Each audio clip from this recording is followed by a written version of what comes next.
Chapter 403. The three members of the Fish Dragon Gang couldn't understand why Su always took all the good things for himself.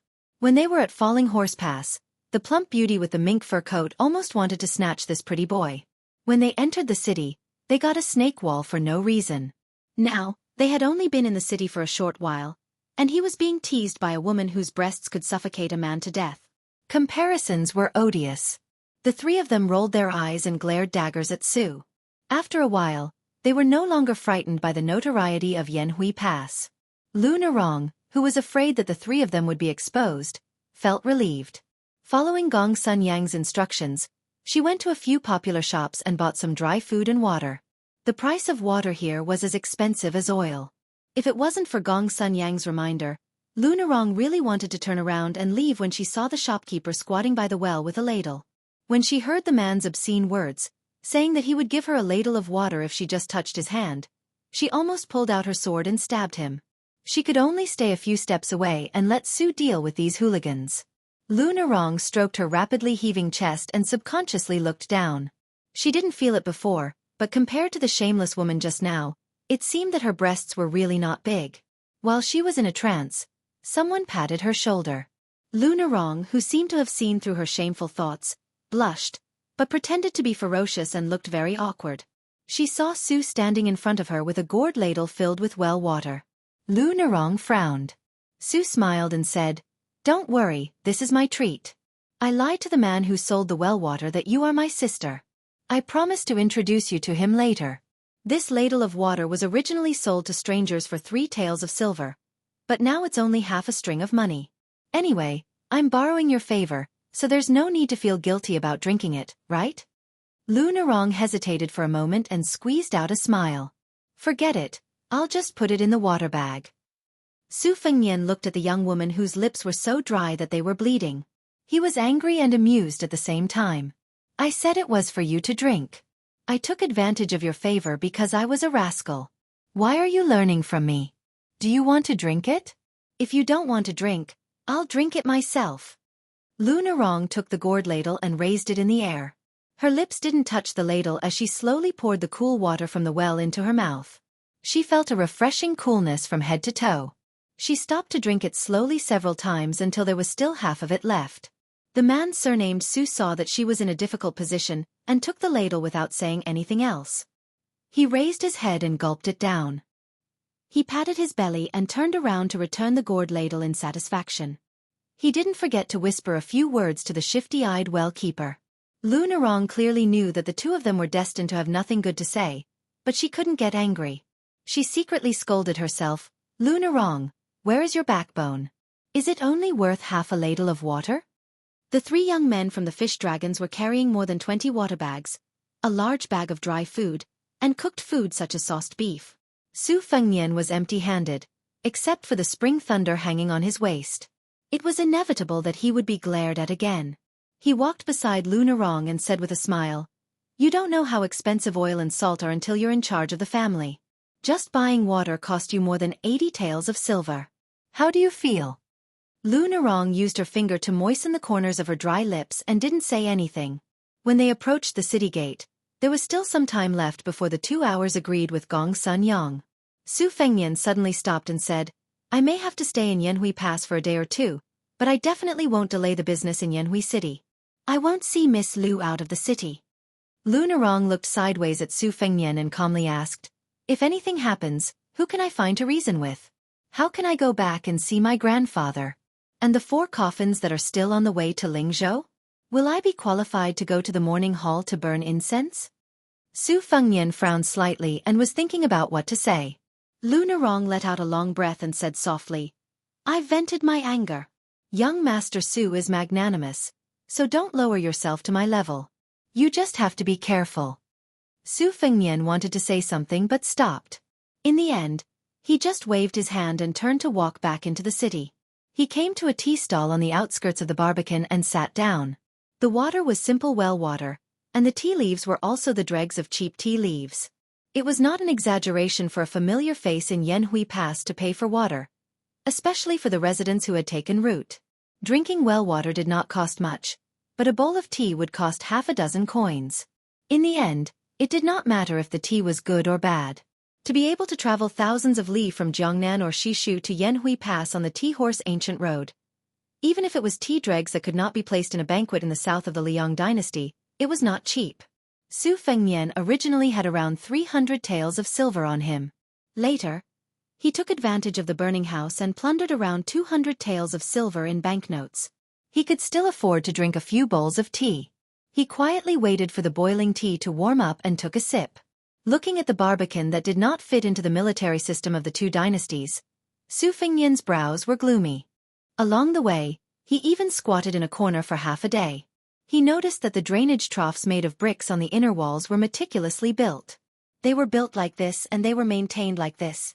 Slowly retracting his gaze, Su Fengnian prepared to walk around the city 2 more times later. Besides, after arriving at this quiet Yanhuiguan Pass where the frost-heavy drum was, if he continued to head north, he would truly arrive at Beimang. The owner of the tavern was a middle-aged man. Looking at Su Fengnian's appearance, he did not seem to be lacking in money, so he shamelessly mentioned how authentic his braised beef was. Su Fengnian agreed with a smile. As the sun set in the west, wild geese from the south flew overhead.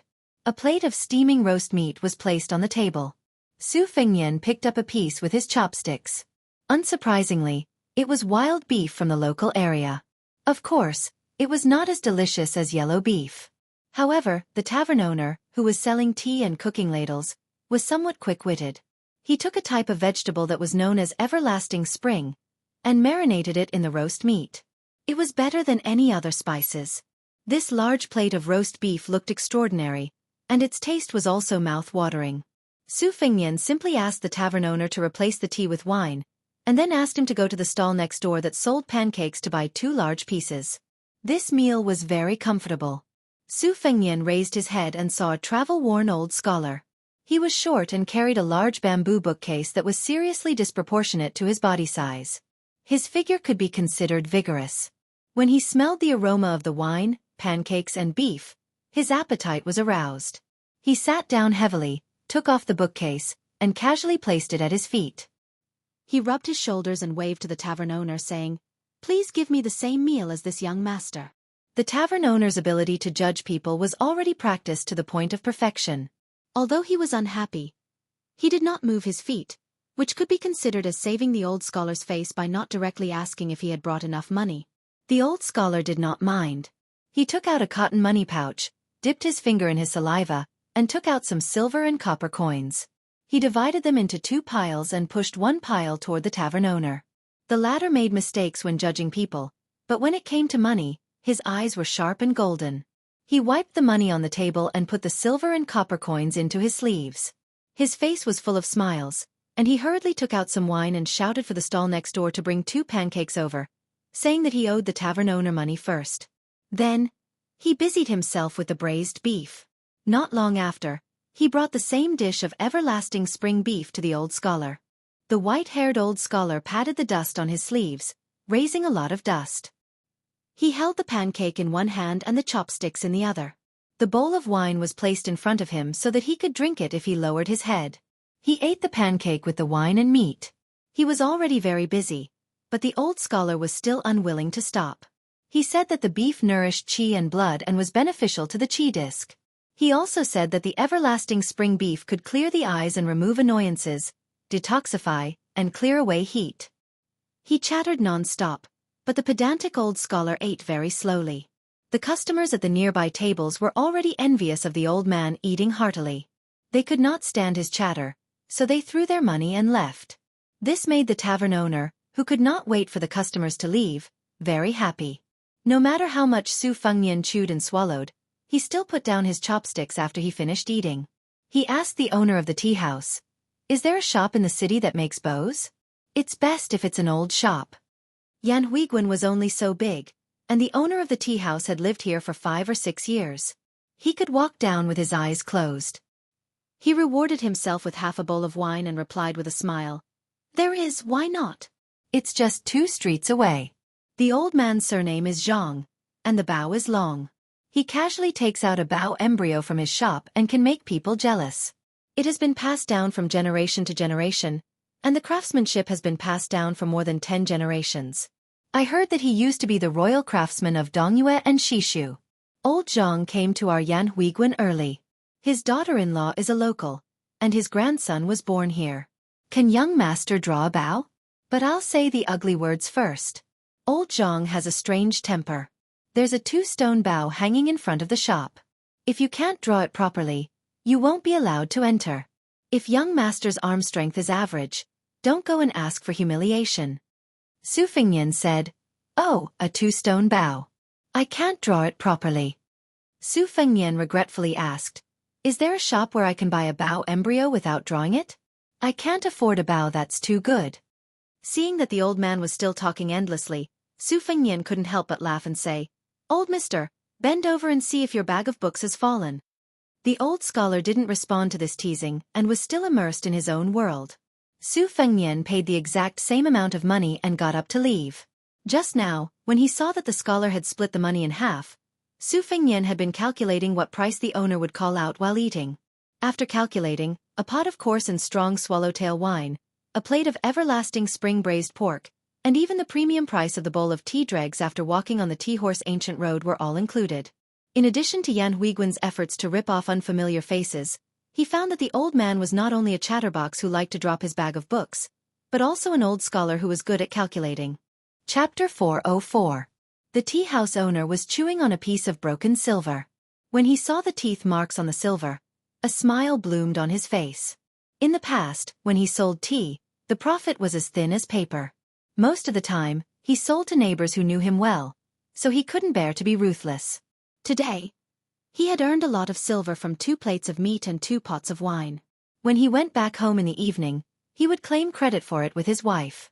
Perhaps his wife, who looked coarse but had a huge butt, would do some work. He would ask her to sit on top of him obediently and grind the 2 plump pieces of meat on the millstone. Usually, when he had sex, this woman would just lie there with her arms and legs spread out. He finally felt some pleasure, but suddenly heard her thunder-like snoring, which was extremely depressing. It was said that blessings never come in pairs. Today, God opened his eyes. A young master with a saber with a mixed accent had just left, and before the old Confucian scholar had left, a large group of men and women with noble auras had arrived. There were 7 or 8 of them.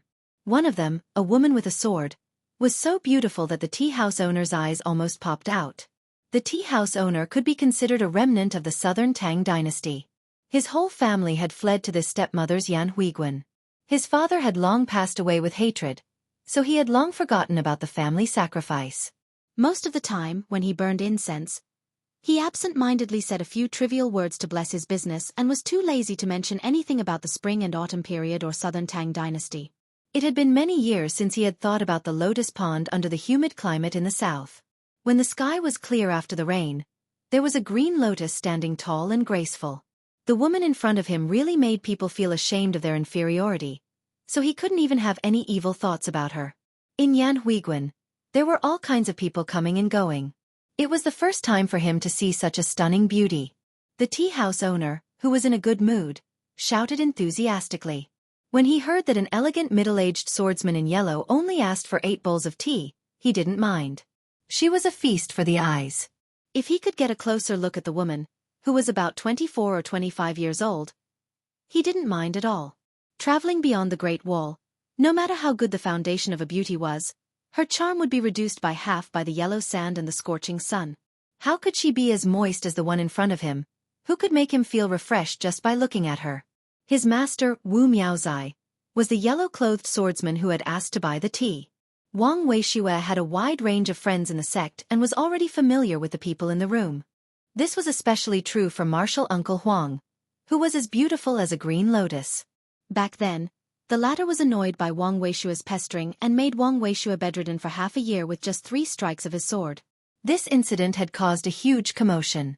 The martial uncle Huang was a direct disciple of the chess manor, while the woman with the surname Huang, who came from a poor family, was a popular candidate to be the next mansion master of the sword manor. Originally, the sword manor intended to ground her for half a year so that everyone would have a way out. However, the martial uncle Wang Yong personally wrote a letter of apology to the woman. After that, Wang Weishue jumped out of bed and didn't hold a grudge. Instead, his relationship with martial uncle Huang had improved slightly. Wang Weishue, who was known for his extravagance, didn't speak to his master. Instead, he looked at a muscular woman with dark skin and said with a smile, "Martial Uncle Zhu, my master is stingy and stingy. Why don't we order a portion of braised beef and make them drool?"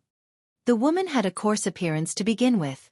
Next to the woman in a green dress and embroidered shoes, who had her hair tied up with a red sandalwood hairpin, she looked even uglier. Furthermore, the name Zhu sounded like sarcasm. Fortunately, the dark-skinned woman's breadth of mind wasn't inferior to men. She waved her hand and said, "As long as it's your treat, Martial Uncle won't say anything." Wu Miaozai laughed heartily and said, "Don't worry about scarcity, but worry about uneven distribution. You're a disciple who favors outsiders. We won't make you poor. Other than your martial Uncle Huang, treat each of us to a plate of braised beef." "Boss, is there enough beef?" The tea house owner didn't give these fat sheep a chance to go back on their word. He ran to the back to chop the beef and shouted as he ran, "There's enough." Wang Weishue glanced at the old scholar sitting in the corner. He retracted his gaze and said softly, "I spent money to buy information at Yanmen Pass. The Bailiang people who came from Tumbling Horse Pass are all from the Fish Dragon Gang in Lingzhou. They're a small gang with at most 200 to 300 people. The gang leader's surname is Lu. The one who led the way this time, Lu Narong, is the granddaughter of the gang leader. There's nothing suspicious about this group of people. They definitely don't know old Gu too. However, there's a young man with a saber in the Fish Dragon Gang. He's a little strange." According to the senior brothers, after they came back, they saw a genuine legend of Gong Yang on the ground. At that time, what I saw was old Gu Tu escaping with the Qingfu sword cannon on the cover of the legend of Gong Yang. The man with the saber chased after him and said that he wanted to acknowledge a master. After that, he said that he didn't know what happened. I deliberately threw a piece of snake wall to this guy. I hope that more people will talk and make this guy reveal himself. The yellow-clothed Wu Miaozai had an elegant appearance. He was a man with a beautiful beard. When a man reached 40 years old, as long as he had a temperament, he would be a real flower. Mature women were more picky than little girls. This was the only thing that they liked. He twirled his beard with 2 fingers and said with a smile, "A shrimp crossing the river can't even take care of himself. We don't need to be distracted. This Qingfu sword cannon, from the Wu family sword tomb, is extremely precious." However, what makes our chess and sword music school even more curious is that other than this top-notch sword riding classic, there are 3 or 4 other secret manuals that entered the border at almost the same time. If the mastermind wants to do this, it will be interesting. Westlake Shitty, what do you think? The man who was as thin as a monkey but dressed in luxurious brocade clothes looked completely different from Wu Miaozai. He held an iron rui in his hand, but his eyes were clear and cold. He had a kind of dignity that could only be felt without being angry. He smiled slowly and said, "East deity Xianxia, you are blind. With my one-track mind, I can only find that guy surnamed Song and kill him with the iron rui." Chapter 405. The rest of the disciples smiled knowingly. It was true that Shihu's disciple was straightforward, but playing chess was like being a human being. Every time he placed a chess piece, he would strike at the heart of others. He definitely could not be underestimated. The 3 mansions of the chess and sword music school were able to be harmonious on the outside because of Shihu and E. Dendrobium, who were both boorish and meticulous at the same time. Furthermore, the most enviable thing about the chess and sword music school was that there were no less than 20 pairs of immortal couples in the school. They either lived in seclusion in the manor and practiced their swordsmanship all year round, or they walked the pugilistic world hand in hand. They helped each other in times of need, but they did not forget each other in the pugilistic world. To the chess and sword music school, a Qingfu sword code was not a big deal. It was also not something that they would beat their chest and stamp their feet if they could not find it. Otherwise, they would not have only sent Wu Miaozai's generation of elites out of the manor. Instead, they deliberately let Wang Weishue and the rest of the juniors come to the border to gain experience. To read thousands of books and travel thousands of miles, in addition to the chess and sword music school's unique million chess pieces, was the school's purpose. Wu Miaozai alone might not be able to subdue old Gu of the Devil Path, but together with the other 2 disciples, it was enough to trap him to death. Therefore, if an elder of a higher generation in the manor came out, such as Wu Miaozai's master, Yi Shanlu, whose name was Fisherman's father, his swordsmanship was as decisive as the wind of chess. As long as he was seen, the demon surnamed Song, who was lucky enough to obtain the Qingfu sword code, would not be able to escape. Wang Weishue had been secretly sizing up the swordmaner's martial uncle Huang, who was drinking tea. Wang Weishue was born in the first class of the dynasty, so he had seen all kinds of beauties. There was no doubt that this elder's beauty was beautiful, but what really moved him was her rough circumstances. She was born in an inconspicuous family in the Dragon's Waste province. When she was young, she was chosen by her master, who had traveled far and wide, and brought back to the chess and sword music school, causing a sensation in the three manors. Everyone praised her for her extraordinary talent, which was not inferior to any of the previous manor masters. The second-class, banished immortal title had been vacant for 100 years. The sword manor master originally wanted to give it to the delicate little doll, but he was worried that he would spoil things if he did not do so, so he wanted to wait for the girl to grow up to take the title of banished immortal herself. This child did not disappoint him. After practicing swordsmanship for 3 years, she reached the profound level of swordsmanship. Unexpectedly, she fell seriously ill at the age of 10 and almost died suddenly. After that, her meridians withered and her acupuncture points closed. For the next 5 years, she did not speak a word and was no different from a mute. She practiced swordsmanship all day long, but to no avail. At the age of 16, she was judged to be a famous poet, but only received the 6th grade Mountain Gradually Turns Green. To make matters worse, her master passed away soon after. If that were the case, this girl named Huang Baozhuang would have remained a nobody for the rest of her life after her epiphany. However, at the age of 18, she entered the Green Mountain behind the sect by herself. By the time she left the Green Mountain, she had already enlightened 212 acupores. She then practiced the sword, and her realm improved by leaps and bounds. The 3 prefectures were shaken, and she was regarded as a genius who had the potential to become the next sword chi master. Even Hong Jingyan, who was already the #1 player in the chess and sword music school, often played chess with her. Wang Weishue said infatuatedly, "What a good mountain gradually turns green." Wu Miaozai kicked this lecherous disciple of his under the table, and the latter immediately returned to his normal state and smiled mischievously. After Hong Jingyan, Huang Baozhuang, who had once again received the full support of the chess and sword music school, finished her tea. She stood up and gently bowed to her senior brothers and sisters before silently leaving. Everyone was used to it, and after returning the greeting, they continued chatting. Only Wang Weishue wanted to follow, but was pulled back to his seat by his master, Wu Miaozai. His Royal Highness stood on the city wall and overlooked the entire city. At this time, Yanhui Pass was quiet and serene, like an old woman dozing off in her twilight years. However, His Royal Highness was sure that this old woman had nothing to do with kindness. Once she began to struggle, she would be abnormally ferocious. Su Fengnian was the only one on the city wall. He slowly walked to the platform on the east wall, where there was a stone tablet. After squatting down to take a closer look, he saw that it was the masterpiece of Beimang's calligraphy master, Yu Liang, called Records of the Buddhist Shrine. The writing was obscure and mixed with too many Buddhist terms, so most people would not be able to recognize it. However, Yu Liang's writing was exceedingly refined, and his writing was top-notch.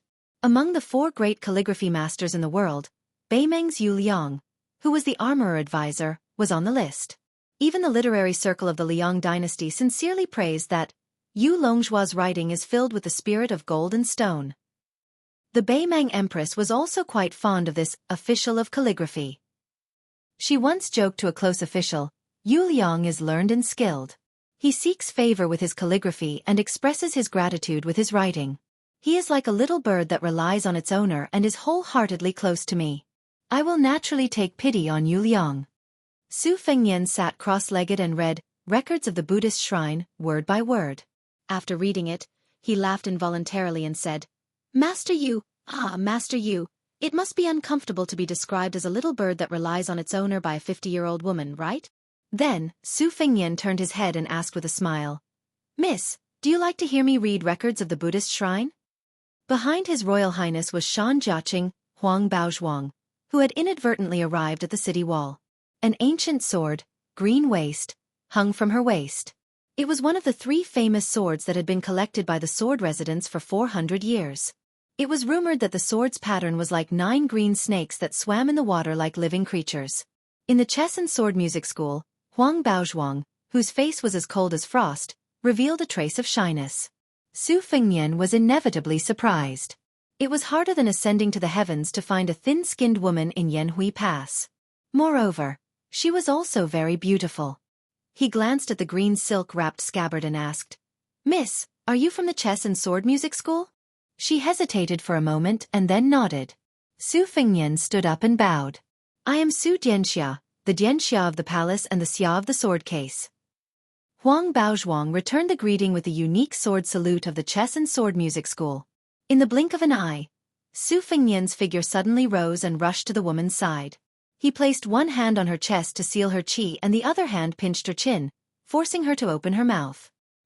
He squinted his eyes and looked into her mouth.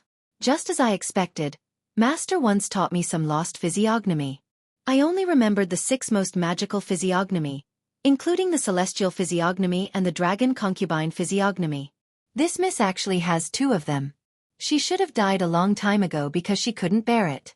There must be the only pearl in the vast history that has been witnessed and recorded growing in her body." There was a red pearl hanging in Huang Baozhuang's mouth. After she opened her mouth, it was difficult to conceal the brilliance and color of the 1,000-year-old pearl. Huang Baozhuang's tears rolled down her cheeks like beads. Her eyes gradually lost focus, but she still tried her best to hoarsely say, "Run!" Chapter 406.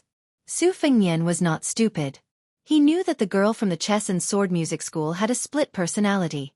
He obviously preferred to deal with the shy and graceful girl. The girl in front of him should be at least in the finger Xian realm. Spitting out the pearl was equivalent to releasing a great demon. No wonder she told him to run away.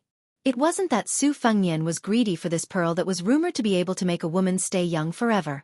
At the very least, he wanted to see the wonders of the celestial form and the dragon concubine form. However, he never expected that a pearl would cause so much trouble.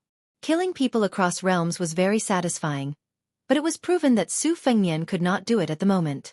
She said playfully, "Promising not to kill doesn't mean you can live happily. But you do have some skills. You can withstand a flick of the finger. You should have drawn your sword and killed him from the beginning. You wouldn't be in such a sorry state. Why did you hesitate? It's stupid to have tender feelings for the fairer sex. You've practiced your sword to the point of being deliberate. This is the same as Li Chungang, who sealed his sword after reaching the finger Xian realm. Yes, you have the embryonic form of Li Chuangong's sword Qi Rolling Dragon Wall in the Western Shu Imperial Palace. What's your relationship with this old man? Tell me. If I'm happy, I'll teach you some good things that are not inferior to the 2-sleeved green snake." Su Fengnian held the spring thunder superfluously. The girl stood on the city wall with her hands behind her back. Her red and purple eyes were very scary. She smiled condescendingly and said, "Oh, it seems that this old man really has a place in your heart. You're even willing to risk your life to protect him? What's so great about him? He just entered the Vajra realm at the age of 16 and the finger Xian realm at the age of 19. That's about the same as me. Besides, he only reached the celestial phenomenon realm at the age of 24, which is later than me. What a joke. I think it's only your Liang dynasty that doesn't have a true master. Oh, Wang Shenji is one." Su Fengnian, who had been silent all this time, finally opened his mouth. He spat out the blood that had already surged to his throat. It was not that he wanted to be a mute, but he really could not speak. He could only make a few words with his mouth. She stretched out a finger, and the pearl twirled around it. She smiled and said, "Oh, you mean go and f***ck your mother." After she finished speaking, Su Fengnian's sleeves fluttered. After he closed his mouth again, the blood flowing from the corner of his mouth became even thicker. She curled her lips and sneered, "It's only because you don't know who I am that you have so much backbone." She jumped down from the city wall and stretched. She held the pearl and gently rubbed it against her cheek. She sighed reluctantly and said, "Let's go back." Li Zhu went back into her mouth, and the light in her eyes gradually dimmed. The woman with the green sword stood there in a daze. When she finally saw Su Fengnian sitting on the ground, she ran to His Royal Highness with teary eyes. She pressed her lips together and gestured in the air with her fingers. Su Fengnian, who didn't dare to slack off, understood what she was trying to say. "Don't kill me. I'm sorry. If I open my mouth or die, she will come out and kill a lot of people." Su Fengnian was secretly glad that he didn't kill her when she came back to her senses. Her words to provoke him were indeed premeditated. He was afraid that she deliberately gave him a chance to kill the other her. This terrifying demoness was quite scheming. This relatively ordinary female swordsman from the chess and sword music school was just as close to the Vajra realm as he was. When it came to close combat, Su Fengnian was 90% sure that he could kill her. Otherwise, he wouldn't have been able to subdue her in an instant. She was clearly a fledgling who had no experience in the martial world and fighting. Most of the direct disciples of the top sects were like this. They advanced step by step on the path of martial arts. They seemed to be far ahead, but once they met a martial artist of the same realm who had climbed through the ranks in the martial world, only death would await them. Moreover, with her rare situation, the chess and sword music school was magnanimous enough not to chain her up like a ferocious beast. Su Fengnian smiled bitterly as he vomited blood. It was as sad as it could be. It made Huang Baozhuang, who grew up in the chess and sword music school and didn't have much experience in the world, feel so guilty that she completely forgot that this man with a saber was asking for it.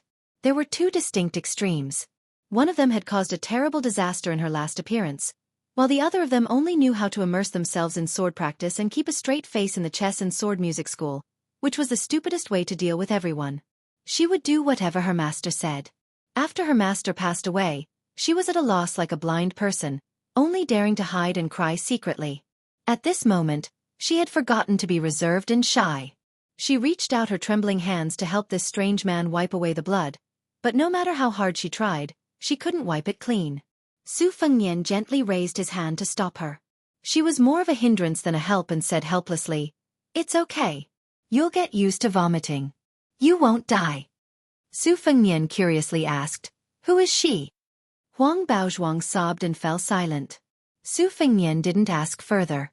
In the Liang dynasty, the diabolism was very weak, especially when the 6 great devils were killed by Qi Xuanzhen alone. After Su Xiao became famous in Jianghu, some gangs with names that were slightly suspicious of the diabolism hurriedly changed their names and started to behave themselves. However, the Beimeng dynasty was very different. Except for supporting a few big sects to monopolize Jianghu, the Beimeng royal court had always ignored the so-called diabolism sections. Therefore, those big evil sects that openly ate people's hearts and livers and used yin to nourish yang could still thrive. The Beimeng royal court had always adhered to the principle that people in Jianghu should solve Jianghu matters with their own hands. This time in the Beimeng martial arts ranking, in addition to the top 10 in the world, there were also 10 diabolism giants. Any one of them would be famous in Jianghu 10 times in the Liang dynasty. Among them, Luo Yang, who ranked first, fought in the Eastern Brocade, Tangerine, and Dragon Waste prefectures with only her hands. Finally, she openly killed her way to the imperial city and killed everyone she saw. That was not enough. Only when the god of war, Tuoba, arrived at the imperial city did he stop the footsteps of this purple-robed devil. The northern Mang Empress was watching the battle from the top of the city walls. She had been patient from beginning to end and didn't mobilize the 6,000 armored soldiers guarding the imperial city. Instead, she said, "Using 6,000 armored soldiers to kill Luoyang, wouldn't my majestic northern Mang lose 12,000 good men?" Such a Jianghu, such a Beimeng, should be seen with her own eyes. Fengnian, have you ever thought about whether the 300,000 cavalrymen of Beiliang will be able to defend against a direct attack from the Empire of Beimeng if they have to worry about being stabbed in the back? That night, Su Xiao asked this question as they were nearing the end of their secret conversation. Su Fengnian moved back and leaned against the wall to stop the bleeding. He raised his arm and wiped his mouth with his sleeve. He smiled bitterly and said, "I was impulsive at that time and was disrespectful to you. Please forgive me." Huang Baozhuang shook her head and pointed at Su Fengnian's face. She continued to gesture and said, "Your mask is broken." Previously, when he was squatting at the foot of the wall at Yanhui Pass, he had put on a mask that Xu Xiu had meticulously made. After the battle with her, Su Fengnian carefully tore it off bit by bit. With Huang Baozhuang's help, his original face was gradually revealed, and it was slightly pale. Su Fengnian stretched out a hand. Huang Baozhuang thought that he wanted her to support him, so she also stretched out her hand and was pulled into his embrace. Huang Baozhuang was at a loss and her delicate body stiffened. Su Fengnian laughed softly and said, "I know what you want to say. You don't like me." "I didn't say that I liked you. I just vomited so much blood. In any case, I have to earn back my capital. I don't do business where I lose money. The exhausted His Royal Highness closed his eyes. He remembered Su Xiao saying that when he was young, he was beaten half to death when he met his wife for the first time. Chapter 407. At a young age, Huang Baozhuang had been brought by her master to the immortal abode in Beimang's heart. Her slender shoulders had been burdened with too many burdens early on. Later on, apart from practicing her sword and playing chess, she had nothing else to do.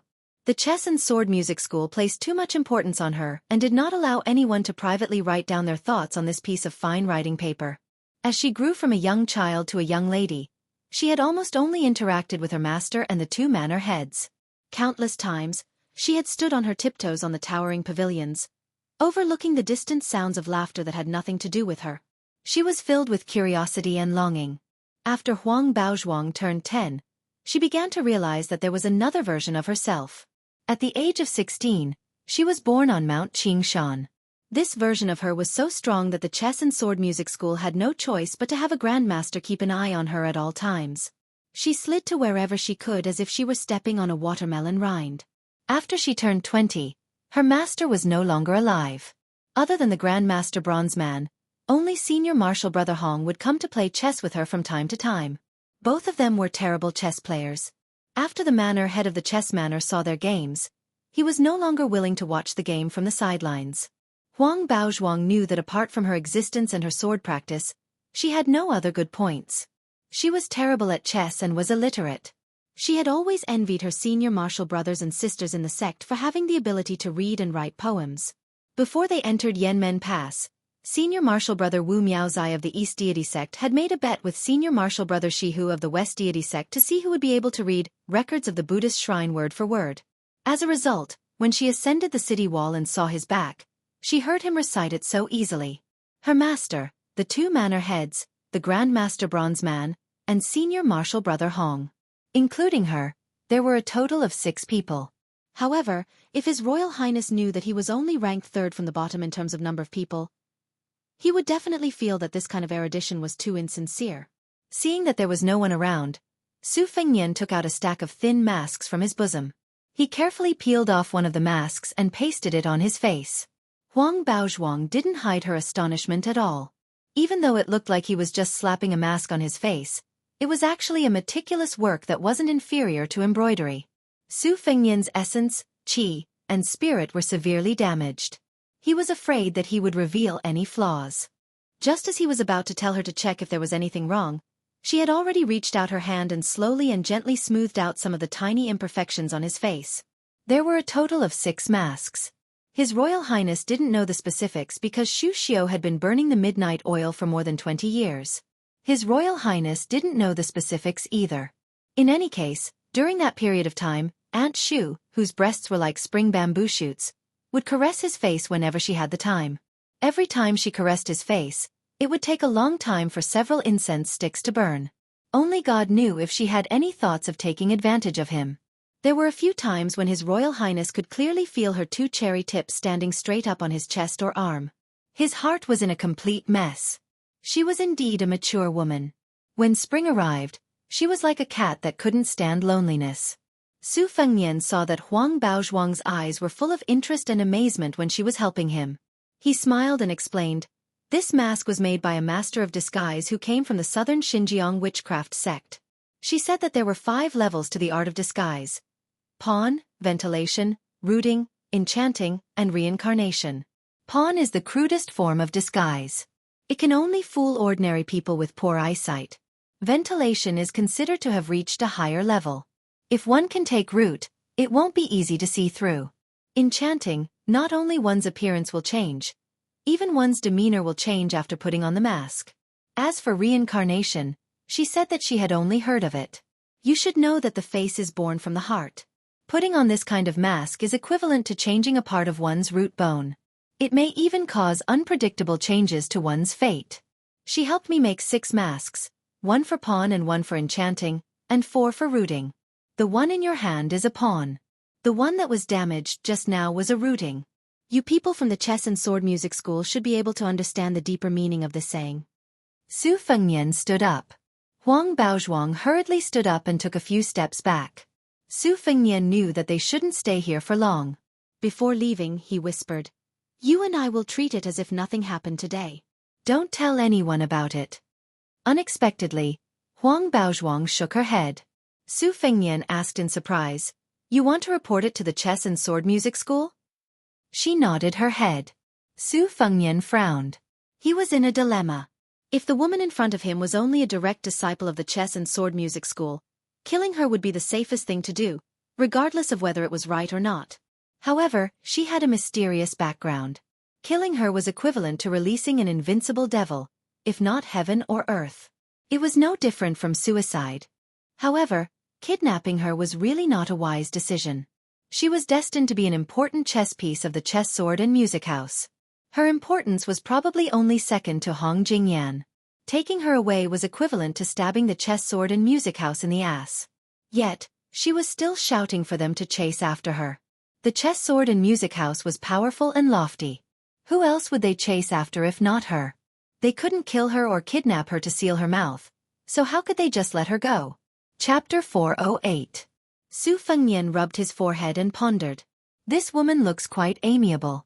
When he was threatened by her heart, the first thing she did was tell him to run for his life. Why is she still so stubborn? She doesn't know how to be tactful at all. Su Fengnian sighed heavily. Well, it seems that he won't be able to clean up his mess.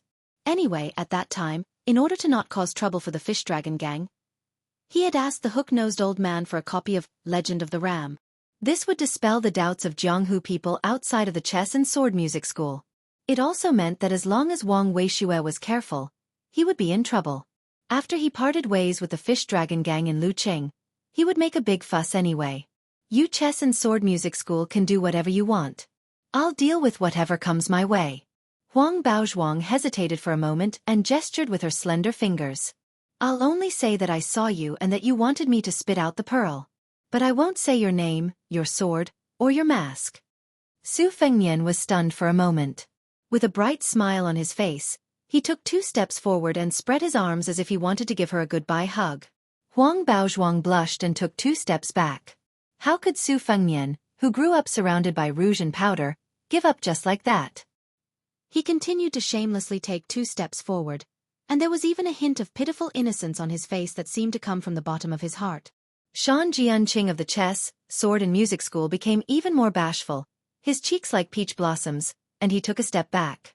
2 steps to 1 step. How could the experienced playboy His Royal Highness not know the mystery behind it? Did he think that the countless gold, silver, jewelry, and silk were given for free? Su Fengnian hugged the woman who didn't like him but just wasn't good at rejecting him. He sniffed her hair that was tied up with a red sandalwood hairpin and smiled mischievously. In the future, I'll go to the chess and sword music school to find you when I have the chance. If you feel that you're at a disadvantage when I hug you, you can hug me back. Finally, he was willing to let go of Huang Baozhuang. He did not know if it was because of the pearl in her mouth or because of her innate talent as the dragon concubine, but her body was as cool as a spring in the summer and as warm as a jade in the winter. Su Fengnian stepped out from her side, deliberately not looking at her tearful and aggrieved expression. With one hand supporting himself on the city wall, he leaped down the city wall and left Yanhui Pass, heading toward the desert. Huang Baozhuang stood at the top of the city wall in a daze. She had once heard from her master, who had traveled all over the world, that there were wild geese from the south returning to the north at Yanhui Pass, passing through with reed leaves in their mouths. If she was lucky, she might even be able to see the mirage. She had mustered up the courage to ask the manor head for permission to go on this trip. After a long time, Huang Baozhuang's body suddenly stiffened. She slowly turned around and saw 2 people standing at the end of the blue brick corridor. She relaxed and smiled. In Huang Baozhuang's vision, there were 2 men standing side by side. One of them was unbelievably tall and sturdy. He was almost as tall as Huang Baozhuang and Su Fengnian. This giant skin was a rare golden copper color. The giant man who looked like an immortal from the heavens had a wooden expression. Beside him stood a man who looked even sharper than him. He looked to be in his early 30s and held a string of heads that looked like candied haws. Some of the heads had dried blood and their faces looked dry. Some of the heads still had blood dripping down, but they were still vivid and lifelike. Old Gusong's head was among them. He must have been extremely terrified before his death because the facial features on his head were twisted. If His Royal Highness was still at the top of the city wall, he would definitely mistake this person for the young Wang Xianji from Marshall the Arch City. They didn't look alike, but they were too alike. The man who looked to be in his 30s handed the huge string of candied haws to the bronze man beside him. He walked towards Huang Baozhuang and smiled. Only Huang Baozhuang would think that he was smiling. Any ordinary person who had some worldly wisdom would feel a chill all over their body when they saw this man smile. This was because his eyes didn't have pupils and only had a strange silvery white color. He took out the Qingfu Sword Codex and stared at Huang Baozhuang for a moment before he slowly said, "I went to the Beiliang border city with the bronze man to return a gift to that Chen Zhibao who killed our Beimang royal family. On the way back, I picked up a few secret manuals. This Qingfu Sword Codex should be given to you. I won't hand it over to the prefecture lord." After this man handed over the Qingfu Sword Codex, he didn't say anything else. He rose from the ground and pierced into the sky like a feather arrow. The entire top of the city wall shook with his step. Huang Baozhuang saw this senior martial brother step on the back of a large goose that was at the front of the line and flew towards the north. She held the Qingfu Sword Codex with pure reverence in her eyes. This senior martial brother was Hong Jingyan. He once pointed to his eyes while playing chess and said that in the entire world, he only saw two people. One was Wang Xianji and the other was Tuoba. Huang Baozhuang's bronze man grandmaster's left shoulder tilted downwards. She jumped up with a smile and stood on his shoulder. In the desert shrouded in moonlight, the bronze giant carried 6 or 7 heads in its hands and ran wildly towards the north with the woman. In Beimang, only a few immortal mansions like the chess and sword music school would have this scene of rolling green mountains. Huang Baozhuang liked this 6th-class name from the bottom of her heart. She didn't want to lie to this home that didn't have any family. Secretly hiding something was already her limit. In the silent night, the old scholar carried a heavy bamboo bookcase to the top of the city wall. He looked at the shattered stone tablet and shook his head in pity, muttering to himself about the younger generation. The old man with a face full of hardship stood alone below the platform. He had been away from his home for more than 20 years. Whether it was because of homesickness or some other mischievous thoughts, it was time to return home. Chapter 409. Su Fengnian finally caught up with the fish dragon gang before they entered the city. It was not a pleasant journey for the whole night and 2 days. After his ocean of qi was severely damaged by the woman, more than 300 aperture acupoints were turned upside down. Later, he found that she had implanted a lot of external qi as sharp as sword qi. It was extremely difficult to peel off the cocoon. In order not to delay the cultivation of the sword, Su Fengnian almost went crazy after removing those disgusting and impure qi. It was like looking for a few ants and cicadas in the huge Yanhui Pass. It was extremely difficult. However, he still delayed the sword for a day, and Su Fengnian scolded him all the way. Fortunately, this kind of extremely delicate and laborious work was similar to the way he carved the chess pieces in the Qingshui Pavilion sword practice record on Mount Wudong. It had an indescribable benefit for digging deeper into the mystery of the Big Yellow Courtyard. The Big Yellow Courtyard was like a sword embryo. Old Man Li's 2-sleeved green snake was hammered by the weight of 10,000 catties, while the latter was the quenching of the famous sword when it was finished. Both were indispensable. After Su Fengnian reunited with the fish dragon gang, he stopped the basic secret skill of the Big Yellow Court. Young Wang Dashi was very happy. Lu Narong and Gong Sun Yang, who must have bought the bowstring, nodded to Su Fengnian. The city of Leaving was as prosperous as the big city of Lingzhou in the hinterland of Beiliang. The people of the fish dragon gang, who were desolate after coming out of the Tuma Pass, no longer felt angry and hostile.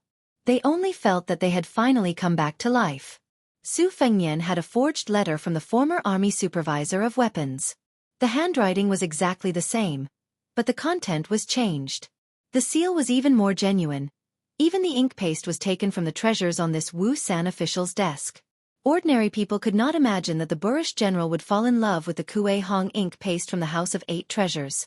This further confirmed the absolute authenticity of the secret letter. According to the introduction in the letter, Su Fengnian had transformed into the nephew of a distinguished guest in the general's mansion, and his surname was Su. Su Fengnian naturally knew the address of the meeting. After entering the city, he asked someone for the way. Su Fengnian led the fish dragon gang to a mansion that was actually built by officials and businessmen in Jiangnan. After the gatekeeper reported the secret letter, a thin old man in luxurious silk walked out. His footsteps were hurried. After seeing Su Fengnian, they first bowed to each other. The old man asked the gatekeeper to settle the people of the fish dragon gang. Then he warmly took Su Fengnian's arm and stepped over the threshold together. He laughed and said, "I have been friends with Brother Qi for many years. Sister-in-law's frosty eggplant was delicious. Even now when I think about it I still drool. There is no such delicacy in leaving city." Su Fengnian looked embarrassed and said, "Sister-in-law's eggplant is too spicy and salty. Uncle Wei is used to it." The thin old man squinted and smiled. He nodded slightly and held Su Fengnian's arm more tightly. He laughed and said, "Spicy and salty is the best way to eat. How are Brother Qi and sister-in-law's health?" Su Fengnian sighed with a gloomy face. "Sister-in-law's health is good. It's just that uncle has an old lung disease when he was young. He can't get rid of it. When it rains, he coughs non-stop. It's worrying." The old man was silent for a while and said in a low voice, "I have some snow lotuses here. You can bring some back for Brother Qi and stew it with rock sugar. It can nourish the stomach and lungs." Su Fengnian made a gesture of wanting to bow in gratitude. The old man quickly supported him and pretended to be angry. "You child, we're all family. Why are you treating us as outsiders?" Although the land in Luqing wasn't as expensive as in the cities of the two dynasties, it still cost 60 to 70,000 taels of silver to buy a decent residence. The residence of the old man surnamed Wei was a large residence with 5 entrances. It was impossible to buy it without 150,000 taels of silver. If there was such a residence in Great Peace City, it would be the envy of many third-rank officials who had been officials for many years. Going around the screen wall and the fake mountain, they walked along the central path. On the 2 sides, there was an accountant's house and a family school. The hall was grand and magnificent. Further in was the flower hall where banquets and music were held. There would most likely be a small pond filled with lotus flowers. This was probably the common characteristic of the residences of Jiangnan officials and merchants. The courtyard was deep, elegant, and quiet. Su Fengnian saw the armchairs in the hall that didn't quite match the style of Jiangnan. He smiled slightly and said, "Uncle Wei really is nostalgic. Otherwise, he wouldn't have used these southern Tang beauty seats." The old man sat and talked with Su Fengnian, Lu Nerong, and Gong Sun Yang. When the 3 guests were seated, he placed his butt on the beauty seats and smiled from the bottom of his heart. "In this life, I won't be able to return to my roots, but I have to remember where I'm from, right?" The old man sat down with a dozen or so shops in Luqing. He exchanged polite greetings with Lu Nerong and Gong Sun Yang. Compared to Su Fengnian, who was his nephew, he was clearly much colder.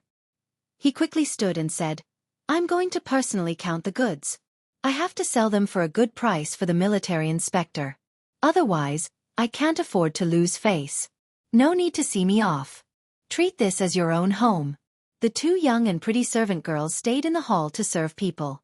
Naturally, they were closer to Master Su, who was more like a relative to the old master. The tea had only cooled a little before they asked Master Su delicately if he wanted to change the tea. Chapter 4:10. In the accounting room, old Fart Wei looked at the main hall through the window. He seemed to have remembered something. With his back to the 3 accountants, he took out the secret letter from his sleeve and dipped it in his saliva. Then, he used his yellowed fingernail to scratch the seal. He wiped it with his saliva and sniffed it. He heaved a sigh of relief and put the letter back into his sleeve. He nodded and muttered, "It's this smell. This business trip is not bad." Old Fart Wei, who was able to lay a foundation in Luqing, narrowed his eyes and dozed off. He then smiled knowingly. "Since you are really Brother Qi's distant nephew, and you have worked hard on this journey as your uncle, shouldn't I go to the Golden Phoenix Pavilion to invite you back? It's just that I don't know what this nephew likes. If it's something bland, it would save me a lot of money and trouble. Choshui and Chun, the 2 maids in the main hall would be good. This old uncle is already so old. I have the heart but not the strength to eat." Before entering the city, Lu Nerong had reminded the gang members to be careful when living under someone else's roof. Actually, she was overthinking. Along the way to the north, the Fish Dragon gang was no longer as complacent as when they first left Lingzhou. This trip to Beimang, they had seen the arrogance and treachery of the military family's disciples. They had also personally experienced the cruel methods of the soldiers. They had also seen the scene of the Jianghu people snatching the secret manuals. They had already been polished to the point that they did not have any temper to speak of.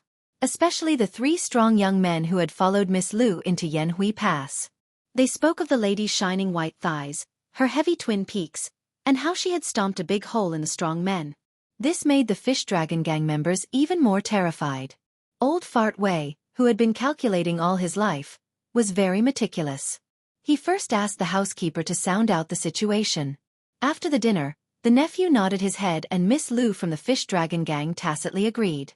After the banquet, he sent people to bring the members of the Fish Dragon Gang to the brothel in Luyu City to drink. The brothel was not the highest grade in the city. It was not that old Fart Wei could not afford it, but he was afraid of causing trouble. The brothel was the most unreasonable place in the city. Old Fart Wei had a lot of assets, but in the northern Mang, silver could make the devil turn the millstone. The premise was that you had to let the silver pass through the hands of the rich and powerful first.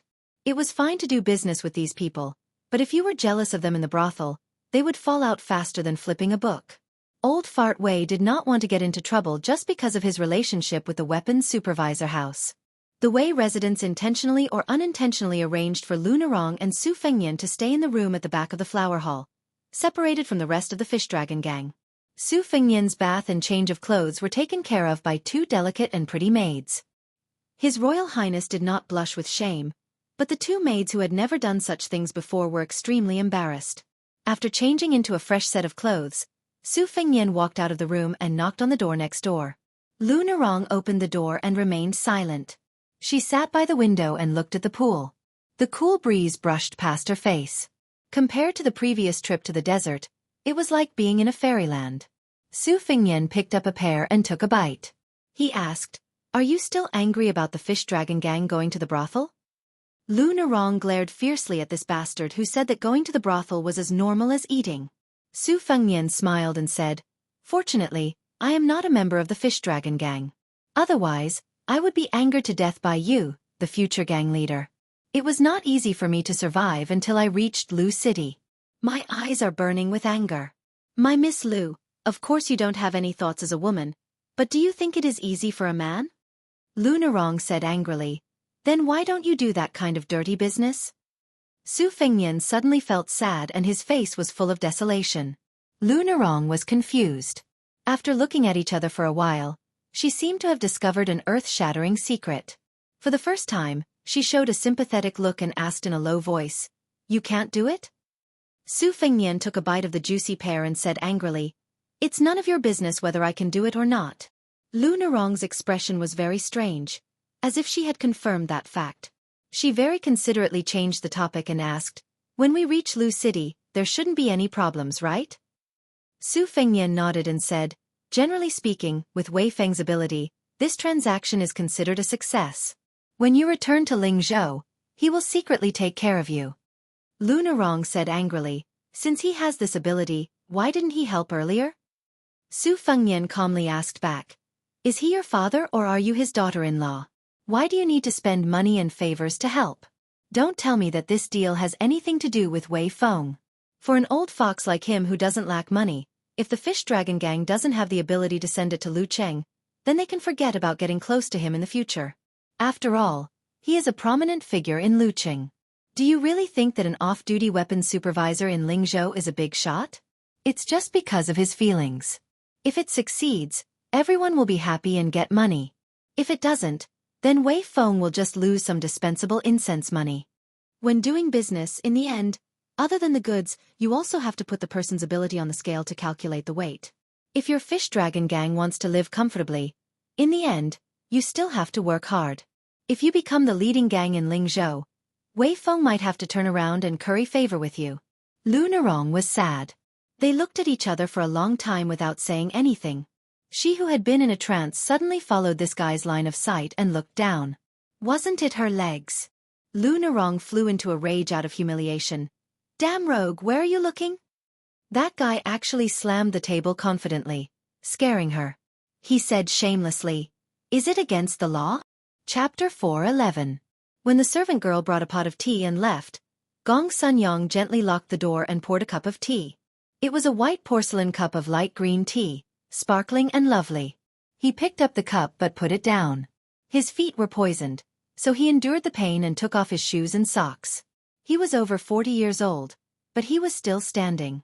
Gong Sun Yong looked out the window and sighed. He endured the pain and took off his shoes and socks, lost in thought.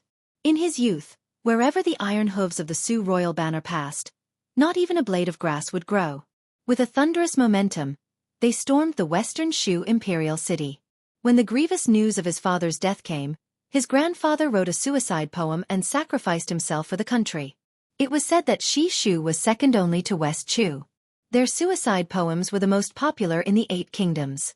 Although the old emperor of Shi Shu was mediocre and incompetent at governing, it was precisely because he was such an incapable ruler that when he was taken away by his loyal servants, he passed by the Qingyun street where the officials of Shi Shu gathered. It was filled with the cries of their families after the officials died. Most of the people who fled were like him, young boys and girls. There were very few young men who took off their official robes and mingled with the refugees. Who would have thought that those men who stayed at home, drank all the wine, hung themselves, and slit their throats with swords would have been cursing the emperor in court just a day ago?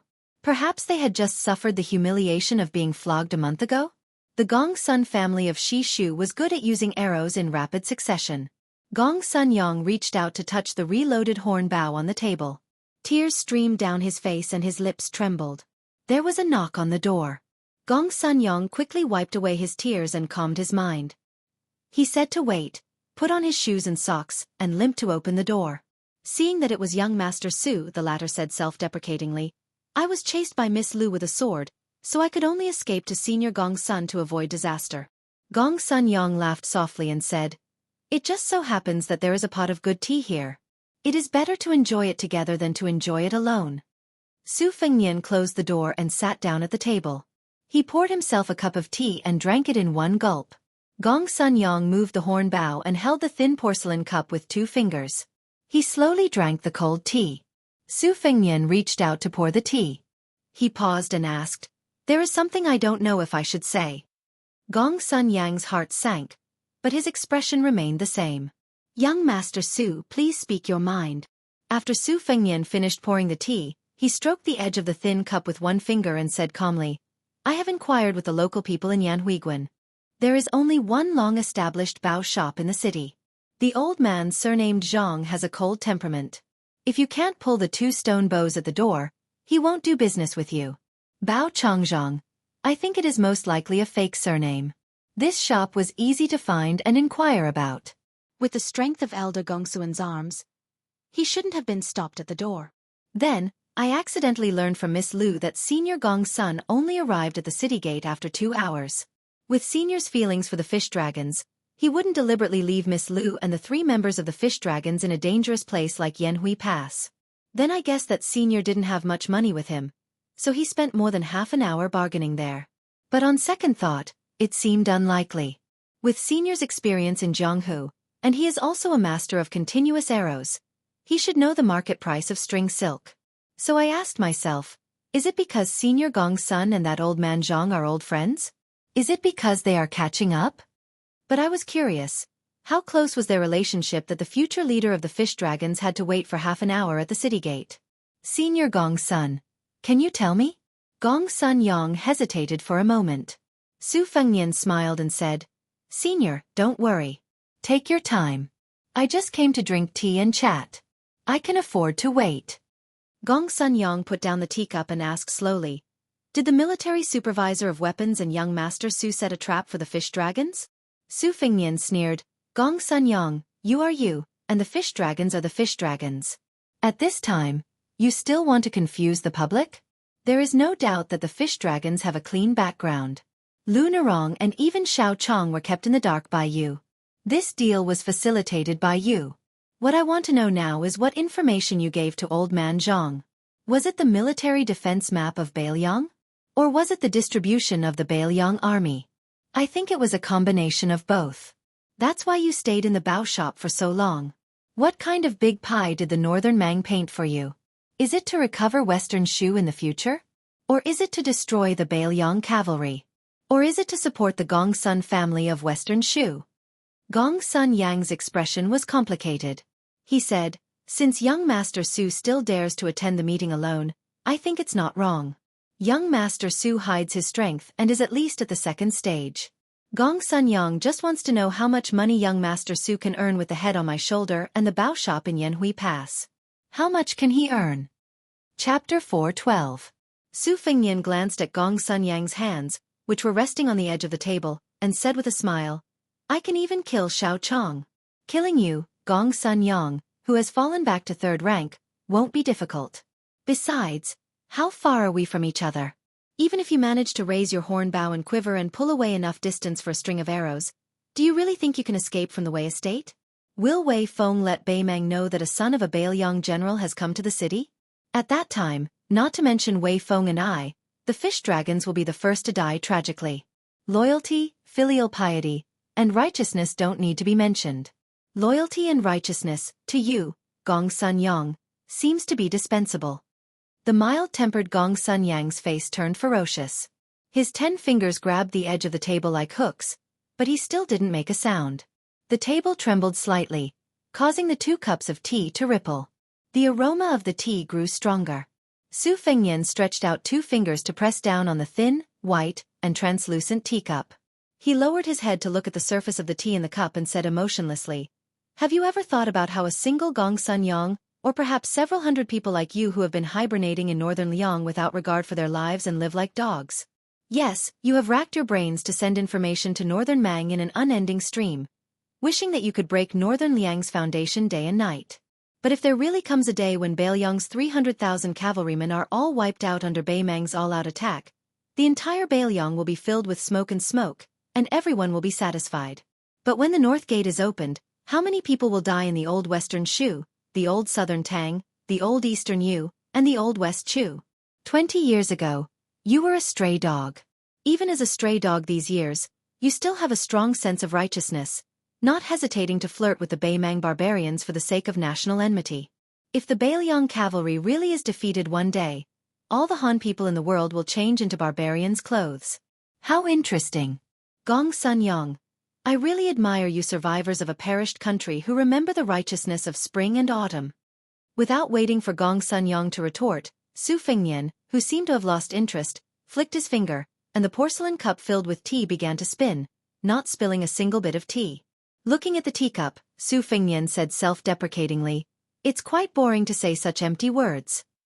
Gong Sun Yang said, As long as young Master Su can promise not to drag the fish dragons into the fire, Gong Sun Yang is willing to surrender. Gong Sun Yang's Gong Sun Yang. Gong Sun Yang's Gong Sun Yang. Senior Gong Sun, please don't test me. If I have any ulterior motives towards the fish dragon gang, I have 100 ways to destroy them. I will help you pick up the word that you lost.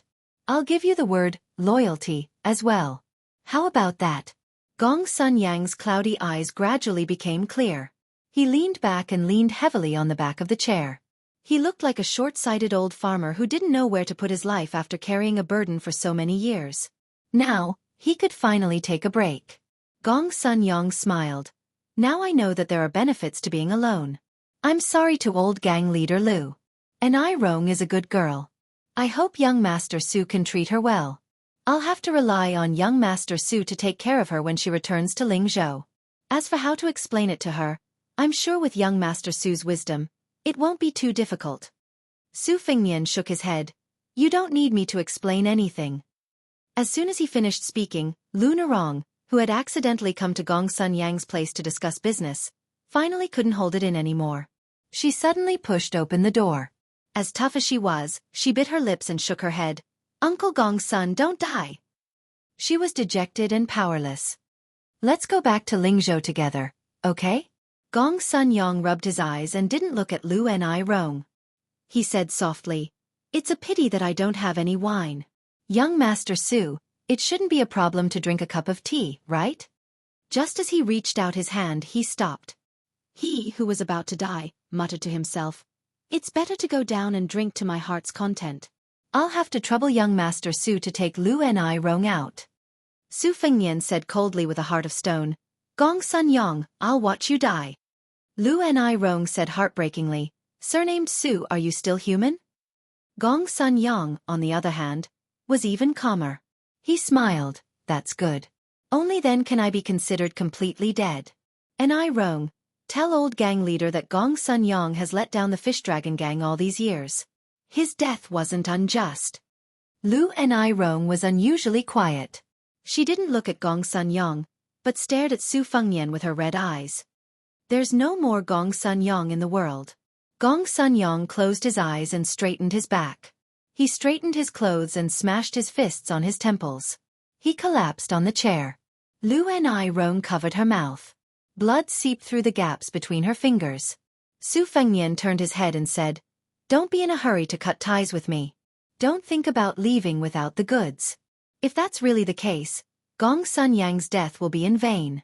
As for what you hate me for, you can come up with a plan after returning to Bailiang. After leaving the Tumbling Horse Pass, I can kill Xiao Chong.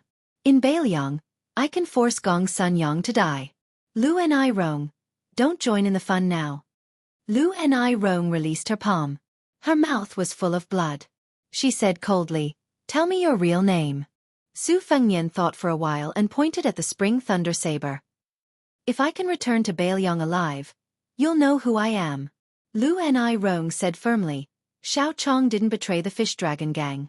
You killed him." Su Fengnian looked at her for a while. He didn't say anything, but he still nodded. "Good.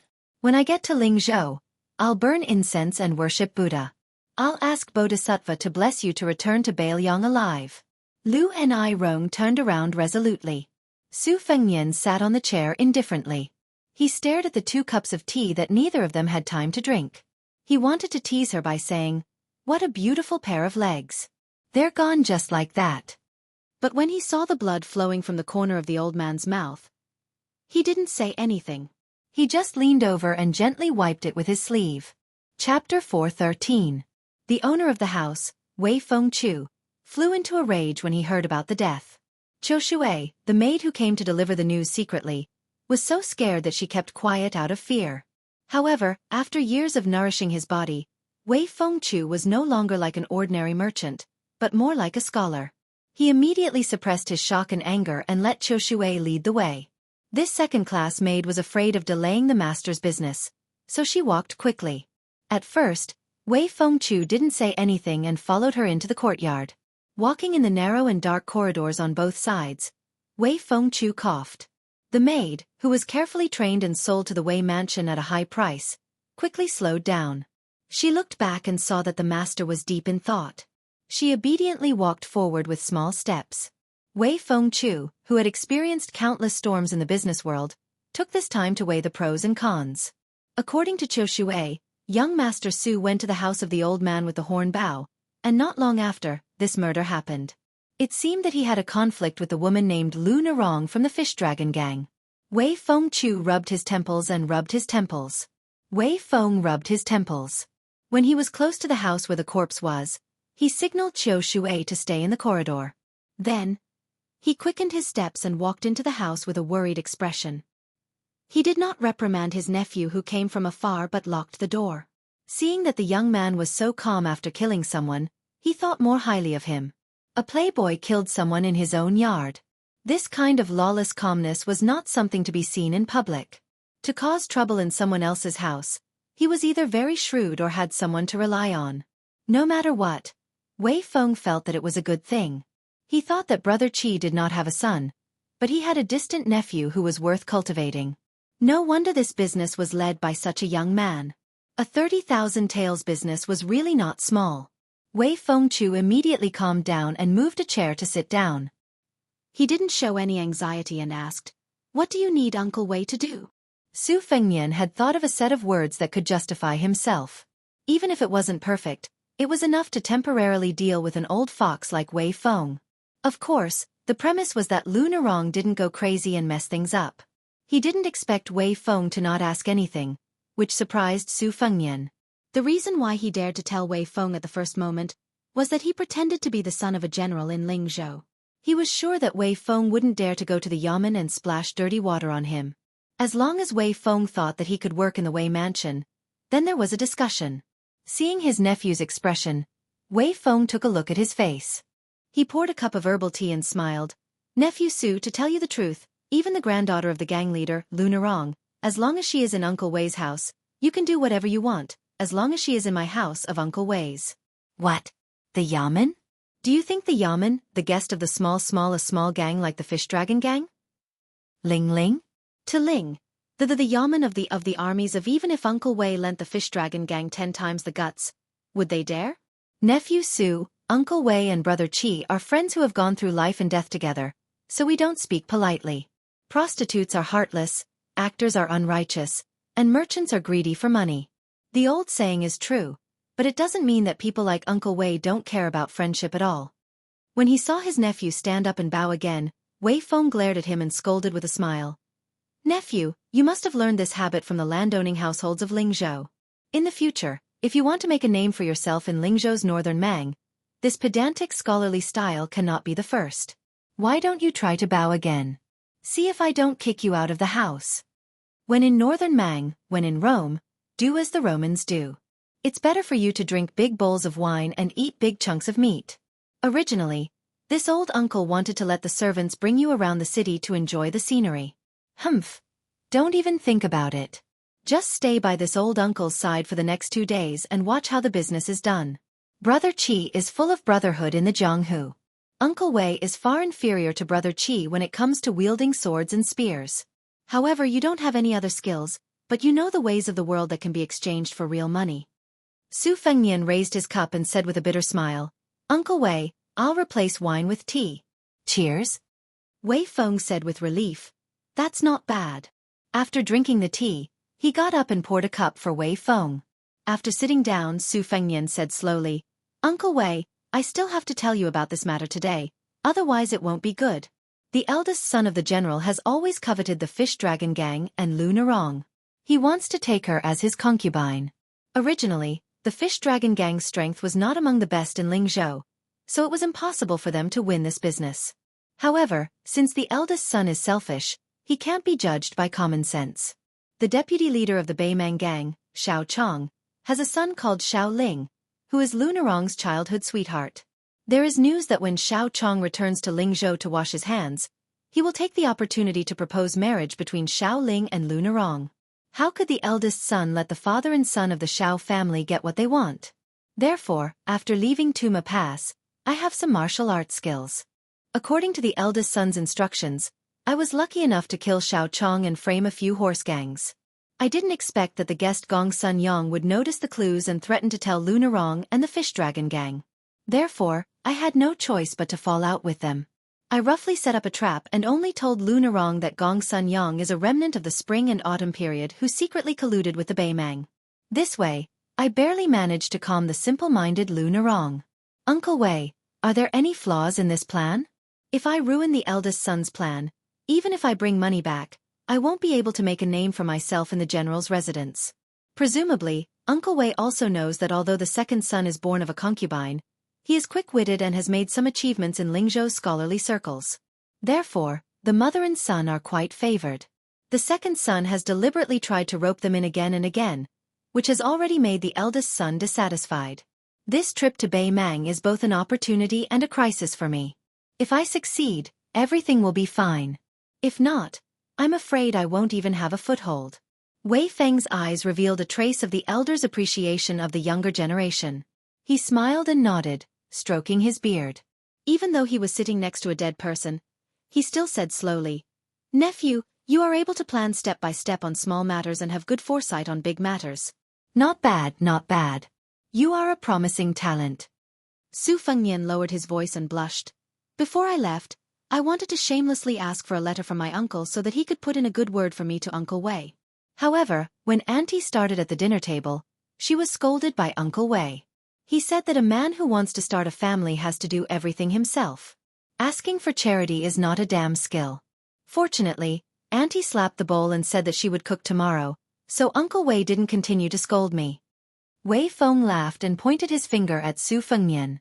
This was the first time the old fox laughed so comfortably.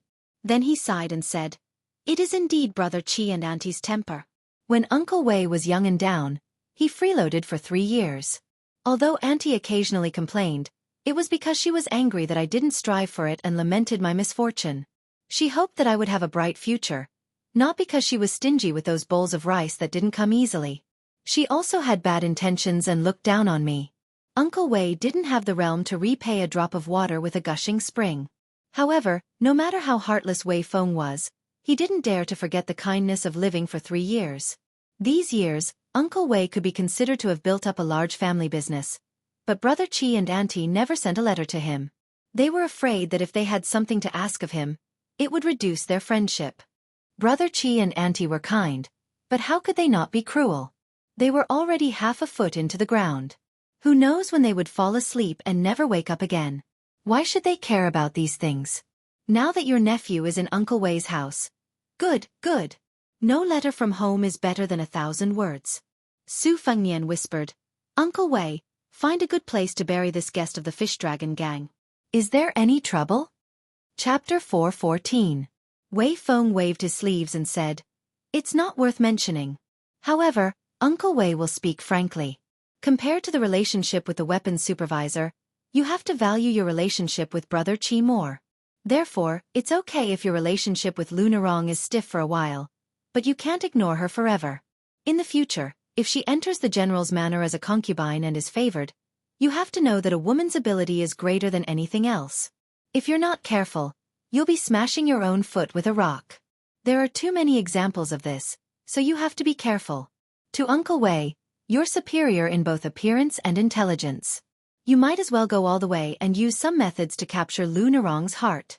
If she's like a fish in water in the general's manor, you'll have another backer. Wealth comes from danger. As long as you don't sully her body, I believe that with your prudence, it won't be difficult to pull chestnuts out of the fire. Since ancient times, those who achieve great things must have a few close female friends by their side. Su Fengnian was surprised. Wei Feng smiled and said, If you can flirt with Lu Nerong, who still hates you today, before you leave the city, Uncle Wei promises to give you 8,000 taels of silver. Treat it as your expenses for managing your connections inside and outside the general's manor. Su Fengnian shamelessly bargained, Uncle Wei, I'm a scoundrel who only cares about money. How about we round it up to 10,000 taels of silver? Wei Feng was not angry but happy. He laughed heartily. What an exorbitant demand. Uncle Wei likes it, so I'll agree. Su Fengnian smiled brightly. Wei Feng stood up and smiled playfully. The 2 maids in the manor are very clean and pure. There's a saying in Beimang to rear horses. These horses are not ordinary horses. Most of them are carefully selected from the Liang dynasty's Jiangnan. They're young girls who are bought at a high price. They're taught how to play the zither, go, calligraphy, painting, poetry, tea, and wine. After a few years, only 3 or 4 of the 10 beauties will mature. This pair of maids can be considered outstanding. If they're placed outside the manor, they'll be worth 50 gold. Your nephew likes it, so I'll give it to you. There's not much use in keeping it in the Wei manor. It's good that you can bring it back to Lingzhou. You can get on good terms with those scholars who pretend to be cultured. With this pair of clever people, you'll get twice the result with half the effort. Su Fengnian, who was surprised, quickly smiled and said, Thank you, Uncle Wei. Wei Feng walked to the door and said softly, Old uncle will find an opportunity to have the servant girl Qiu Shui pass on some words to Lu Nerong. She will say that the Wei family has already buried this foreign official according to nephew's wishes. Having someone pass on the message will be more sincere than you personally explaining it. Don't worry, Qiu Shui has a delicate heart.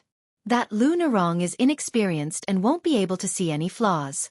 Su Fengnian praised, Uncle Wei's plan is flawless. Nephew has learned a lot.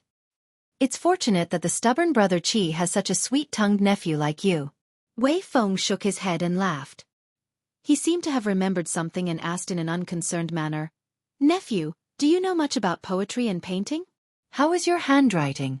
Uncle Wei has gone with the flow these past few years and spent a lot of money to buy over 100 types. Most of them were plundered at a low price from the remnants of the spring and autumn period, who fled to northern Mang's territory. There are few knowledgeable figures in the Wei estate. Uncle Wei is afraid that he will make a mistake and be laughed at by the experts, so he is embarrassed to show them to others. If you, kid, know some tricks, then let this old uncle take a look. If Uncle Wei is in a good mood, I'll take a few. Su Fengnian rubbed his hands and recommended himself. Uncle Wei has suffered greatly in this life because he can't read. As a result, I've been studying diligently to obtain scholarly honors. My handwriting is not bad. Furthermore, I've helped the eldest young master for many years. It's inevitable that I've seen some valuable paintings and paintings that can be verified as fake. I barely have some insight. If Uncle Wei doesn't mind, let me take a look. Uncle Wei sighed helplessly and said, "If I had known, I wouldn't have brought up this pot."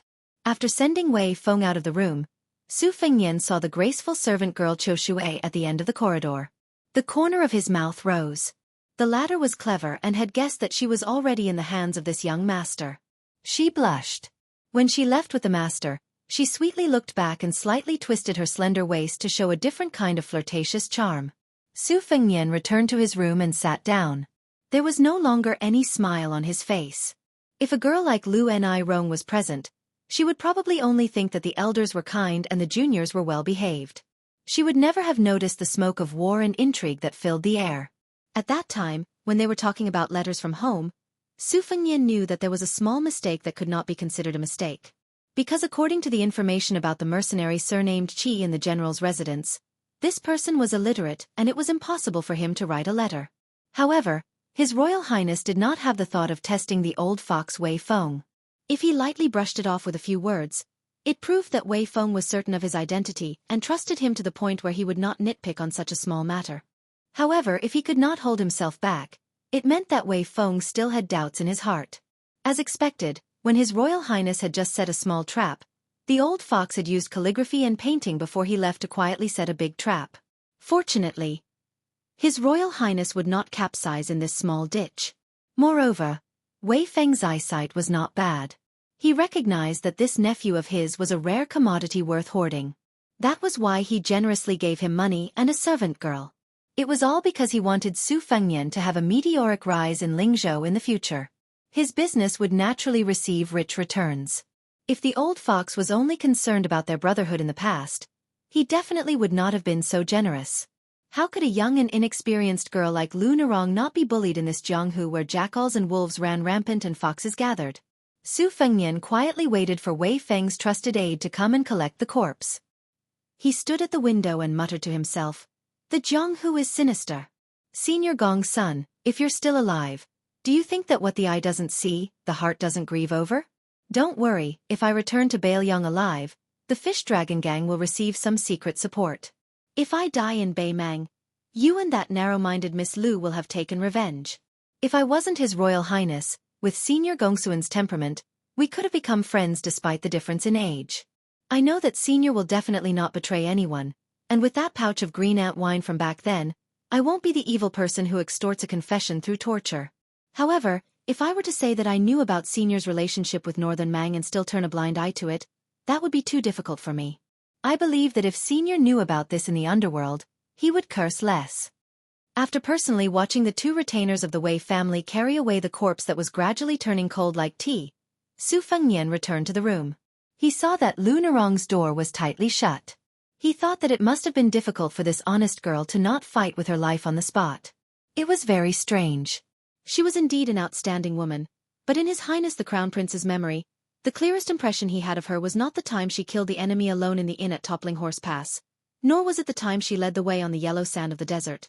Instead, it was the time she sat on the hillside with her arms around her knees in a daze, and the time she drank from the well at Yanhui Pass. The Qingming festival was approaching. How could it miss out on the bitter rain that broke the hearts of passers-by? The path to the tombs was muddy so that the later generations could remember their ancestors with every step they took. In the curtain of night, the heavens were not stingy with a pitter-patter of rain. Su Fengnian pushed open the window. The breeze was chilly. He listened to the rain patting the lotus flowers. However, his expression was cold. He wasn't sure if His Royal Highness could hear the bleakness and desolation in his voice. In Beiyang Palace, there should be a puppet with a similar figure. It was wearing the mask that Xu Xiu had meticulously made, carefully playing the role of His Royal Highness. Su Fengnian leaned against the windowsill without a trace of confusion. His eyes were abnormally resolute. At Toppling Horse Pass, he wanted to pull out his saber for the first time. In the end he failed. At the top of Yanhui Pass, he wanted to pull out the Spring Thunder but failed. Su Fengnian seemed to be admiring the scenery. In fact, He closed his eyes and formed a seal with both hands, washing the qi in his body over and over again. True yang grows from the root. Yin Fu descends to the yellow court. The river flows endlessly and the spirit is firm. This is the Zhenren's great refining form. Su Fengnian stood still like this for a full 2 hours. He slowly exhaled a breath of qi that was like a sword according to the sword qi rolling dragon wall. With a bang, it stirred a lotus flower in the pond and turned it into fine powder in an instant. However, in the boundless curtain of night and rain, who would notice such a shocking detail? Su Fengnian said as if relieved of a heavy burden.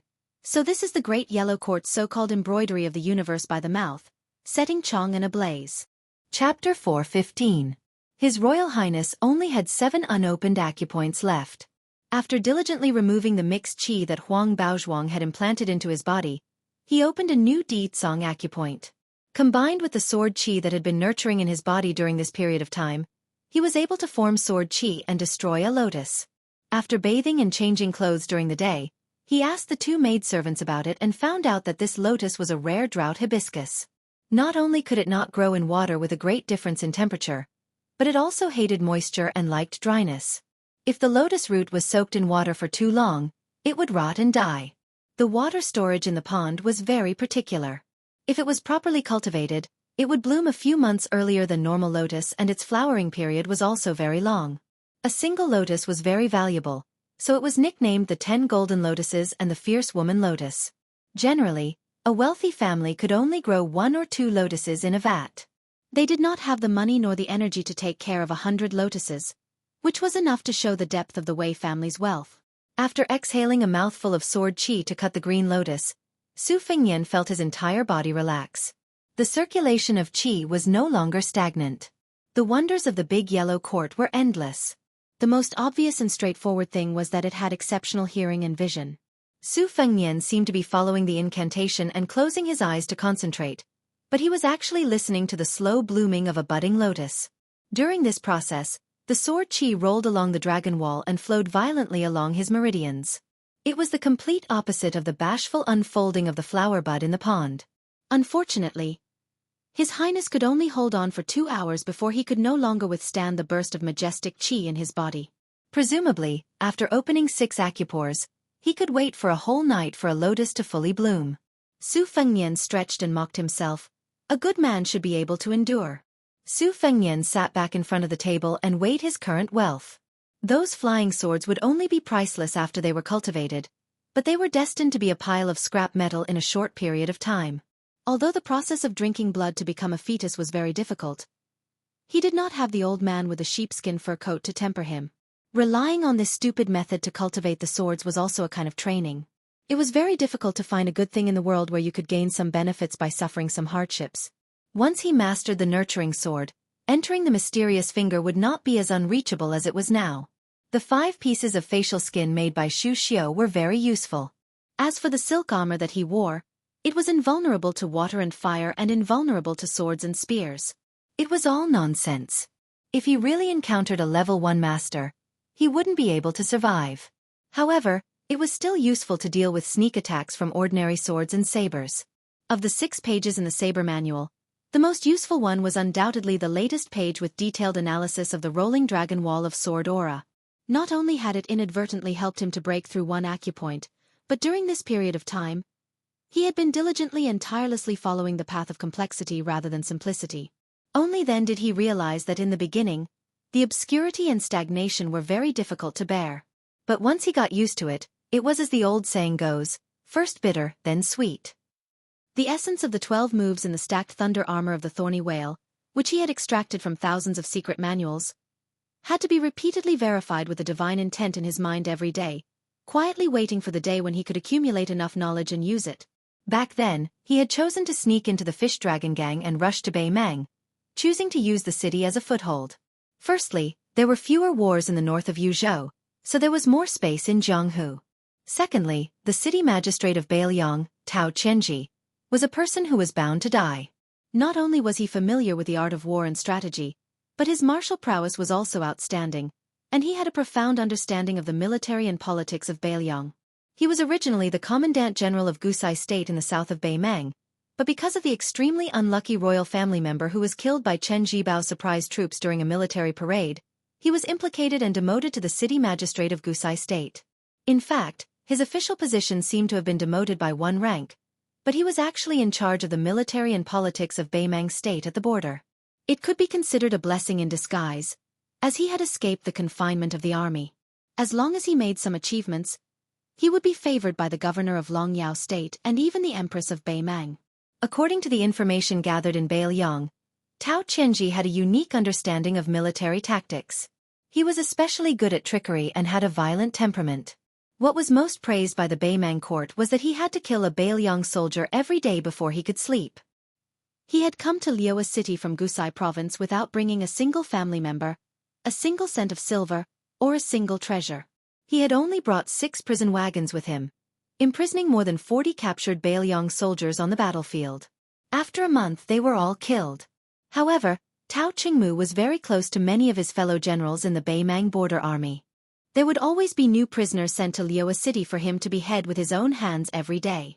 It could be said that Tao Qianji was a young official in the Beimang court who was favored by various forces. He had both military skills and a good reputation among the people. Sooner or later, he would be like a carp jumping through the dragon's gate and become an indispensable cornerstone of the Beimang court. According to the Beimang's Lu city lord, he had 60 armored bodyguards.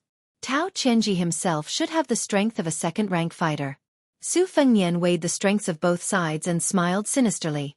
Assassinations between the two dynasties were very frequent, but most of them were done by suicide soldiers, so the chances of success weren't high.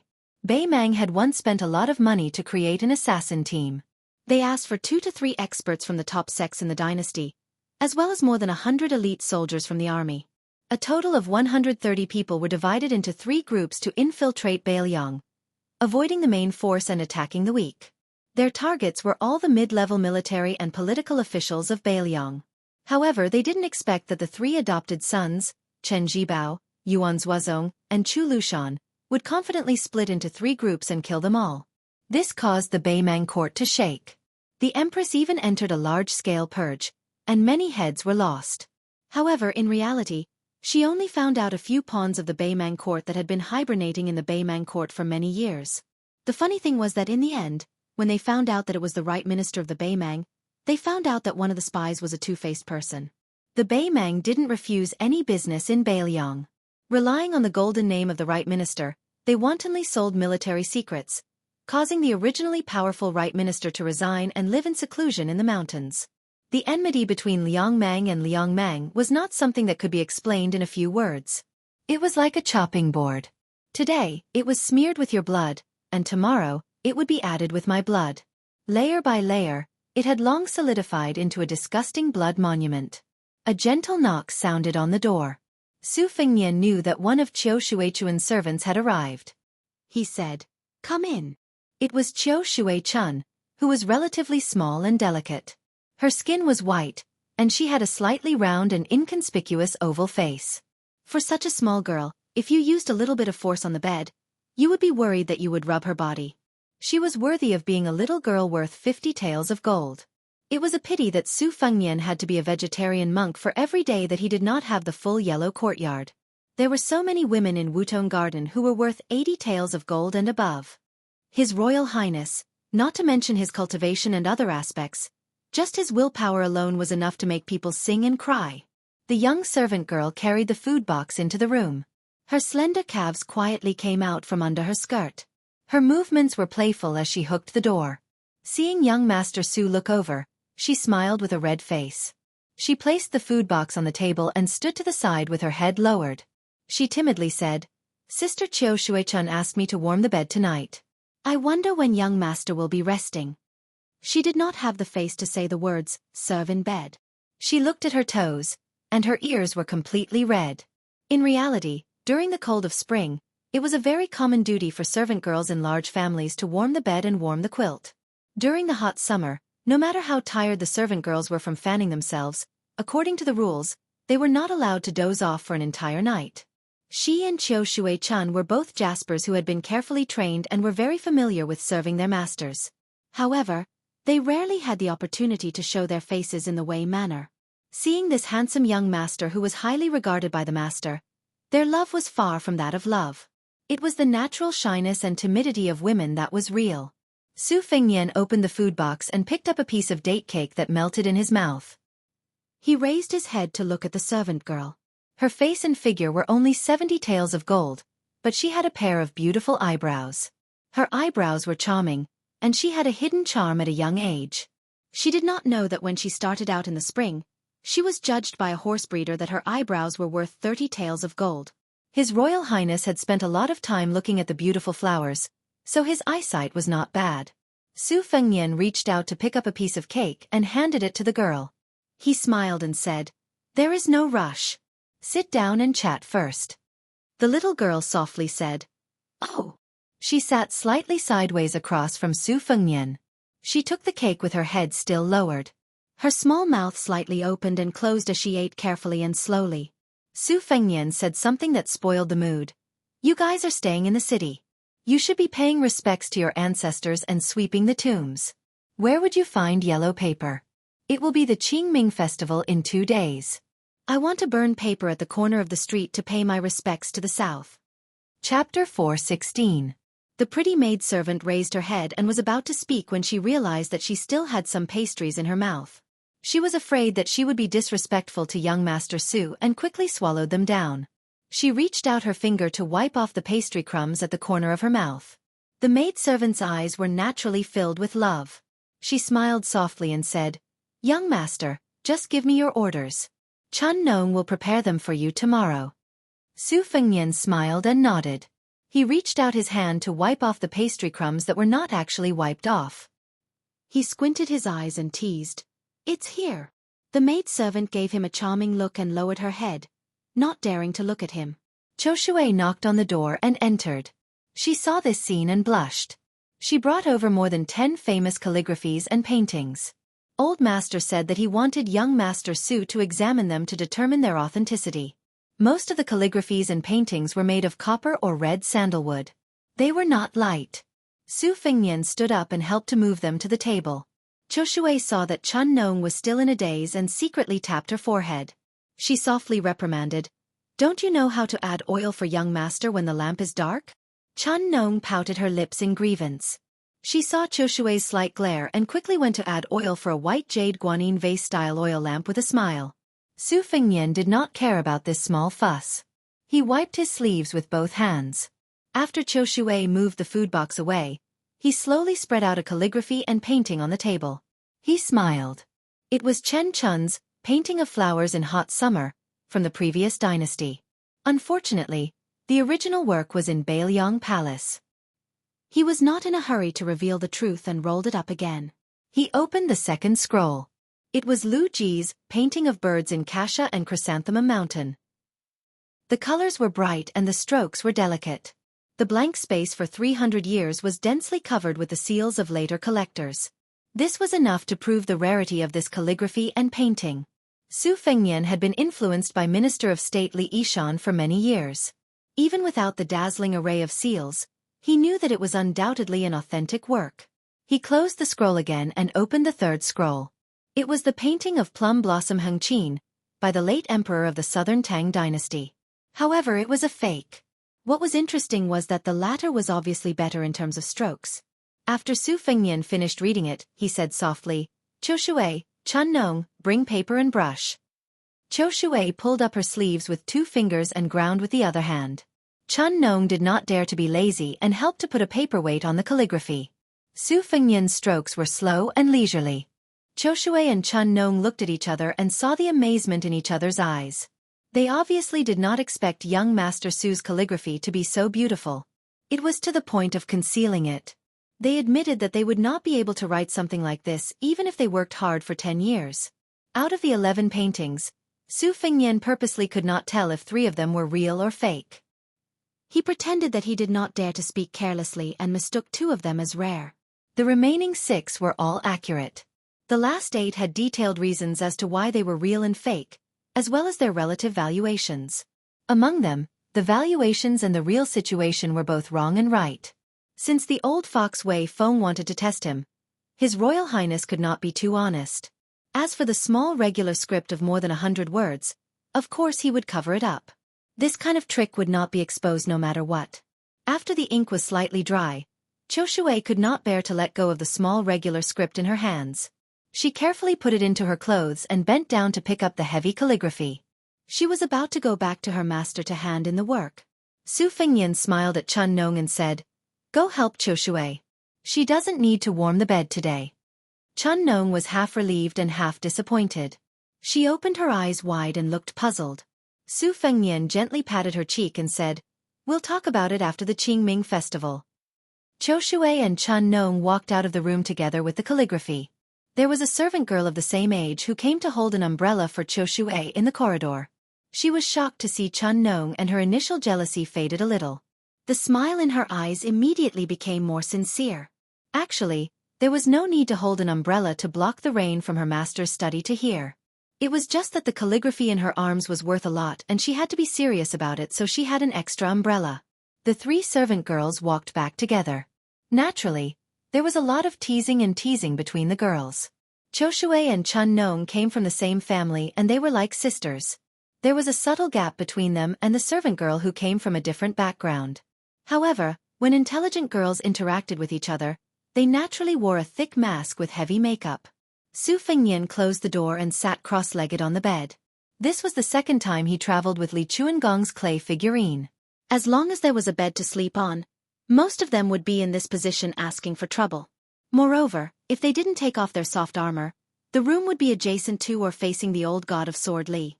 It was easy to imagine how afraid His Royal Highness was of death. Although the majestic Tao Qianji was dressed in a civil official's robe, it was difficult to conceal the aura of a general that had crawled out from a pile of bones. The study room was simple and crude. Many of the antiques and treasures that had been purposely left behind by the previous city magistrate were all pawned on the first day. All the gold and silver that had been obtained were distributed to the remaining city magistrate soldiers, while the civil officials and scribes did not receive a single copper coin. During this period, there was an official who took advantage of the convenience of his duties to secretly embezzle 200 taels of silver. After he was arrested, 30 elite soldiers of the city magistrate's mansion broke in. His head dripping with blood was hung on the flagpole of the martial arts field. This official had some background. His clansmen reported this matter to the deputy head of Dragon Waste Province's county magistrate. Tao Qianji did not bring his family with him, but this former fourth-rank Chongsu general was not a rigid man.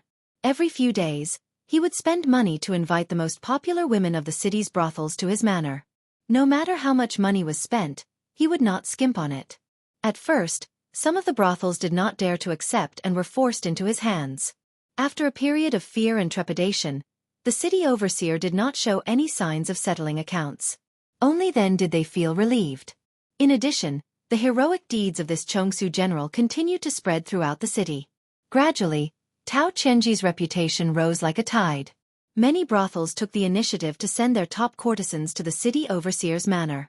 Originally, they could earn dozens of taels of silver a night, but when they opened their mouths and asked for only dozens of taels of silver, Tao Qianji did not fuss over the details. He appeared more and more like a general, making the people of the city who were originally afraid that thieves would come and clean. In the continuous drizzle, Tao Qianji sat in the empty and shabby study, reading a military book by the light of a lamp. A trusted officer from Gusai province stood at the door and respectfully said, "Princess Hongyan of Jade Toad province has come to visit in the rain." Tao Qianji frowned and said indifferently, "If she enters the manor alone, I will not see her." A plump woman with a mink hair covering her forehead appeared beside the officer. Behind her was an old man dressed in brocade with his hands in his sleeves. She stepped over the threshold and placed her hands on the jade belt bestowed by His Majesty the Emperor. She said sweetly, "Oh, General Tao, you put on such airs. Or are you afraid of attracting gossip?" The extraordinarily valiant city overseer frowned and put down the book. He was not the least bit afraid of this imperial relative with a Xianbei hairstyle on her waist. He sneered and said, "Princess Hongyan's beauty is known far and wide. She likes to keep male companions.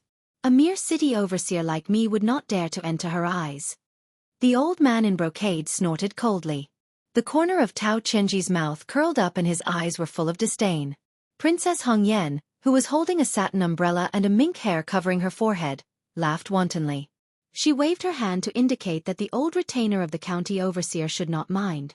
She stared at the rude and unreasonable middle-aged city overseer and said with her charming eyes, "General Tao, I originally did not want to enter this manor. I have to kill people every day and the yin qi is too strong. I am not as vigorous as General Tao, and I am afraid that I will be haunted by ghosts." "It is almost Qingming Festival," Tao Qianji said coldly. "If Princess Hongyan does not have any important matters to attend to, please forgive me for not seeing you out." This plump beauty, who was one of the wealthiest in Jade Toad State, was offended several times, but she still did not show any anger. She smiled and said, "All right, I won't beat around the bush with General Tao. Someone asked me to pass on a message to General Tao. 8 words. Tomorrow morning, don't go out." Tao Qianji, who felt that he was being teased, was furious. The study was filled with murderous intent. The brocade-clothed old man's sleeves billowed like waves. The princess patted her cheeks lightly and said apologetically, "Oh my stupid mouth. What nonsense did I say? I was wrong. It is indeed 8 words. Qingming Festival tomorrow, do not go out. General Tao, please believe me.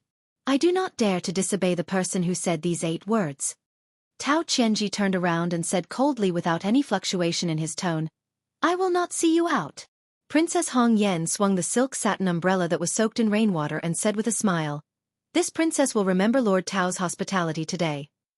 Under the eaves of the courtyard, the brocade-clothed old man, whose martial power was definitely higher than Tao Qianji's, took the umbrella and opened it. He tilted it towards his mistress and said angrily, "Princess, why don't you let me teach this insignificant 5th-rank city overseer a lesson?"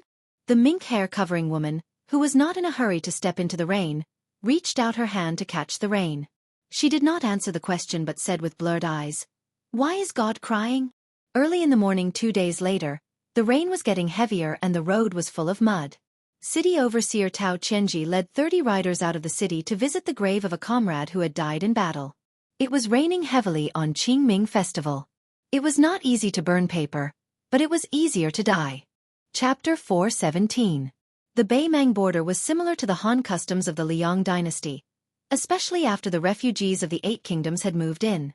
In fact, there was not much difference. On the Double Ninth Festival, they would plant dogwood, enjoy osmanthus and eat mooncakes. On New Year's Eve, they would set off firecrackers, and today's tomb sweeping day. The men of the family, regardless of age, would bring wine, food, fruits, and paper money to the graves. They would burn the paper money and cover the old graves with new soil. As the younger generation, the children and youths would fold tender yellow twigs and stick them in the graves. After burning the paper money, they would kowtow and pay respects to their ancestors, and pray for some good fortune before they could return. There was no fixed time to visit the graves during tomb sweeping day. It could be sooner or later. However, because of the heavy rain in Beimang, most of the graves were on the outskirts of the city and were not close by. Many of the common people were worried about their clothes and hoped that they could wait until the rain lessened before going to visit the graves. Therefore, the departure of the 31 cavalrymen from Beimang was very eye-catching. The limestone streets of Beimang were slanted from the middle to the sides. Normally, it was not easy to notice them, but during the heavy rain, when the rainwater slid into the gutters, one would be able to see them clearly. The sound of the hooves of the 30 armored cavalrymen pounded heavily on the hearts of the people on both sides of the street. Connecting this Commandant General's bloody deeds of killing more than 100 enemies on the border battlefield and killing people and drinking to his heart's content every day in the Beimang Manor, the common people felt more and more that they could rely on this Beimang Manor, who had a military background. Wei Feng was a merchant, and no matter how much money a merchant made, his status was still inferior to that of a landowning household. Although Wei Feng was one of the few wealthy people in Beimang, his manor was still 2 streets away from the Beimang Manor. Fortunately, the Wei Manor was on the main road of the city, quiet amidst the commotion. It just so happened that one could see the 31 cavalrymen galloping out of the city. Leading them was the armored Tao Qianji, who did not conform to the official system. His steed was a rare Fergana horse, light gold in color.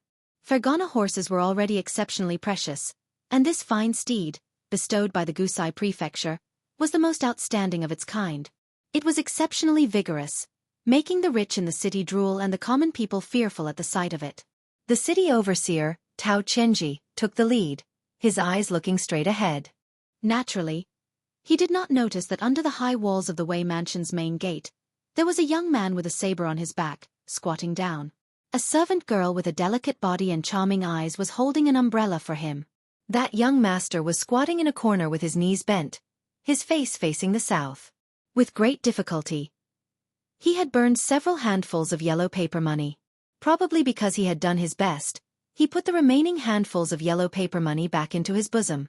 The pretty and pitiful maid reminded him in a low voice, "Young Master Su, it's not good to put the paper money for the ancestors into the arms of the living. Shall I help you keep it?" Su Fengnian stood up and saw that her left shoulder was soaked. He used his fingers to push the mahogany umbrella towards the maidservant. He crossed his hands and placed them on his abdomen. He looked at the armored horses galloping away in the rain. He smiled but didn't say anything. He just shook his head. Out of the corner of his eye, he saw that the small umbrella was quietly tilting towards his head. He took the umbrella, feeling both angry and amused, and held it over the two people's heads. The maidservant, Chun Nong, raised her small head and blinked her pair of eyes that were naturally overflowing with spring. Su Fengnian rubbed her head and smiled. "I'll send you into the mansion first. Later, I'll go out for a walk. You don't have to follow me. This time, I'm leaving the city and I don't know when I'll be back. If we get to the town god's temple and the rain isn't as heavy as it is now, I'll help you and Chu Shui bring a tray of Zhouji's soup dumplings." The young maidservant, who had just started to grow, said considerately, "It's just these roads. I'll be there in a few steps. Young master, you can just go straight for a stroll." Su Fengnian narrowed his extremely beautiful red phoenix eyes and pretended to be wronged. He teased, "I wanted to say a few more words to a certain young lady, but she doesn't understand the situation." At that moment, the young lady seemed to have been struck by lightning. Her entire heart and liver trembled. She was so infatuated that she couldn't speak. She could only tilt up her small chin, which would suddenly sharpen if she was a few years older, and look at the young master with an intoxicating smile in front of her. Some first awakenings of love were always inexplicable. Perhaps most of them would be blown away by the rain and wind. However, the scene at this moment caught the young lady unprepared. Su Fengnian smiled as he sent her into the Wei Manor. After entering the door, the young lady didn't immediately walk into the deep courtyard. Instead, she stood where she was and looked at his slender back. She looked carefully and saw that when he held the umbrella and walked through the curtain of rain outside the eaves, his figure paused. It was as if he was looking through the umbrella at the sky that was like a large ink-stained inkstone. Su Fengnian held the umbrella and walked slowly on the street. His shoes and socks had long been soaked when he burned the paper. His Royal Highness in Baliang stepped on the stone slabs in Beimang City to kill the 31 iron horsemen, including the mayor. The truth was that it was a bit cold. It was similar to the damned weather that made people shrink their necks and curse. The Fish Dragon Gang had paid a huge price to send the goods into the city. In fact, after they handed over the goods to Wei Feng, they had nothing to do with it. However, they still stayed until today and agreed to leave the city in the afternoon. In the past few days, Wei Feng had done his part as a host. He had asked several stewards to take these country bumpkins who had never seen the world to experience the taste of gentleness. This alone cost more than 3,000 taels of silver. In the eyes of the Fish Dragon Gang, this was a shocking extravagance. Even they felt a little embarrassed when they were eating, drinking, whoring, and gambling.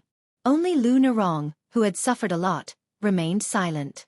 She didn't tell anyone about the death of their guest, Gong Sun Yang. The young Wang Dashi was the only idiot who had always stayed in the Wei Mansion. In addition to practicing martial arts, he also memorized the incantation. The day before yesterday, young Master Su taught him a sword move.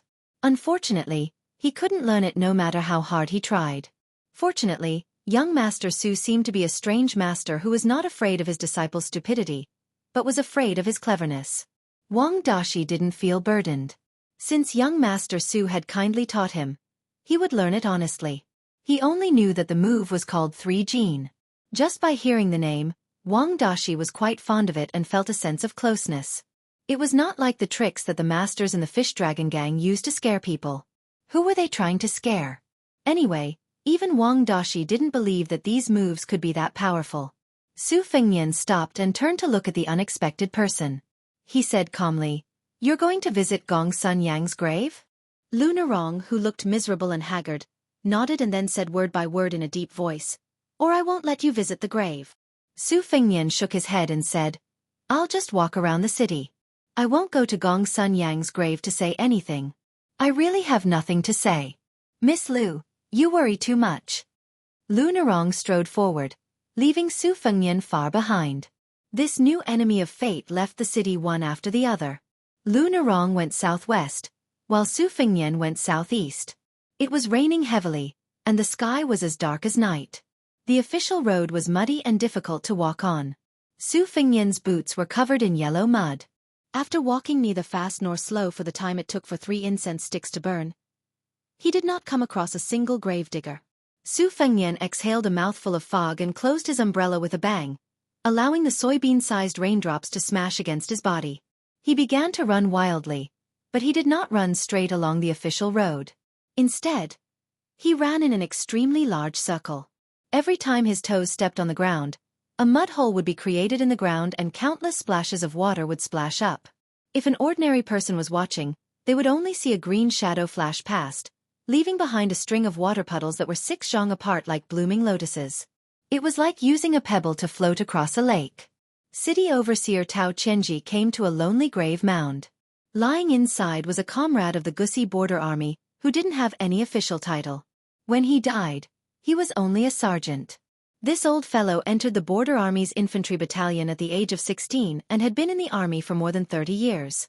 He spent 2 years relying on luck to kill a northern Liang cavalry to rise to the rank of sergeant. Then, he wasted an entire 20 years in this position as a sergeant, going back and forth on the battlefield, never killing many people. However, it was strange to say that after all these years of dealing with the King of Hell under a hail of arrows, he still didn't die. The old sergeant had only led a dozen or so brats under his command, and now, only 4 of them were left. Tao Qianji was one of them. He had been promoted from an infantry soldier to a cavalry soldier, rising rapidly to the position of commandant general. One of them had become a 5th-rank infantry commander, one of them had become one of the few outstanding sentries in the Gusi border army, and the last one had an even more illustrious official position than Tao Qianji, vaguely about to become a pillar of the northern Mang royal court. The old corporal was greedy for life and afraid of death. What he taught these new soldiers was not how to kill the enemy bravely, but how to fight a war with a cowardly attitude. For example, he taught them how to play dead without leaving a trace, how to steal the valuables from corpses, and how to behead the enemy to gain military merits. But it was precisely this old ruffian, who was about to receive a salary and retire at home, who had died in a battle without warning. He had blocked a fierce Bailiang saber for his subordinate, and his entire back had been slashed open. He was just an ordinary foot soldier of the Baimang border army, and the soft armor he wore was completely useless against the sharp Bailiang saber. Tao Qianji and a few of his peers were still young at that time. They held the dying corporal in their arms and did not understand why this old man, who was addicted to alcohol, said that it would be better to die on the battlefield rather than in a coffin. Before the corporal died, he nagged and nagged. He was not a man of integrity, but he was in so much pain that tears and snot flowed down his face. In the end he said, "It really King hurts." 30 personal guards from Gusai neatly dismounted from their horses and stood in the distance. 2 of them took off their backpacks. One of them took out a few bottles of good wine that the general had specially bought with a lot of money. There was nothing else but wine. The other took out a large stack of paper money wrapped in oil paper, and handed it to the general along with a fire starter. After that, he opened an umbrella to block the wind and rain. Chapter 4:18. Tao Qianji squatted on the grave mound and smashed a wine bottle with his fist. 6 or 7 bottles of expensive soju from Gongnam-do in the Liang dynasty flowed freely into Baimang and seeped into the mud in front of the grave along with the rainwater. Tao Qianji flicked the tongs used in the army and ignited the yellow paper. He muttered to himself, "Old man, you don't have much ability, but you taught us how to survive." At that time, if you didn't say that it was useless for you to accumulate military merits and gave those 2 heads to Dong Zhuo, this guy wouldn't have the glory he has today even if he was beaten to death. If you didn't block a knife for me in the end, I wouldn't have been able to get you good wine. That Dong Zhuo is a stone in a latrine pit. He has a stinky and stubborn temper. When we were drinking, he let it slip that he didn't have the face to see you, an old man who is as prideful as he is. I didn't think as much as he did. Since we're already in Lucheng, it wouldn't be right if we didn't bring you a few bottles of good wine that you've coveted for a long time during the Qingming festival. You're a narrow-minded old man. When I stole your wine, it was like stealing your wife. Oh, I forgot. You've been single your whole life. If you're still alive today, old man, you only need to tell us who you like. Dong Zhuo and I won't be afraid of anyone. We'll help you snatch it. Tao Qianji held the burning yellow paper in his hand, completely ignoring the burning pain. He said softly, "Before I came to visit your grave, I killed a Bailiang soldier. I chopped off his limbs with my own hands with a Bailiang knife. I know you're a coward and I'm afraid you won't be able to sleep well, so I didn't bring him to your grave to disturb you. Old man, let me tell you. In fact, the Bailiang cavalry only thought we were invincible when we were young. It was mainly because we were scared by you. Every time before we went to the battlefield, we would see you trembling and your legs shaking just by hearing the hooves of the horses. Even Dong Zhuo and I were scared to death. Now that we've killed so many Bailiang soldiers, it's actually not that big of a deal. When we came to Luqing, we brought 4 cages of Bailiang soldiers. Many of them were begging for mercy like dogs. Some of them were worse than dogs when they drew their swords against their fellow soldiers in order to survive." After the yellow paper was burned, Tao Qianji clapped his hands to disperse the ashes. He slowly got up and said, "I won't keep you from drinking." The 31 cavalries silently mounted. Tao Qianji. Tao Qianji's. Tao Qianji. Of Tao Qianji. Tao Qianji nodded and said with a smile, "I thought those parasites in the imperial family sauce jar would take the opportunity of my demotion to come here and clamor to beat a drowning dog. It seems that I overestimated their courage." The captain sneered. "What kind of brave soldiers can these embroidered pillows wearing silver armor and carrying silver swords produce? Even if there were 100 of them, they would only be stuffed between our teeth." Tao Qianji raised his head to look at the gray sky. The rain showed no signs of abating. He withdrew his gaze and said calmly, "Return to the city." The sound of thunder, rain, and horse hooves. One cavalryman followed the other. They rushed out of the 2 to 3 miles long muddy path near the burial mound and were about to turn into the official road. Tao Qianji's pupils shrank. A trace of ruthlessness flashed through his eyes. He raised his hand and the 30 cavalrymen behind him stopped instantly. Normally, the official road could allow 4 cavalrymen to ride side by side. But after the heavy rain, it was full of potholes. 3 cavalrymen riding side by side was the limit. If the cavalrymen wanted to maximize the impact of their charge, 2 cavalrymen would be the best. On the official road splashed with water droplets, a young man with a saber stood with an umbrella. There was no way the military officer who was proficient in scouting could investigate every single blade of grass and tree within a range of 3 li in such a short amount of time. Together with the fact that the heavy rain had erased all traces of footprints, he could only guarantee that there was a group of around 10 people. Towards this fish that slipped through the net, the Northern Mang's 6th-rank military officer berated, "Who goes there?" The man with the saber didn't speak. He just slowly closed the umbrella and inserted the tip of the umbrella into the mud beside him. Tao Qianji was indeed a decisive general. When he saw the young man's action, the corner of his mouth twitched. He said calmly, "2 teams, charge. Kill without mercy." The 2 cavalrymen rushed out side by side. The horses under the cavalrymen were strong. They were good horses that were familiar with war. When they ran, they showed a very dynamic visual beauty. When the rain washed over them, their mane trembled with the rhythm of their muscles. For a moment, the sound of the horses' hooves covered the sound of the rain. The 2 unsheathed sabers were as clear as snow. The blades were wider and thicker than the Bailiang sabers. They were similar in length but slightly less sharp. The curvature was bigger. Experienced soldiers had to match the running speed of their mounts when they attacked.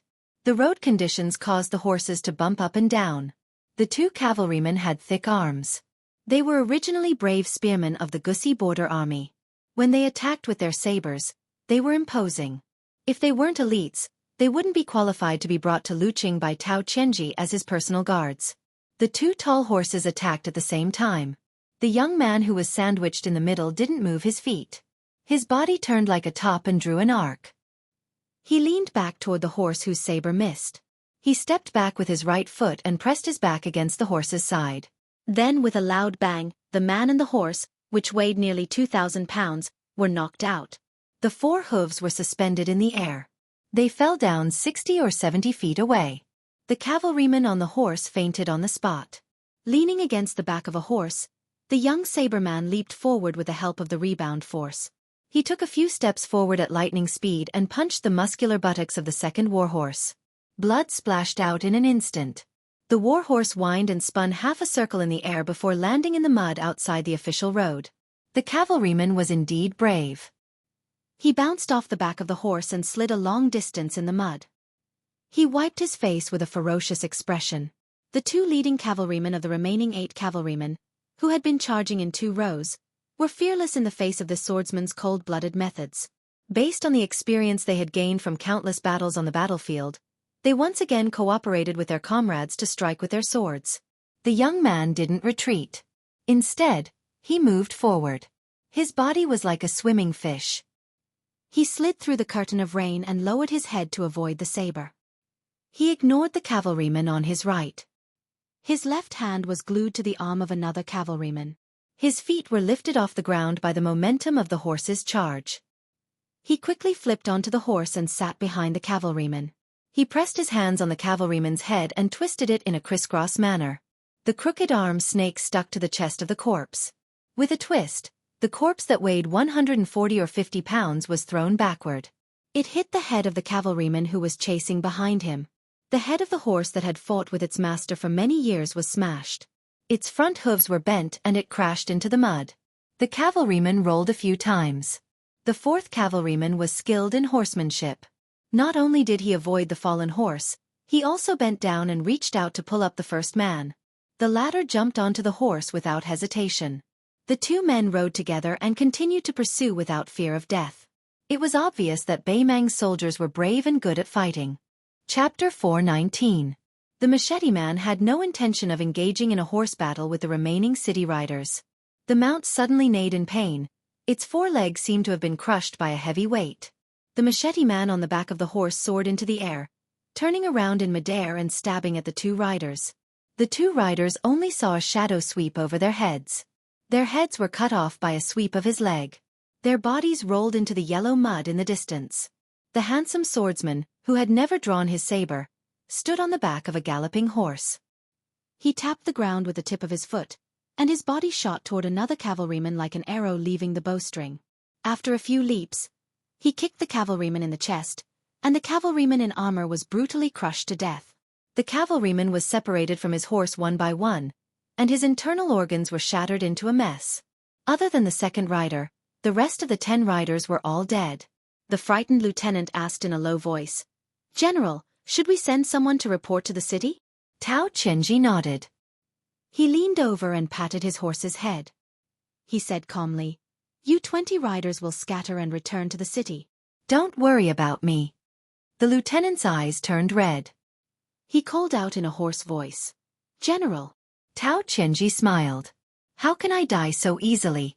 I also don't want to die here." After Tao Qianji finished speaking, he coldly said, "Listen, return to the city." After a brief hesitation, the 20 riders left with hatred in their hearts. The young machete man didn't stop them. He jumped off his horse and onto the official road. Obviously, he only had eyes for Tao Qianji today.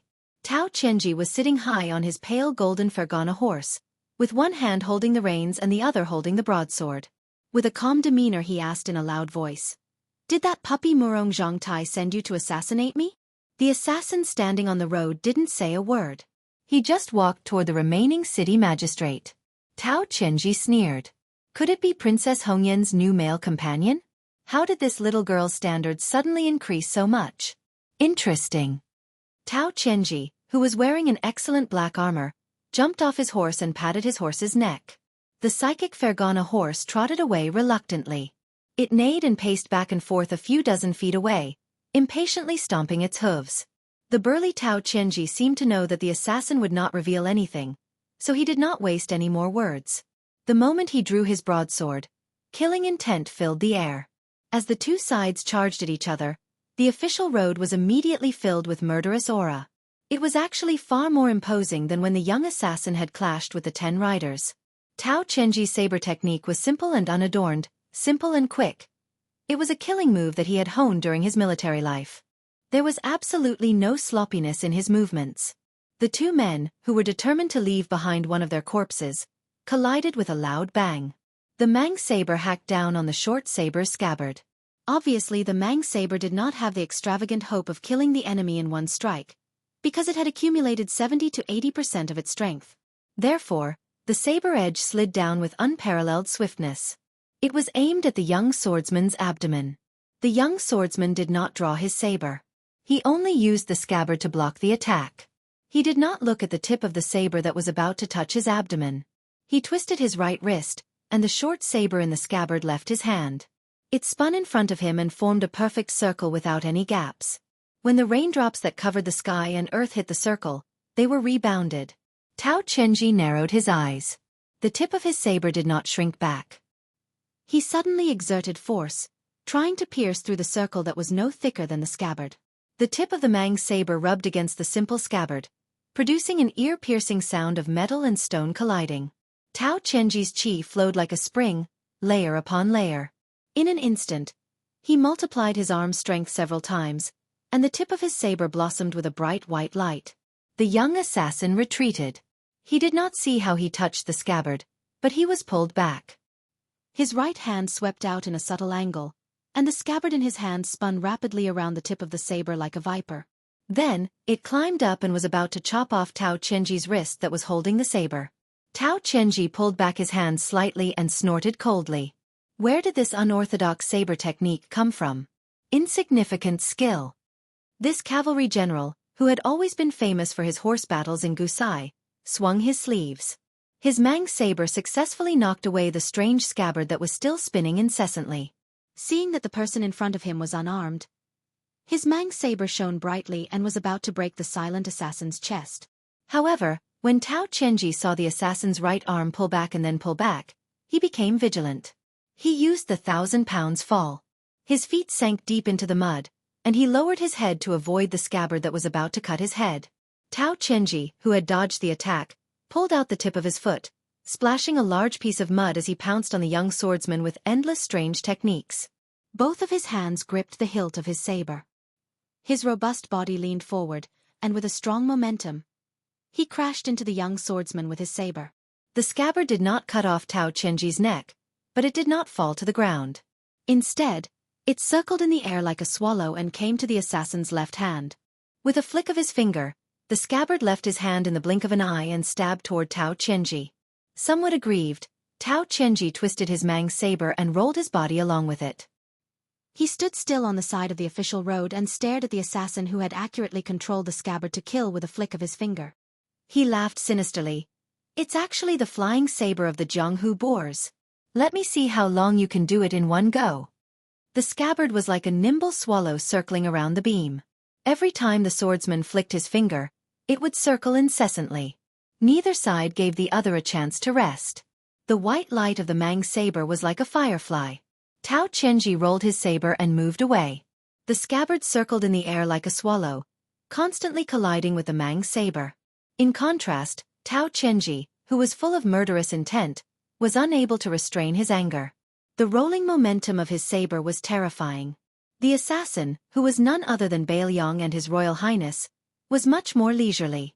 On the official road, he used the flying saber that he had stolen from Xiao Chong outside the Tumbling Horse Pass and the Fish Dragon Gang's master's 3 cupped fists. He had mastered it thoroughly and was strolling leisurely. He seemed to know when to advance and when to retreat. He already had a somewhat lofty Grand Master's demeanor.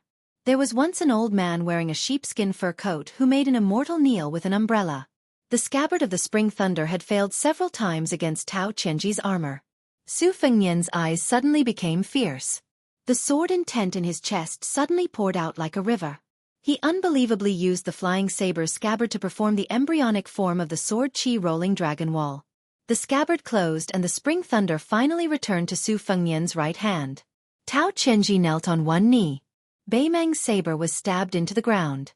Thick blood flowed from his wrist along the blade. His armor was shattered. His whole body was badly mutilated. There were even some wounds where his bones could be seen.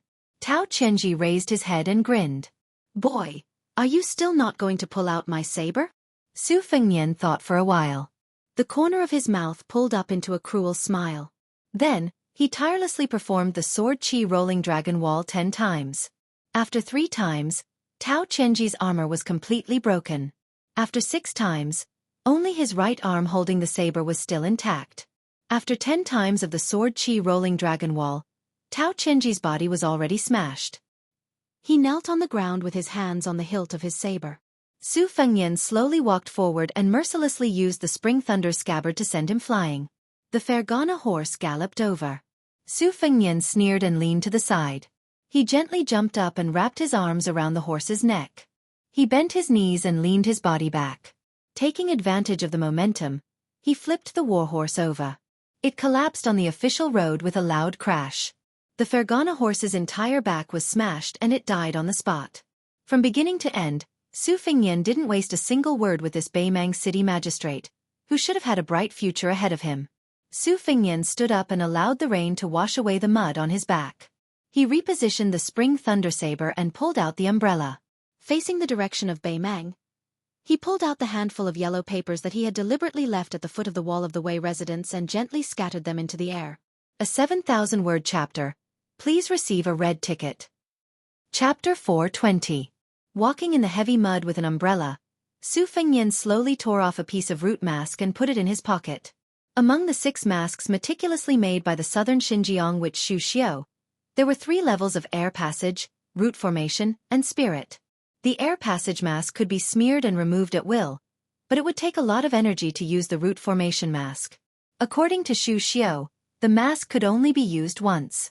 As for the reincarnation mask, which changed one's foundation, one could not restore one's original appearance even if one was disfigured. The root formation mask could be used 3 to 4 times. Su Fengnian did not want any men of sacrifice to follow him. He left a puppet in Beiliang Palace as a smokescreen. After entering Beimang, he would inevitably become a thrifty miser. He would kill 6 second-rank martial artists, 3 Vajra martial artists, and 1 finger Xian martial artist. This was one of the goals that Su Fengnian had set for himself in northern Mang. The reason why he chose Left City in Dragon Waste Province as the base of northern Mang was mostly because of Tao Qianji, the city overseer. This former commander-in-chief who had been demoted in public but was actually promoted in private was placed in Left City by Northern Mang Royal Court. How could it be as simple as keeping Tao Qianji away from the grudges between him and the several members of the royal family of the younger generation? Northern Mang Empress sat on the throne of the royal court and cast covetous eyes on the Liang dynasty that had unified the spring and autumn period. She was truly acting as if she was sitting in the north and facing the south. Who dared to say that Tao Qianji was not a key pawn that she used to target northern Liang Yuzhou? Although this person was only a martial artist who was close to second rank, Tao Qianji was far more than ordinary in terms of rallying the people at the border and the threat to Beiliang in the future. When he talked with Su Xiao secretly, he mentioned this new city magistrate. He said that killing Tao Qianji was equivalent to killing 3,000 Beimang soldiers. At this time, Tao Qianji, who liked to torture and kill Beiliang soldiers every day, had not yet stabilized his foundation. How could Su Fengnian not make a move? Tao Qianji could be considered to have died at a good time. Although Su Fengnian had taken off his mask and the simple and unadorned spring thunder saber at his waist was not very conspicuous, the 20 or so armored bodyguards had fled back to Yu City. Even if they were like a group of dragons without a leader, with Tao Qianji's achievements in managing the army, they were bound to set up an inescapable net. Su Fengnian had been strolling around the city for the past 2 days and had already thoroughly studied the layout of Yu City. Instead of going through the city gate, he chose a section of the city wall where there were few signs of human habitation and climbed up the wall like an ant attacking a city. The rain was still pouring down heavily. He climbed to the top of the city wall and leaped over it, landing lightly at the base of the inner city wall. He walked through the deserted alleys and narrow streets. Other than Tao Qianji, there were still other experts in Yu City. Small groups of cavalry roamed in different directions. The martial law was cleverly enforced, loose on the outside but tight on the inside. Su Fengnian was worthy of being called an expert when it came to this level of patrolling and searching. Naturally, he easily avoided them and even went to Zhouji's store to buy a tray of piping hot soup dumplings. From the time he left the Wei mansion to the time he returned, it had only been 3 hours. There was still an hour until lunchtime. The maidservant Chun Nong had been waiting in his room. When Su Fengnian pushed open the door, the bored girl was leaning against the windowsill in a daze and did not notice him. It was only when she smelled the aroma that she suddenly turned her head. She saw young Master Su, drenched in sweat, holding a tray of food in his hands. Her eyes reddened for no reason. Su Fengnian had no choice but to interrupt her brewing emotions. He teased, "Don't think too highly of yourself. I bought it along the way. Take it and eat it with Qiu Shui. As for changing clothes, I'll do it myself. I don't want to spoil your appetite." "Are you crying? Don't. If outsiders see me, they'll think I'm worse than a beast. I want to take a tray of soup dumplings and elope with you back to Bailiang." The young maidservant sniffled. Seeing young Master Su's determined expression, she hesitated for a moment before giving in to the gluttonous bug in her stomach. She carefully took the soup dumplings and walked to the doorstep. She glanced back and smiled charmingly. Su Fengnian waved his hand and waited for her to trot far away before locking the door. He took off the spring thunder and placed it on the table. He took out the tightly wrapped knife manual and a stack of dough. He did not take off the silk armor that was warm in winter and cool in summer. He changed into a clean and comfortable scholar's robe and put away his personal belongings. He could really be considered to be alone in the world. Chun Nong must have eaten the soup dumplings carelessly. She was dragged back by the ear by Qiu Shui, who was more sensible. She helped young Master Su with his hair. Chun Nong kept throwing meaningful glances at Sister Qiu Shui. The latter quietly sighed and asked, "Young Master Su, are you leaving Luqing to return to Lingzhou today?" Su Fengnian nodded and went straight to the point. "Uncle Wei's original intention was for the two of you to return to Lingzhou with me. However, there's a saying. If a man doesn't have a career, how can he start a family?" Turning his head, he saw the two maidservants looking at each other. They were very cute. Su Fengnian laughed and said, "You really believe me? I'm just poor and can't afford to raise the two of you. I want to make a few more trips to Beimang and earn some money before bringing the two of you back to Lingzhou in a grand manner." Chun Nong, who was combing Su Fengnian's hair, timidly said, "Chun Nong and Sister Qiu Shui can play women's and zither. It's fine even if we don't need young Master Su's support." Qiu Shui's thoughts were much more meticulous and mature.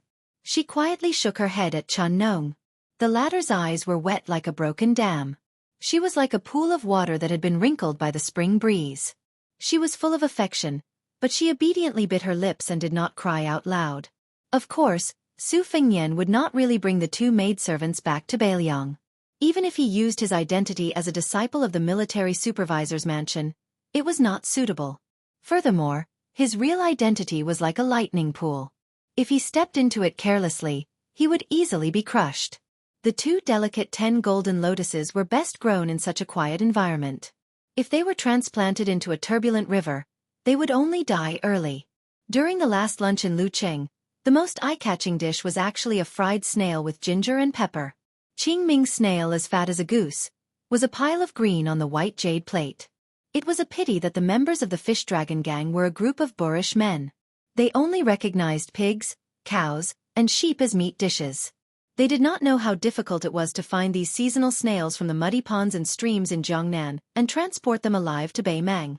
Fortunately, there was a roasted whole lamb at every table, which made the Fish Dragon Gang feel greasy. Today, Lu Nerong had said that they were not allowed to drink, which was a bit of a fly in the ointment. However, after Xiao Bangzhu and foreign guest Gong Sun left, Miss Lu became more and more at ease.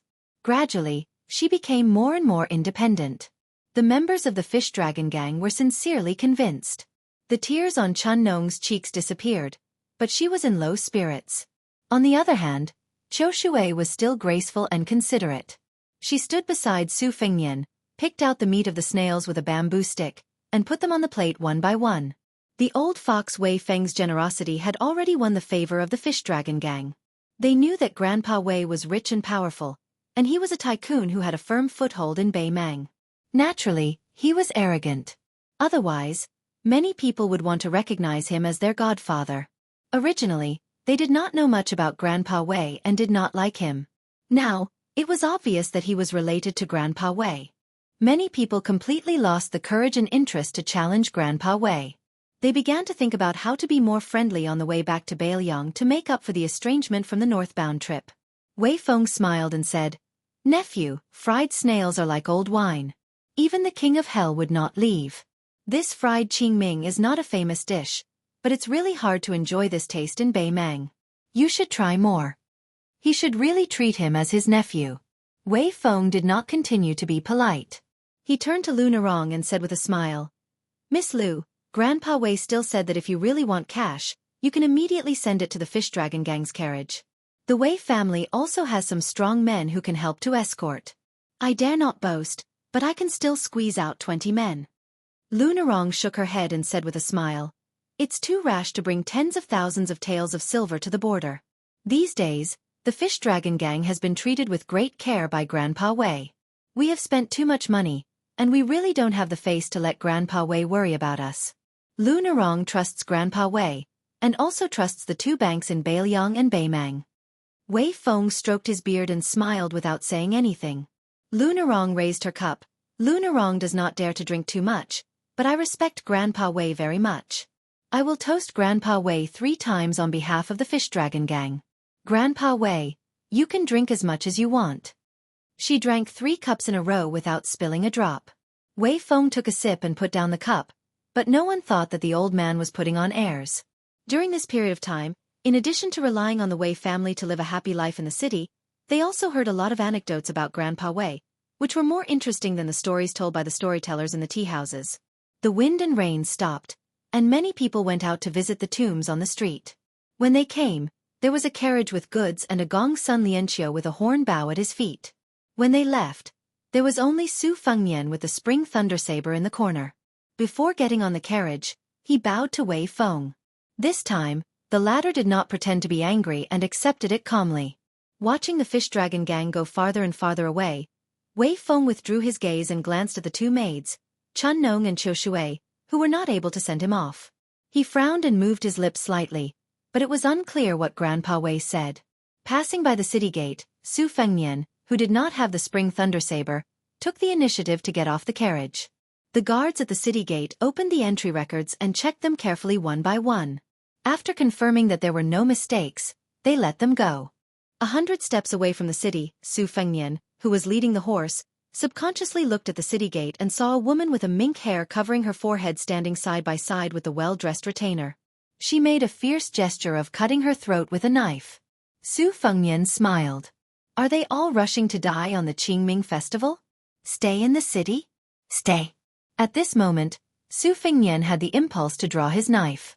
A princess with a xianbei hairstyle on her waist.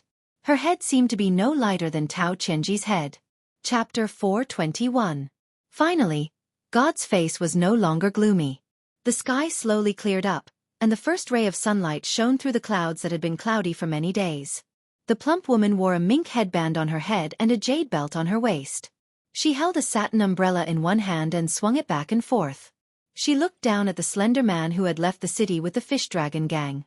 After doing that bloody action, she seemed to be amused by herself and burst into laughter. The old man in embroidered clothes beside her could not understand her master's thoughts. He asked in a low voice, "Princess, why are you competing with this Beiliang commoner? Do you need me to take action?" 2 days ago, Princess Hongyan, who had personally gone to the city lord's mansion to deliver the message to Tao Qianji, shook her head slightly. She stopped laughing and said playfully, "Old Dragon King, I'm just playing around. I don't know why I can't help but want to bully and scare this guy when I see him. But it's strange. Even though I know it's impossible, I still feel that this guy has something to do with Tao Qianji's death. We women's intuition can't even be understood by ourselves." The old man in embroidered clothes smiled and said, "How can I deserve to be called Dragon King by Princess Hongyan?" The woman, who was already extremely wealthy in the Beimang dynasty, smiled and did not comment. She gently spun the satin umbrella with a red sandalwood handle. She had liked rainy weather since she was young. She would spin the umbrella in the rain and shoot the raindrops. The Northern Mang Empress, who was over 50 years old, had always been cold and indifferent to the royal family. She was only exceptionally fond of this young princess. When Princess Hongyan was still a child, she would often follow her father into the palace to meet the emperor. His Majesty the Emperor would personally place her on his lap and watch her play. This was once a rare and heartwarming scene in the imperial palace. Unfortunately, after she grew up and left the imperial city, it was inevitable that her warm relationship with the emperor would gradually drift apart. This was especially so after Princess Hongyan's father committed a serious crime of speaking out of turn. It had already been several years since she last saw the iron-blooded empress who had killed the empress, the emperor, and the emperor's descendants. She sighed and shook her head to dispel some of her gloomy emotions. Her eyes sharpened as she said, Tao Qianji is beyond redemption, his death is not to be regretted. He was such an important figure in the royal court, yet he was angry with me, a princess. He insisted on leaving the city during the Qingming festival. Now look, he's been killed. According to the description of the guards, the self-proclaimed painter Helian Jiyuan also painted a portrait of him. Hundreds of light cavalry equipped with only a broadsword, searching the city like headless flies. Isn't it like looking for a needle in a haystack? Tao Qianji's death is so dubious. Murong Zhangtai and the rest of the scum who have old and new grudges with Tao Qianji will be played to death by Fatty Dong, and the rest of the young men with real power in the army. It will be a big fuss over a minor issue. After all, Murong Zhangtai and I are cousins. The old man, who always had his hands in his sleeves, smiled and said, If the princess grieves over the death of the rabbit, then you are giving too much face to Murong Zhangtai and the others. The woman's face changed like the day in June. She giggled and said, That's right. Although these brats always followed me around when they were young with 2 trails of snot hanging from their noses, it's a pity that the older they get, the less adorable they are. I'm too lazy to care about them. The old man in embroidered clothes naturally didn't rely on flattery to become one of the top officials in Jade Toad Province. He narrowed his eyes and said, Tao Qianji was an expert in both horse and foot combat when he was young. If he practiced his broadsword technique for more than 10 years, he might have a chance to reach a higher level. That Gu Jiantang in the south was a great grandmaster who relied on killing people. There are many hidden guards in the city, which means that the slightest movement in Bailiang can't escape our eyes. Therefore, the assassin who broke through the border single-handedly is most likely not a weakling. After easily killing 10 elite cavalrymen, he then killed the small second-pin Tao Qianji in a short time and made the reinforcements rush to empty space. The key is whether or not the assassin drew his broadsword when he killed Tao Qianji. If he didn't, then it's a bit exaggerated. I reckon that not only will the city be in a state of chaos, many of the feudal officials in Dragon Waste Province will also be on tenterhooks. The woman with the mink hair covering her forehead laughed heartlessly and said, Dragon Waste Province can't be compared to Gusai Province, which has been through the flames of war for a long time. The old men here are used to living like princes and all of them are fat. When they look down, they can't even see the little bird under their crotch. It's better if more of these Beimang officials die. The old man in embroidered robes laughed out loud. This young master's tongue was indeed as vicious as ever. Although he had followed her around for many years and had already toured all 8 provinces of Beimang, he was still surprised from time to time. Princess Hongyan murmured softly, Li Yang has Zhao Go, but don't we also have a spider web in Beimang? I'd like to see when this assassin will run into the web. 2 cocoons, 6 men holding poles, 300 men catching men, and 80 women pouncing on butterflies. They're all like mad dogs. Hearing this string of obscure words that did not cause any ripples in the ears of the common people, the old man in embroidered robes looked around vigilantly. Seeing that there was no one around, he did not make a sound. The woman with the mink hair covering her forehead smiled charmingly and said, Old Dragon King, what are you afraid of? Weren't you a big shot in this spider web before? Now that there are 6 insufferably arrogant men holding poles, almost half of them have to call you martial uncle. The old man sighed and said, Without that layer of human skin identity, even a newly promoted man catching men won't take this old servant seriously. Chapter 422. She smiled and said, Everyone says that the old Dragon King has 1 foot in the Vajra realm and 1 foot in the Profound Finger realm. He is ranked 9th among our northern Mang's 10 great devils. The old man in embroidered clothes was slightly absent-minded and shook his head. Compared to Tuoba, Hong Jingyan, and Luo Yang, whether it is in the realm or the ability to kill, I am far behind them. The woman touched the mink headscarf on her head. She looked innocent and charming as she said sweetly, You may be lacking compared to them, but you are much better than them. I am so envious. The old Dragon King smiled knowingly. Outside the city, the young man from the Fish Dragon Gang, Wang Dashi, was walking beside young Master Su who was leading a horse slowly. The young man had followed young Master Su's gaze and looked back. When he saw the woman with the mink hair covering her forehead, he was startled. Not all young men in Jianghu had the courage and confidence to not be afraid of tigers. Wang Dashi was very afraid of this enchanting woman who had hooked up with the soldiers at Tumbling Horse Pass. From the bottom of his heart, he felt that she was both dangerous and indecent. Su Fengnian mounted his horse and came to Lu Nerong, who was leading the group. He said directly, "I will part ways with the Fish Dragon Gang when we reach Yanhui Pass. There are some private matters that the general's residence has asked me to deal with. In the carriage, there is a small box of fire pleats that I asked for from the Wei residence, as well as a few calligraphy and paintings that Old Man Wei gave as a gift. It is also an additional compensation from the general's residence to the Fish Dragon Gang. Miss Lu can decide whether to accept it or not. In order to build a relationship with the government, it was not appropriate to give real money as it would easily violate taboos. It was better to give a few tasteful treasures to play with. Moreover, it was not necessarily useful to just worship the Bodhisattva in the temple.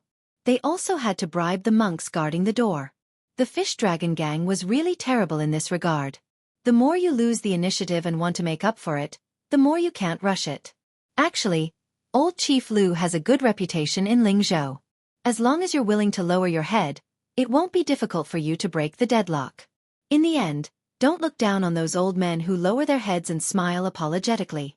They also have embarrassing situations where they lower their heads and lower their heads.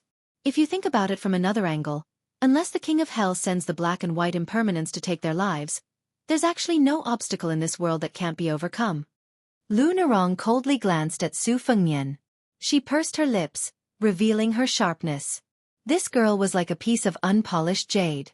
After being polished by life, she became more and more resplendent.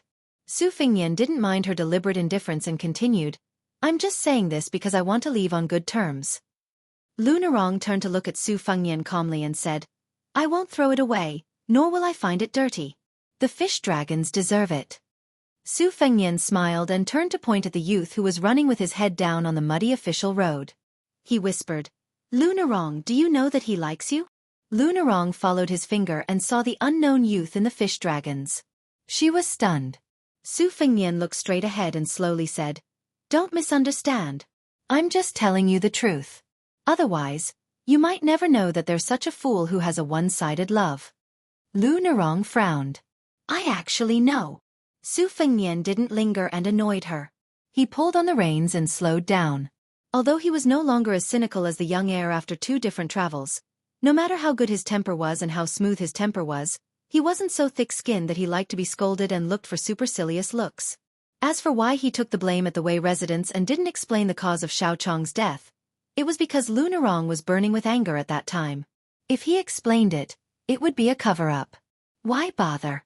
Moreover, if she wanted to hate, then let her hate thoroughly. His Royal Highness had walked step by step all these years. He was almost numb to this kind of misunderstanding. Wasn't this the guilt His Royal Highness felt for forcing Gong Sun Yong to his death? Returning to the youth's side, Su Fengnian laughed in a low voice. "Wang Dashi, just now I told Miss Lu that you like her." Wang Dashi was first shocked, frightened, and alarmed. Then his face flushed red and he almost cried. Young Master Su was the person he admired and was most grateful to in his life. How could he dare to blame him? He could only lower his head and shake his shoulders. It was obvious that he had been wronged to the point of choking. Su Fengnian smiled and comforted him. "I lied to you." Wang Dashi raised his head, unable to speak. He was at a loss and disappointed. Su Fengnian smiled. "Wang Dashi, I'll teach you a good way to pursue a girl. Do you want to hear it? It's a real story." Wang Dashi hurriedly wiped his eyes and said in a low voice, "Young Master Su, just say it." Su Fengnian gazed at the bright sky where the dark clouds had dispersed. He said softly, "Walk in front of her and tell her that if you want Jianghu, I'll give you one. If you want the world, I'll give you one. As for me, I just want a son. Will you give it to me?" Wang Dashi was dumbfounded. He stammered, "I don't dare to say that." The corner of Su Fengnian's lips curled up and he smiled gently. Wang Dashi then realized and asked curiously, "Young Master Su, who is it? He has such guts. In our Lingzhou dialect, he's very domineering." Su Fengnian said softly, "My father." Chapter 423. Su Fengnian really wanted to tell this ignorant youth who had just entered the Jianghu that those great heroes in white robes and wielding swords in front of people also had to worry about their 3 meals a day. Those beautiful women who seemed to be above the common populace would also have such petty thoughts. Those vassals who flaunted their power also had the grievance of swallowing their teeth and blood. But in the end they gave up. It was good to have one more day of daydreaming about the Jianghu dreams of a youth. Su Fengnian bent down and rubbed the soft mane of the brown horse he sat on. His father, who had been rude to his wife the moment they met, had received a beating. But what surprised the world was that this young soldier from the East Liaoning expedition had escaped death again and again, and climbed to the top of the court step by step. Other than the armor that was no different from that of an ordinary general, he had also put on that blue satin python robe that everyone in the dynasty knew about. But in His Royal Highness's eyes, the King of Beiliang, the pillar of the country, the great general, these awe-inspiring titles, probably because it was dark under the lamp, he rarely thought deeply about them. What he remembered the most was Su Xiao sewing cloth shoes year after year. In his youth, he had felt that Su Xiao was extremely bored. And now, he still felt that Su Xiao was boring. Boring. Boring. The butcher Su Xiao had many things to say. Zhao Chongling was dead. So many of his old brothers who had lived but not died with him were dead. He had never taken another consort. His children had married, traveled, and traveled. Who could he find to talk to? Su Fengnian exhaled deeply.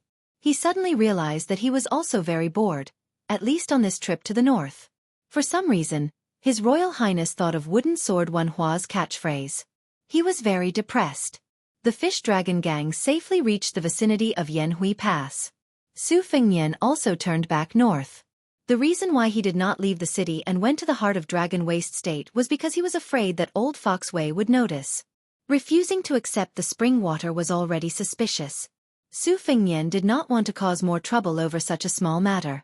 The parting with the fish dragon gang was neither sad nor joyful. It was as calm as water.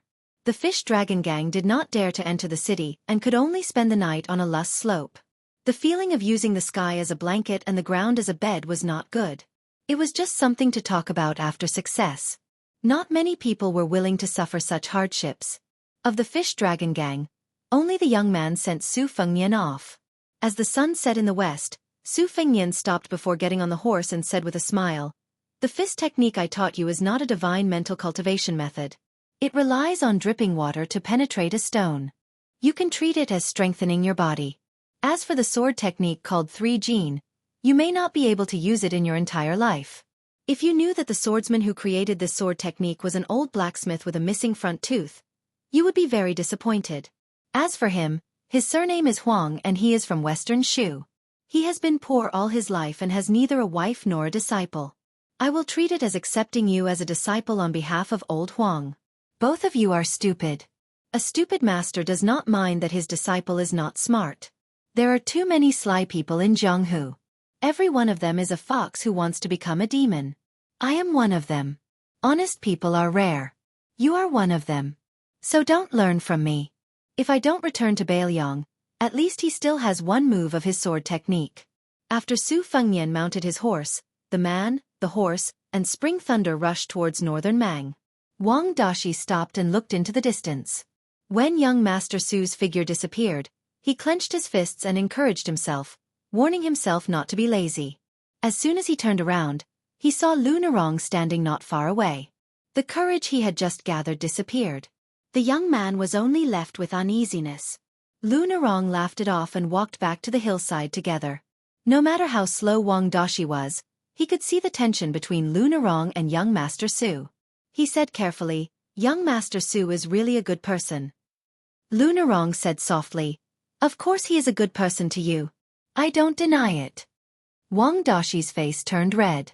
The young man was simple and honest. He was clumsy and did not know where to start. Su Fengnian rode alone to the north and sat on the horse's back. He used the basic Taoist incantation to cultivate the qi of 1 inhalation and 6 exhalations, which was seamless with the horse's back.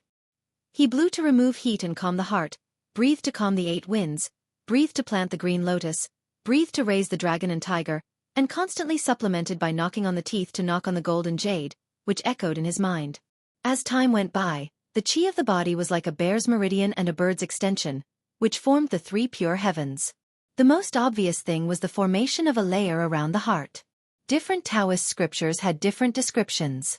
Some said that the Jin Dan became the Yuanying of the Zhenren, while others said that the heart was planted with the longevity lotus. Su Fengnian could already clearly feel the 6 qi of the heart in his body circling around his heart, like a dragon biting a pearl, providing a strong protection to his heart. However, Su Fengnian was still far from reaching the state of introspection, but in the process of crazily absorbing the qi of the yellow court, he had a vague embryonic feeling of borrowing the celestial phenomenon and earth qi. Although there was still a layer of window paper to break through to the Vajra realm, Su Fengnian was confident that the Vajra realm was more similar to the heavenly king form of the white-robed monk of the 2 Zen temples, which was different from ordinary top martial artists. Otherwise, he would have died under Miss Hehe's hand knife attack. The mysterious qi of the yellow court was that before the heart was exhausted, even if the limbs were broken, it would seriously affect the combat power. It was much more practical than the priceless silk armor on his body. Therefore, it was easier for the sages of the 3 religions to approach the land immortals than the dragons and pythons of the Jianghu. However, a high realm did not mean that one would be strong in killing people. Although Buddhism also had the saying that the Vajra glaring eyes could subdue the 4 demons, they still paid more attention to the Bodhisattva's benevolent 6 paths. This was also the painstaking effort of the Beimang martial arts evaluation, the national advisor Qilin Immortal, and the host of the 2 Zen temples to be independent of the evaluation. As for Tsing Yi Chao Chongqing, one should know that this person was once a peerless Confucian general who led troops to kill. He was known as the weirdo who made the heaven and earth kill. He was the #1 weirdo among the millions of scholars in the Liang and Beimang dynasties. As his realm increased, Su Fengnian's perception of the heaven and earth increased clarity of heaven and earth. When he thought of the meeting on Gongnam-do, he could feel Chao. Chapter 424. With the protection of the slender female warrior, Su Fengnian finally reached the 2nd floor safely after paying the deposit. The female owner of the inn, who looked unusually steady, personally carried a basin of well water and placed it on the shelf before leaving with a smile. Su Fengnian washed his face. Since his skin dared to claim that it was rooted in the ground, a normal grooming would not hinder him. The basin of well water was already very muddy. Feeling refreshed, Su Fengnian pushed open the window and turned his head to look at the wine bowls and tea sets on the table. They were actually expensive Jiangnan craftsmanship, with 3 colors of yellow, purple, and green, extremely beautiful. No wonder the inn dared to ask for 50 taels of silver as a deposit. This duck-head green inn's business was booming, so it should not be an unscrupulous inn that used human flesh to make buns. Seeing the female owner chatting and joking with the Jianghu heroes without regard for them as strangers, Su Fengnian felt relieved. He did not dislike fighting and killing, but if he had never met each other, it would be really boring to fight to the death just for money. It was not easy to wander Jianghu. Who would want to drown in Jianghu? There were 6 dining tables in the courtyard, with more than 20 people sitting there. Most of them were bare-chested and had hairy chests.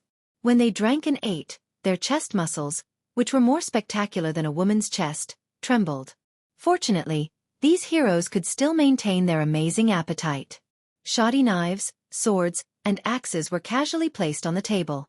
There were few good ones. Beimang was short of copper and iron, and Beiliang was strictly controlled.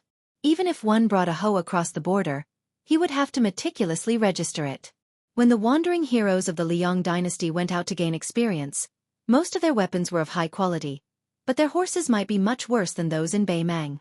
After all, the horse farms in Beimang were much better. It was not easy to raise mature horses to fight in an army, and the 8 prefectures also kept a close eye on them. However, it was not difficult for rich heroes to spend a lot of money to get 1 or 2 horses to decorate their shop. Su Fengnian did not care about the boorish men in the courtyard who were full of vulgar words. However, the relatively quiet diners at the tables on the 1st floor of the inn were not simple. Among them, the diners at the 2 tables in the corner were all strong men. Most of them had the valiant spirit of soldiers that Su Fengnian was familiar with. The moon surrounded by stars was a white-haired old man with a conspicuous red mole between his eyebrows. He looked calm. A handsome and unruly swordsman in white sat alone at a table, drinking wine leisurely. His white scabbard was wrapped with silver threads, and the golden tassel on his sword was very eye-catching.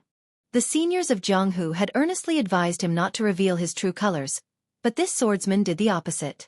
He definitely had something to rely on.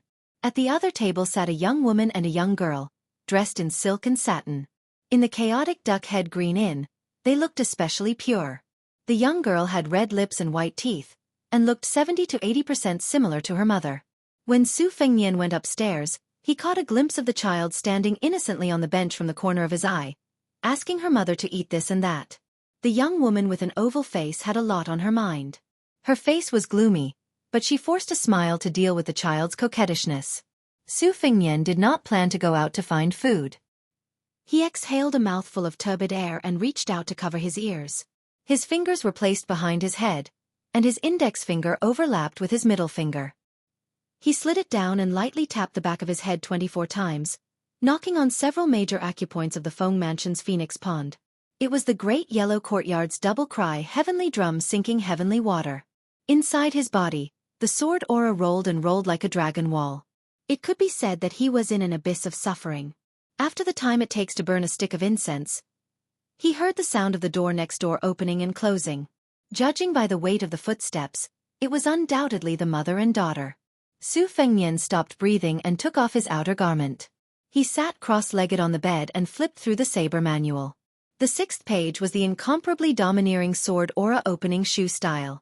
The 7th page was the thin stream swimming fish style. According to the rough annotations in the words, it was probably Wang Xianji's enlightenment when she crossed the stream to catch fish when she was young. It was combined with the quintessence of a sword expert who returned from the martial emperor city with his sword broken. It was like a fish swimming in water. It was also like a mountain range that stretched endlessly. Su Fengnian could not grasp the context of this style.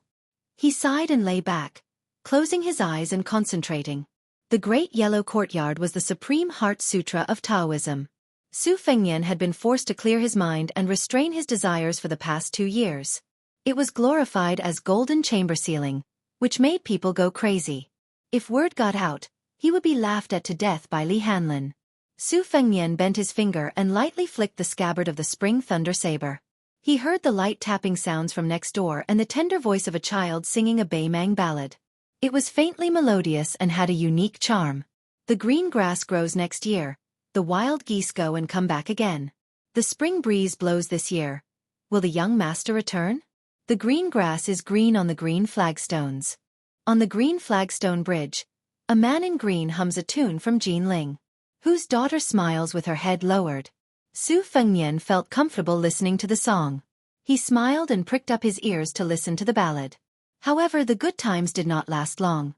A violent sound of horse hooves could be heard and even the inn shook. The jingling stopped and the ballad stopped. Su Fengnian sat up and walked to the window. He saw that in the dust, nearly 100 armored cavalrymen had swarmed in. The leader was a white-robed young master riding a black steed that had been tamed by the king of wild horses. He directly smashed the inn's courtyard door. Other than 5 or 6 cavalrymen who followed him into the courtyard, the rest of the cavalrymen stopped outside the inn. Dust rose everywhere. The cavalrymen and horses were one entity. This kind of tacit silence and solemnity was far more suffocating than shouting and provoking. Su Fengnian glanced at the general sitting on the black steed. He held an iron spear in his hand and wore a xianbei hairstyle with a jade buckle. However, he was one nobility lower than the woman with a mink forehead. Su Fengnian directly closed the window. What the eye doesn't see, the heart doesn't grieve over. Since there were no nursery rhymes to listen to, and he didn't want to compete with the saber manual that he had stolen, a flying sword, Peach Blossom, flew out from Su Fengnian's sleeve. It floated in the air, calmly holding his breath and shaking the green lotus. He controlled the pocket-sized dagger to fly around the house, sometimes fast and sometimes slow, like a naughty child flying a kite.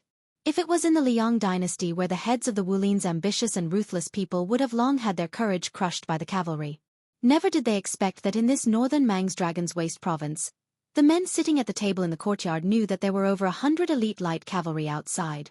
Not only did they not avoid the brunt of the attack, but they also drew their sabers, drew their swords, and raised their axes. They did not even exchange a few pleasantries before more than 20 people charged over. The 6 or 7 riders did not panic in the face of danger. Aside from the 2 riders who were protecting the wealthy master who was dressed in bright clothes and riding a furious horse, the rest of the war horses retreated. The riders drew their bows and shot arrows together. The first wave of flying feathers accurately nailed into several people's foreheads, the tail of the arrows still trembling slightly. These men's blood was stirred. Not only did they not shrink back, they instead became even more unafraid of death. The 2 riders pulled up the reins.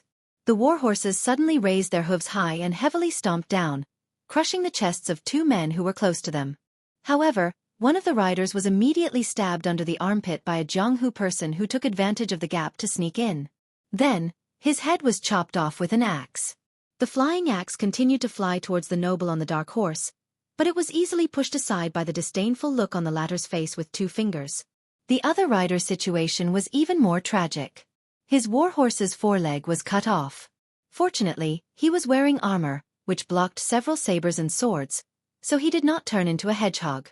However, he still could not escape death. When his warhorse fell to the ground, his head was also chopped off by a sword. This bloody battle naturally appeared inexplicable in the eyes of outsiders, but the real bloody scene had yet to come. Li Wuliang's eyes were filled with shock. Chapter 425.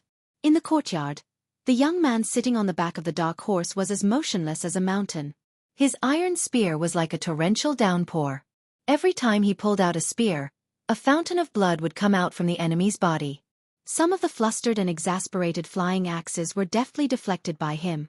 After the cavalry behind him reaped 5 or 6 lives with their second volley of arrows, he expressionlessly pulled out his Beimang saber and urged his horse to charge forward and entangle with those Jianghu ruffians. Soon after, dozens of people rushed out from the 2nd and 3rd floor of the inn, and dozens of hooks appeared on the yellow mud wall of the courtyard. The warhorse turned around and galloped forward, and the 3 walls collapsed with a loud bang. There was no longer any Sihiyuan. The dark horse retreated as it fought.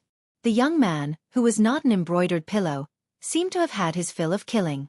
He leisurely retreated from the courtyard with his horse. Several Jianghu ruffians whose eyes were red with bloodlust did not care about the arrows stuck in their bodies. They roared and ran out of the courtyard. Just as they rushed out of the courtyard, they were shot to death by the rain of arrows. A man cleverly rolled forward and raised his hand to chop off the dark horse's iron hooves. In the end, he was stabbed in the back of the neck by the white-robed young man, who fiercely stabbed down and pinned him to death on the ground. This white-robed young man with an elegant face twisted the iron spear and flipped the corpse over.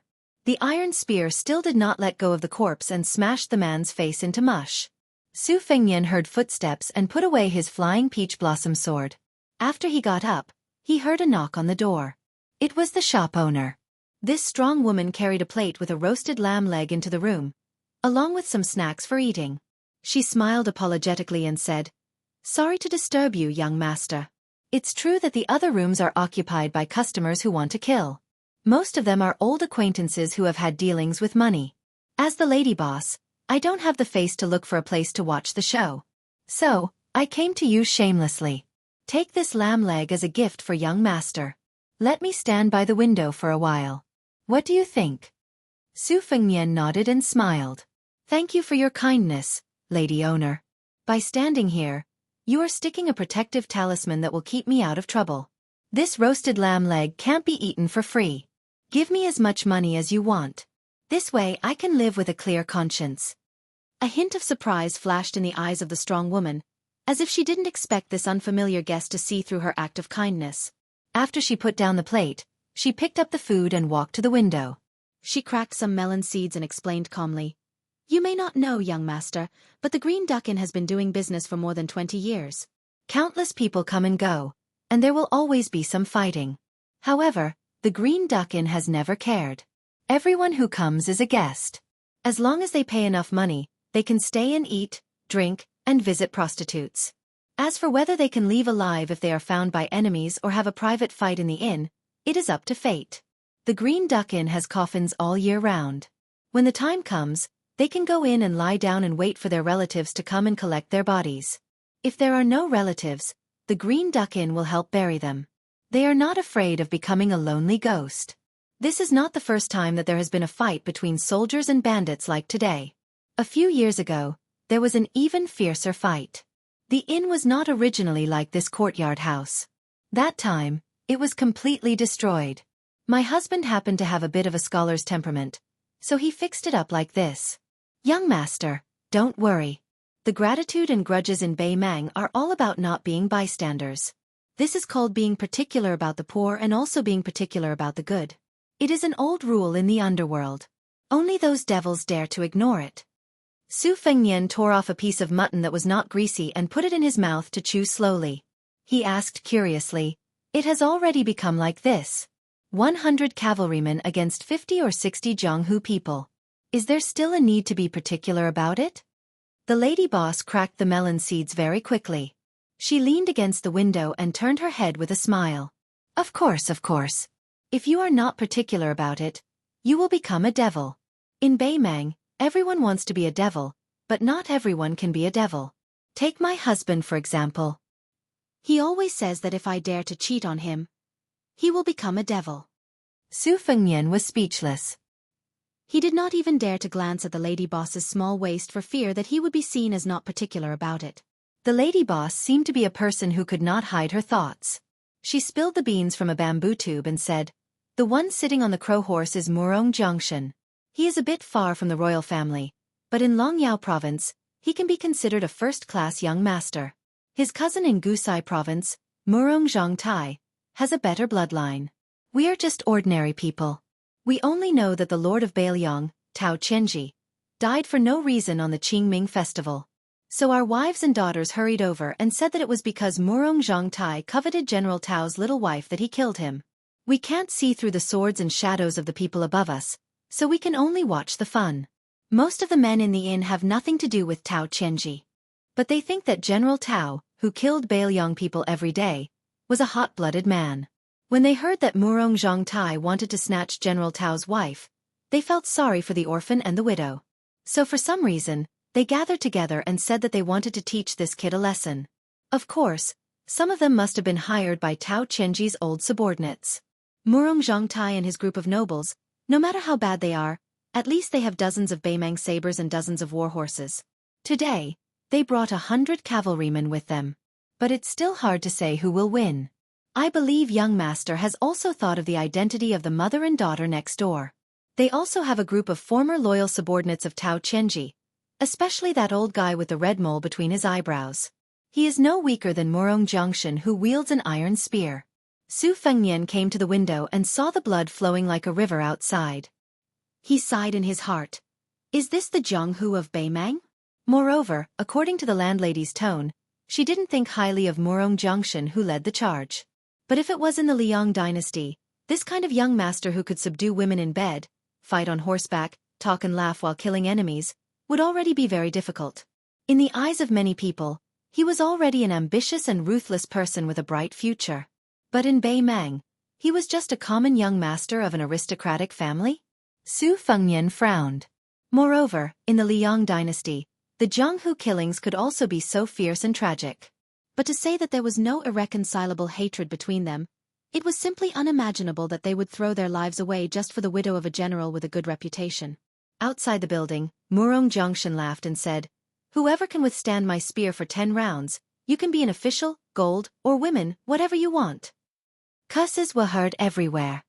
"Little bastard, your mother said it was too big under my crotch last night. Come, call me father." Just as he finished speaking, this man was shot to death by a feather arrow.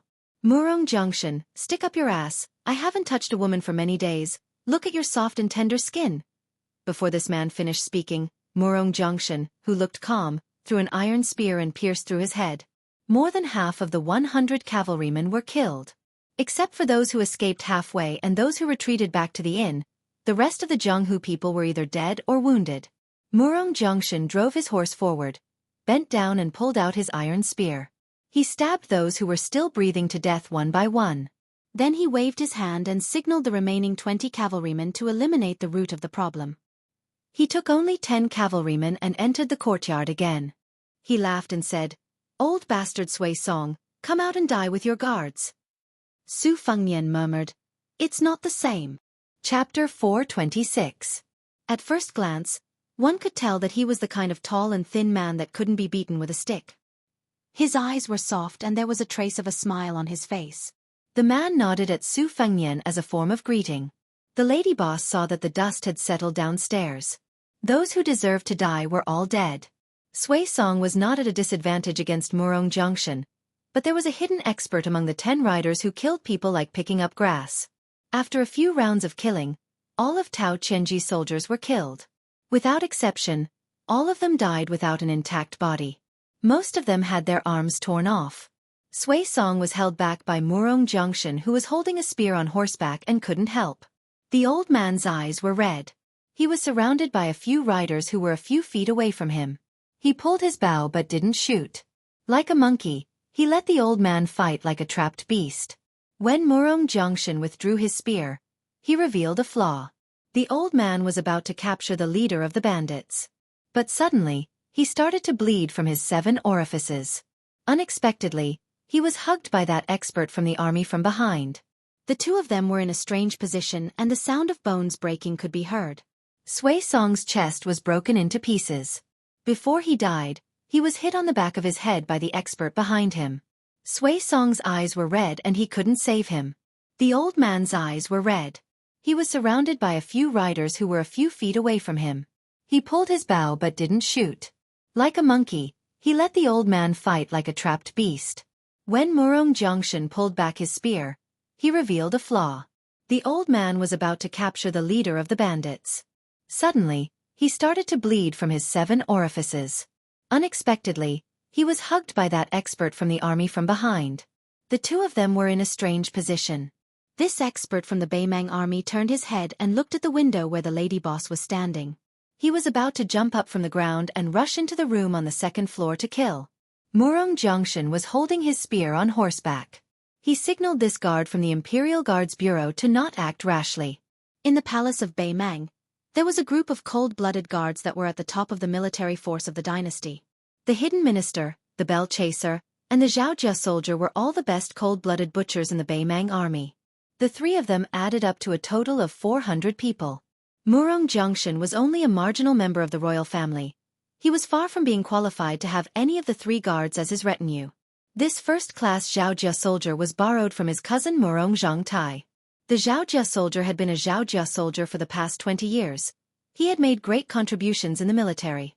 The Beimang military god Tuoba was also a Xianxia soldier. Murong Jiangshan didn't mind the people on the 2nd floor looking down at him. He raised his head and said with a smile, "Today, I've disturbed the Duckhead Green Inn, Murong Jiangshan. I'll compensate you 10 to 1 for the loss of the inn. May I ask where shopkeeper Xie is? My cousin Murong Zhangtai and I have long heard of him."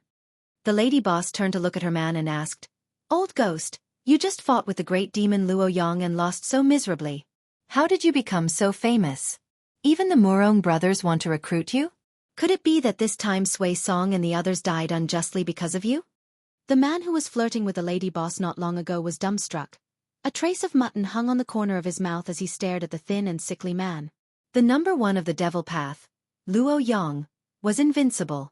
Except for the last time when he was stopped by Tuoba outside the imperial city, there were countless experts who fought with Luo Yang, but only a few of them survived.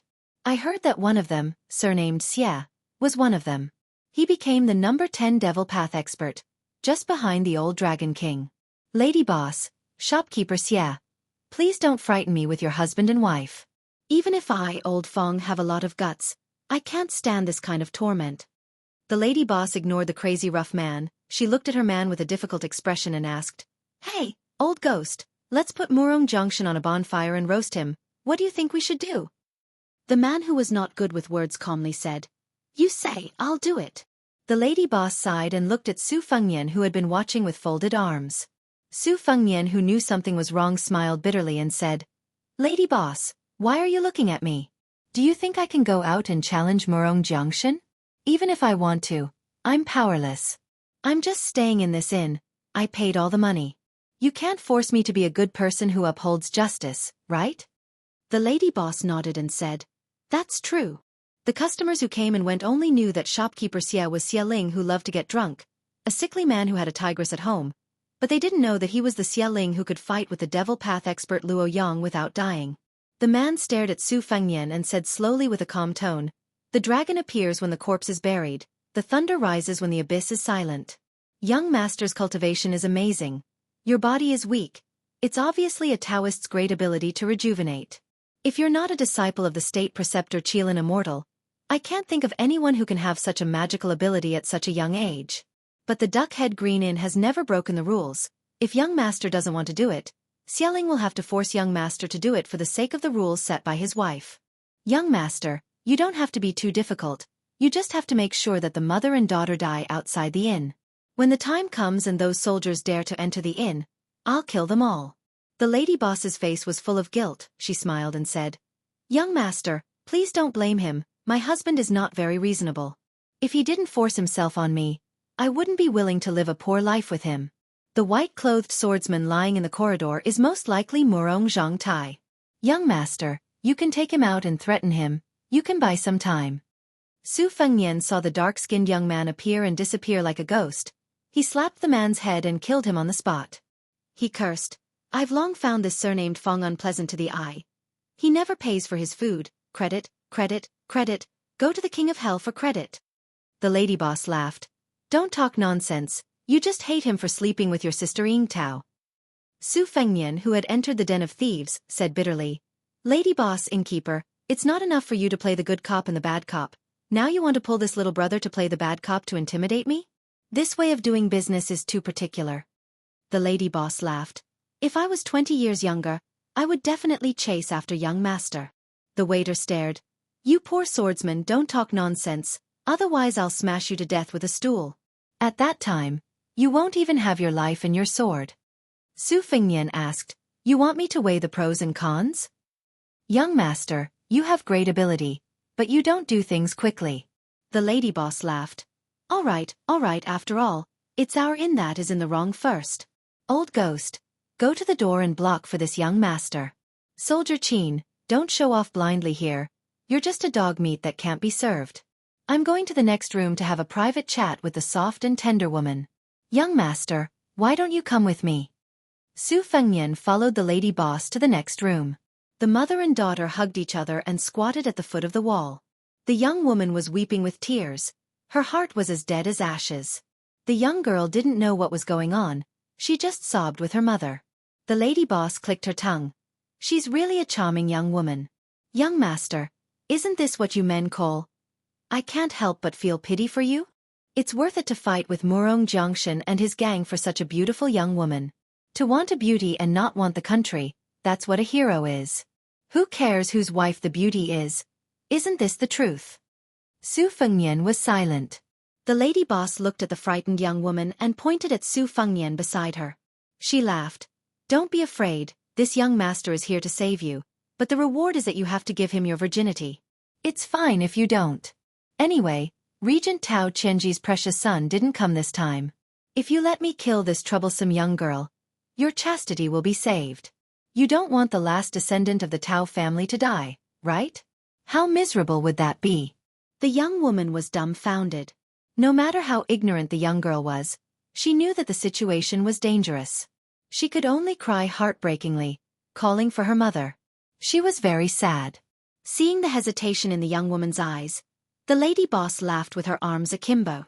After laughing, she said gloomily, "Even a vicious tiger won't eat its cubs. Your daughter is a piece of flesh that fell from your body. How could you do this to her? I can't have children in my life, but I'm so jealous of women like you who don't know how to appreciate your fortune. Every time I see a woman with a family, I want to chop her up and feed her to the dogs." The young woman, whose dirty and ugly heart had been seen through, instantly became resolute. There was no longer any trace of weakness in her eyes. She was born to be an actress. She stood up and pushed her daughter away. She said to Su Fengnian, "Young master, please save me. I am willing to recommend myself." What a Bei Mang. Sons are always noble. Daughters are as cheap as dogs. Su Fengnian went to help the little girl up. He didn't look at the young woman who was worthy of being a general's widow. He only looked at the lady boss and asked calmly, "Your man is seriously injured." Even if he had reached the finger-profound realm, without the support of his Vajra realm physique, he's just an empty shell. Why? Do you really think you're invincible? The lady boss was stunned as if she had heard a big joke. Young master, even if my man fell to the bottom of the first-grade realm as you said, a starving camel is still bigger than a horse. It's true that he's not invincible. But do you really think you're a dragon crossing the river? I'm a woman who's kind enough to warm your bed. Don't take my kindness for granted. Young man, if you're at the Vajra realm, I'll wash myself clean and stick out my butt for you to poke, okay? But do you have it? If you're not at the Vajra realm, you're just like an ant in my man's eyes. I just praised you casually, and you're so arrogant that you can't tell north from south? I'll give you one last chance. If you try to act tough in front of me again, I'll cut you to death. Su Fengnian smiled. Except for this child, all of you can go and die. Chapter 427. After the lady boss heard the young swordsman's bold words, her bucket-like waist twisted and turned, looking more and more like a fat peony growing on cow dung. She wiped the tears from her laughter and raised her head. She stretched out 2 fat fingers that were as thick as a woman's and gently rubbed the corner of her eyes. She said, "Young master, are you joking with me? Oh, you can't laugh anymore. You're laughing so hard that your crow's feet are showing. Young master, you're really bad." Su Fengnian also laughed. He shot a glance at the young woman who had an ashamed expression and stroked the head of the frightened child who was hiding behind her. He asked, "Lady boss, was it your man who had long planned to use me as a scapegoat and present me to the Murong brothers with both hands?" The lady boss was thick-hearted and did not bother to hide it. She nodded and said with a smile, "My man still has this bit of eyesight. Otherwise, how could he have found me in a field of flowers? I know young master's skill is neither high nor low. If you die and this fox-like troublemaker is sent out, it's good to settle things peacefully. As for the fate of the mother and daughter, Aurin can't control it. If you want to blame someone, you can only blame the little girl for finding a man with bad luck. Then it's young master's bad luck. If it was in the past, as long as you brought enough money, you would have enough wine, meat and girls." Su Fengnian smiled and asked, "With the innkeeper's skill, you'll be a distinguished guest wherever you go. Why don't you just fall in love with the Murong brothers who came prepared? Or do you think the bowl of the Murong family is too small and not enough to satisfy your appetite?" The lady boss continued to rub the corner of her eyes and carefully smoothed out the crow's feet. She said unhappily, "The Murong family is indeed the biggest pot in the world. Unfortunately, Murong Zhongtai and Murong Jiangshan are only small broken bowls. They can be used to send beggars, but to send my man, they're far from enough. If the Orange Province's disciplinary magistrate Murong Bao Ding personally comes to visit, then it'll be fine." Su Fengnian nodded and said, "I understand. The lady boss and her husband are waiting for the best price. They are indeed shrewd businessmen." The lady boss pretended to be surprised and said, "Young master, why did you vow to kill everyone? Why did you stop after just saying that? As a man, you can't be like this. Although there are only 3 women in the room, all of them will look down on you." Qin Wu Zhu learned a move from this old lady's man and knocked Murong Zhongtai unconscious. "This old lady hasn't been idle all these years. Why don't I have a match with Gongzi? If Gongzi wins, then I'll go out and fight Murong Jiangshan. Don't worry, many people from Green Duck Head have died this time.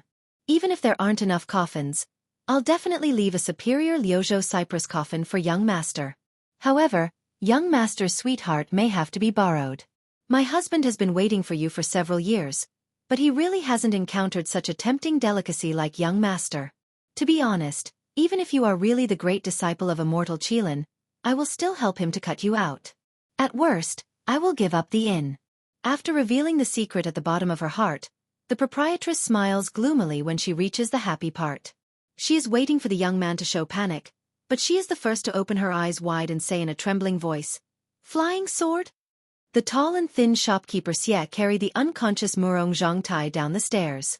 To show his sincerity, Murong Jiangshan only brought the guard of the imperial tent into the inn. When he saw the 10th person of the evil path, he even threw away his prestigious status and bowed deeply. Xie Ling put Murong Zhongtai on a wine table, not feeling flattered at all. After fighting with the number 1 person of the evil path, Luo Yang, although Xie Ling was severely injured, his reputation in Beimang's Jianghu rose. Everyone thought that it was an honorable defeat. However, Xie Ling knew that it was not easy. After concealing his identity for more than 20 years, he obtained a secret manual by chance. He thought that even if he couldn't be evenly matched with Luo Yang who attacked the imperial city, he wouldn't be defeated so badly. However, when he really fought against that martial arts giant who didn't leave anyone alive, Xie Ling realized that he was wrong. The only reason he survived was that the devil showed mercy. The arrogant Xie Ling wanted to use this battle to become famous and enter the military of Beimang. He wanted to walk the path that was proven to be correct by Tuoba. Now that he was disheartened and his cultivation was greatly damaged, he no longer coveted fame and fortune. Instead, he drank all year round to drown his sorrows. It was said that the super experts of Beimang's Jianghu had all become peerless devils. The first-class experts went to the military to make a name for themselves. The second-class experts lived like princes in the Jianghu and abused their power. The third-class experts and those who didn't enter the Jianghu had to struggle in the muddy pond. Xialing's strength had been greatly damaged, but his mentality was still there. Since he knew that the so-called Devil's Path was nothing more than a facade, he didn't want to go to the Beimang army and make a fool of himself. Moreover, from the beginning, his goal had been the two capitals' royal courts. What kind of thing did the little Murong clan disciples count for? Did they have the qualifications to order him around? It's just that although he looked down on them, he still had to pay attention to some rules. Jianghu, the military, and the government each minded their own business. If Jianghu people burned, killed, and plundered in Jianghu, the Beimang Imperial Court would never get involved. But if Xialing was in charge of the Duckhead Green Inn, he would suffer a calamity.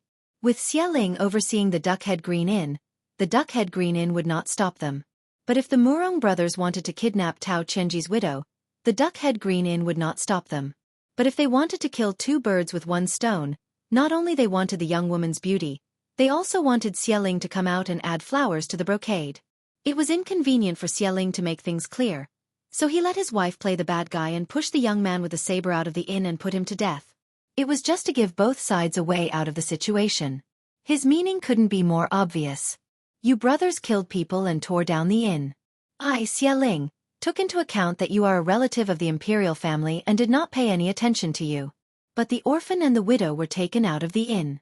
The inn drew a clear line with you. If you still dare to take an inch and want a mile, before I, Xialing, became famous, my hands were actually stained with blood. At the beginning of the secret manual, it was said that in 1 year, one's heart and livers are 100 pairs. In 60 years, one can become an immortal. It wasn't that he deliberately wanted to shock people to death. Chapter 428. There are millions of people in the Beimang Jianghu, and there aren't many who are more worthy of being called a devil than me, Xialing. After Murong Jiangshan got the promise from Xialing's eyes, he walked to the table that looked like a fat sheep waiting to be slaughtered. He put his hand near Murong Zhangtai's nose and let out a sigh of relief after making sure that he was breathing. If his cousin, whom the family had high hopes for, died here, he would be in deep trouble when he went back. He might even be beaten into a cripple by his tyrannical father. The Murong clan had always worshipped martial arts since ancient times. Being brave and good at fighting was nothing to them. Only a talented scholar like his cousin Murong Zhangtai could stand out in the imperial court. The emperor was very happy to see Murong Zhangtai standing out in the imperial court with his true talent. Murong Jiangshan's family was a branch of the Murong clan, so he had to be careful. Xialing, who was hiding in the city, was the noble that he and his family wanted to rope in after finding out about his secret identity. He was just a stepping stone to show off his power to those scoundrels who died outside the inn. Seeing that Xialing didn't speak, Murong Jiangshan wasn't in a hurry to speak either. He was calculating if he had given enough bargaining chips. Tao Chenji's widow must be taken away. It wasn't as simple as his cousin Murong Zhangtai coveting her beauty, but it was driven by his family's interests. The two capitals and the 4 prefectures in the north and south were confronting each other like tortoises entangling snakes. This was also a scene that the emperor, who had the art of restraint, was happy to see. North Didi City was the Beimang imperial court that the Liang dynasty talked about. South Yanjing had absorbed a lot of people from the 8 kingdoms. Each of them controlled 2 prefectures and were independent of the 8 prefectures. When the North Imperial Court official and the South Imperial Court official met, it would be a scene of the North using force and the South using words. Naturally, the Murong clan was a strong pillar of the North Imperial Court official. However, they had gradually infiltrated into Gusai and Longyuan prefectures over the years and were suspected of poaching. Fatty Dong and Tao Chenji were the pillars of the South Imperial Court official. Back in Gusai Prefecture, they had given Murong Jiangshan and the other nobles a hard time. To the Murong clan, this wasn't just a small matter of face. Under the premise of not touching the emperor's bottom line, they spared no effort to keep each other at bay. Just like this time, when Tao Chenji suddenly died, the Beimang empress was naturally enraged. However, if Murong Jiangshan had only humiliated Tao Chenji's woman, the far-sighted empress wouldn't care about such trivial matters. The officials of the Southern Imperial Court had also suffered many such grievances in the past 20 years. Perhaps even Fatty Dong wouldn't shed all pretense of cordiality. This kind of imperceptible and extremely disgusting act of slandering the morale of the Southern Imperial Court was something that the Murong clan's descendants could easily do. After the matter was settled, the imperial city would receive a large number of cheers and applause, and the elders of the clan would also feel proud. As for Tao Qianji's delicate and tender wife, after cousin got tired of playing with her, she would definitely be passed around the circle of nobles in the imperial city. It was inevitable that she would be reduced to a broken shoe that everyone would step on and wear. Cousin would also be able to take advantage of this situation to take a step closer to the core of the circle. After all, in the imperial city, it wasn't difficult to buy a beautiful woman with money. However, if it was the wife of a Chong regent, then it would be rare. Both sides had their own plans. Murong Jiangshan wanted to snatch a woman to pave the way for the imperial city. If he couldn't get this unsmiling demonic hero to help him, then it wouldn't matter. When he returned to the clan, he would ask the elders to pay him a visit. He didn't believe that there would be a man who wasn't interested in a high position and a beautiful woman. As for Xie Ling, he couldn't figure out the identity of that swordsman. If he died, then everyone would be happy. If he didn't die, then Xie Ling would secretly silence him. A pair of exquisite heart and liver was the greatest tonic to him. It was better than 100 pairs of vulgar hearts and livers. Just like what his wife had said upstairs, this kind of tonic was 1,000,000 times more precious than bird's nest and shark's fin. Even if it was the disciple of the imperial preceptor of the Taoist saint in the imperial city, if he was unlucky enough to come to the death's gate, he would also die. Xie Ling suddenly turned his head and looked towards the stairs on the second floor. His killing intent soared. Murong Jiangshan was also shocked. A young man with a saber was holding 2 heads dripping with blood. Su Fengnian threw out a head first. This head is a gift to the Duck Head Green Inn. Please accept it as a token of my respect. Xie Ling held the head. His eyes were red and he gritted his teeth. Su Fengnian threw the other head to Murong Jiangshan, who had gone through a lot of trouble, and said calmly, "This one is for the Beimang Murong clan, please accept it." Murong Jiangshan didn't take the head and let it roll beside his feet. His face was gloomy and terrifying. The devil Xie Ling hugged the head and put it on his chest. He raised his head and let out an ear-piercing roar. The beams of the room trembled and dust fell. Su Fengnian said calmly, "Although the 2 women were courting death, the one with the bigger head was the one with the bigger head. But compared to them, their deaths were more aggrieved.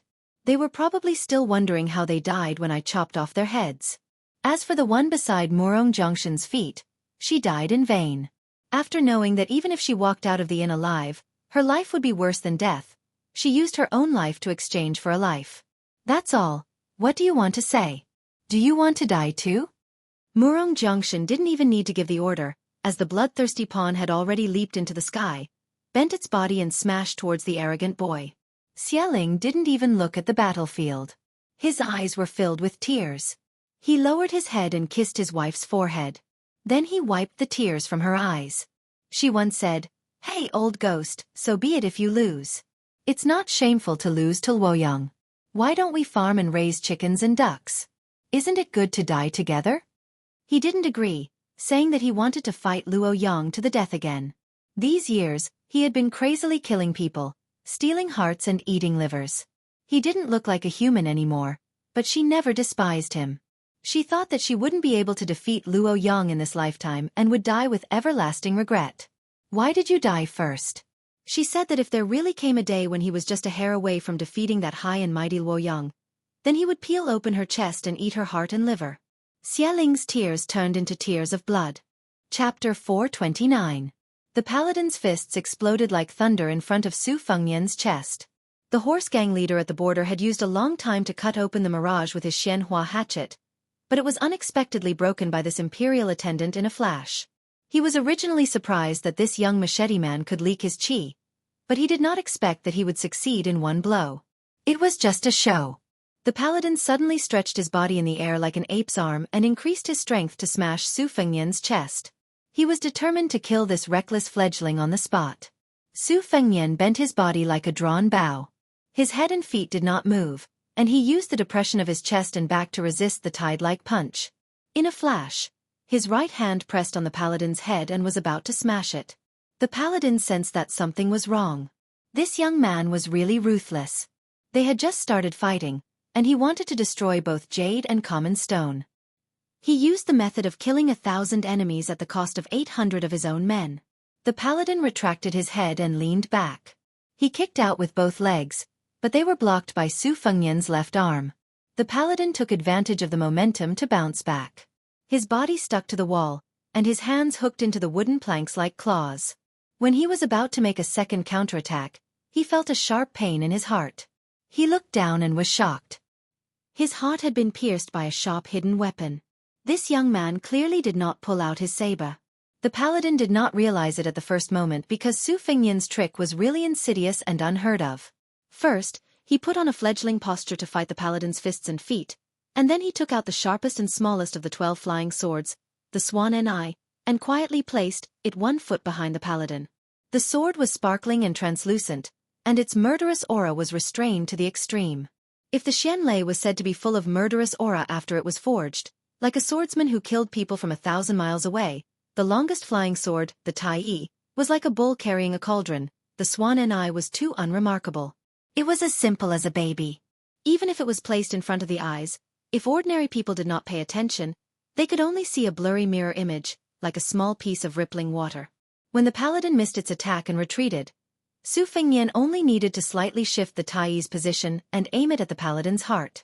As if the paladin was seeking its own death, the paladin's heart was pierced by the Tai without any suspense.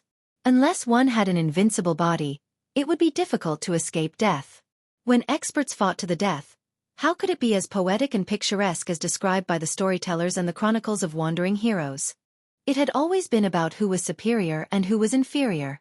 If they were not evenly matched, who would be willing to fight for 300 rounds? Murong Jiangshan, who was watching the battle, did not even know what had happened. In his eyes, the invincible paladin in the battlefield died an unnatural death as soon as it retreated. Its corpse fell to the bottom of the stairs, covering its chest that was bleeding like a fountain. The chi of the swordsmen flying sword remained in its body, hindering the paladin's futile attempt to recover its chi. It could be said that after the swordsmen cut, although it only created a narrow gap, it was like the end of the world, separated by yin and yang. This was also the meaning of the flying sword's name swordsmen. Murong Jiangshan did not know what had happened, but when he saw the head of Tao Chenji's widow, his anger was mixed with a hint of fear. Being able to kill an imperial attendant with a flick of a finger, and being so young, could it be that he was a direct disciple of a prestigious school like the chess and sword music school? It was said that Fatty Dong had a good relationship with the chess and sword music school, one of the top 5 schools in Beimang. The daughter of the master of the chess and sword music school was also ruined by Fatty Dong. What's done cannot be undone. Even if the master of the chess and sword music school was a hero of Jianghu, he had to hold his nose and acquiesce to the marriage of his daughter to this damned Fatty as a concubine. But would Fatty Dong, who was the best at weighing the pros and cons, really dare to offend the Murong family? Su Fengyan walked down the stairs and sneered, "Murong Zhongtai, don't pretend to be asleep, or else shopkeeper Xia will dig out your heart and liver and use it as a tonic." Murong Zhongtai, who was lying on the table, still did not move. Xia Ling walked over and put the lady boss's head on the table. Then, with his 5 fingers like hooks, he fished out the heart of the handsome Murong family disciple, whose acupoints were sealed when he was carried down the stairs, and put it into his mouth to chew. Murong Jiangshan was scared out of his wits. He was furious. Xia Ling dares to harm my Murong family disciple? Xia Ling's eyes were red, and his mouth was full of blood. He held the heart and liver in his hand and chewed it while looking at Murong Jiangshan, whose scalp was about to explode. This devil who had been led astray and could not turn back said without any emotion, "So it's a swordsman from the chess and sword music school. The heart and liver of a righteous person is so delicious. Don't look at the same kind of heart and liver, but after eating a lot of them, you will know that each person has a different taste. Some people are like fat geese, greasy and nauseating, but not very beneficial. Some are like flying snakes and turtles, and some are slightly poisonous, but can cure diseases. Some are like crab meat, which is even more delicious after being frosted. They are already top grade, and can heal broken bones, just like the one in my hand. As for the young master with the sword, he has phoenix marrow and dragon liver, which can only be found by chance. Xia Ling, never look at a person's face, but only at his heart and liver." Everyone in the Duckhead Green Inn knew that innkeeper Xia was a taciturn good person, and a sickly person. He was always amiable when dealing with people. However, They did not know that his good temper was cultivated by his heart and liver.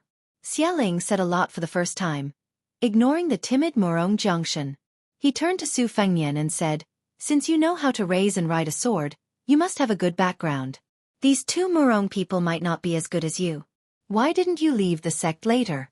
You should at least wait until you reached the Vajra realm. You killed someone, but you didn't run away. Obviously, you saw that I was seriously injured, and you think you can be bullied by dogs? Later, I will use my fingers to peel open your chest, and I guarantee that you will live to see your own heart beating. I will eat your heart and liver very carefully and slowly. Because of the severe pain, your qi will concentrate on your heart and liver, and the taste of your heart and liver will be better." When the restless Murong Jiangshan heard that Xialing was seriously injured, it was as if he had grasped at a life-saving straw. He no longer cared about Murong Zhangtai's heart and liver, nor did he care about the little woman's head lying beside his feet. He quickly turned to Su Fengnian and said with utmost sincerity, "Young master, how about you and I work together to deal with this demon that everyone wants to kill? My Murong clan will definitely thank young master." The disciples of the Murong clan always keep their promises, and they value their promises more than their lives. Su Fengnian did not say anything. He saw Xialing's body darting out of the forest like a cheetah, rushing to Murong Jiangshan's front. He broke Murong Jiangshan's neck with one hand and hammered on Murong Jiangshan's waist with the other hand, accelerating the circulation of Murong Jiangshan's blood and qi.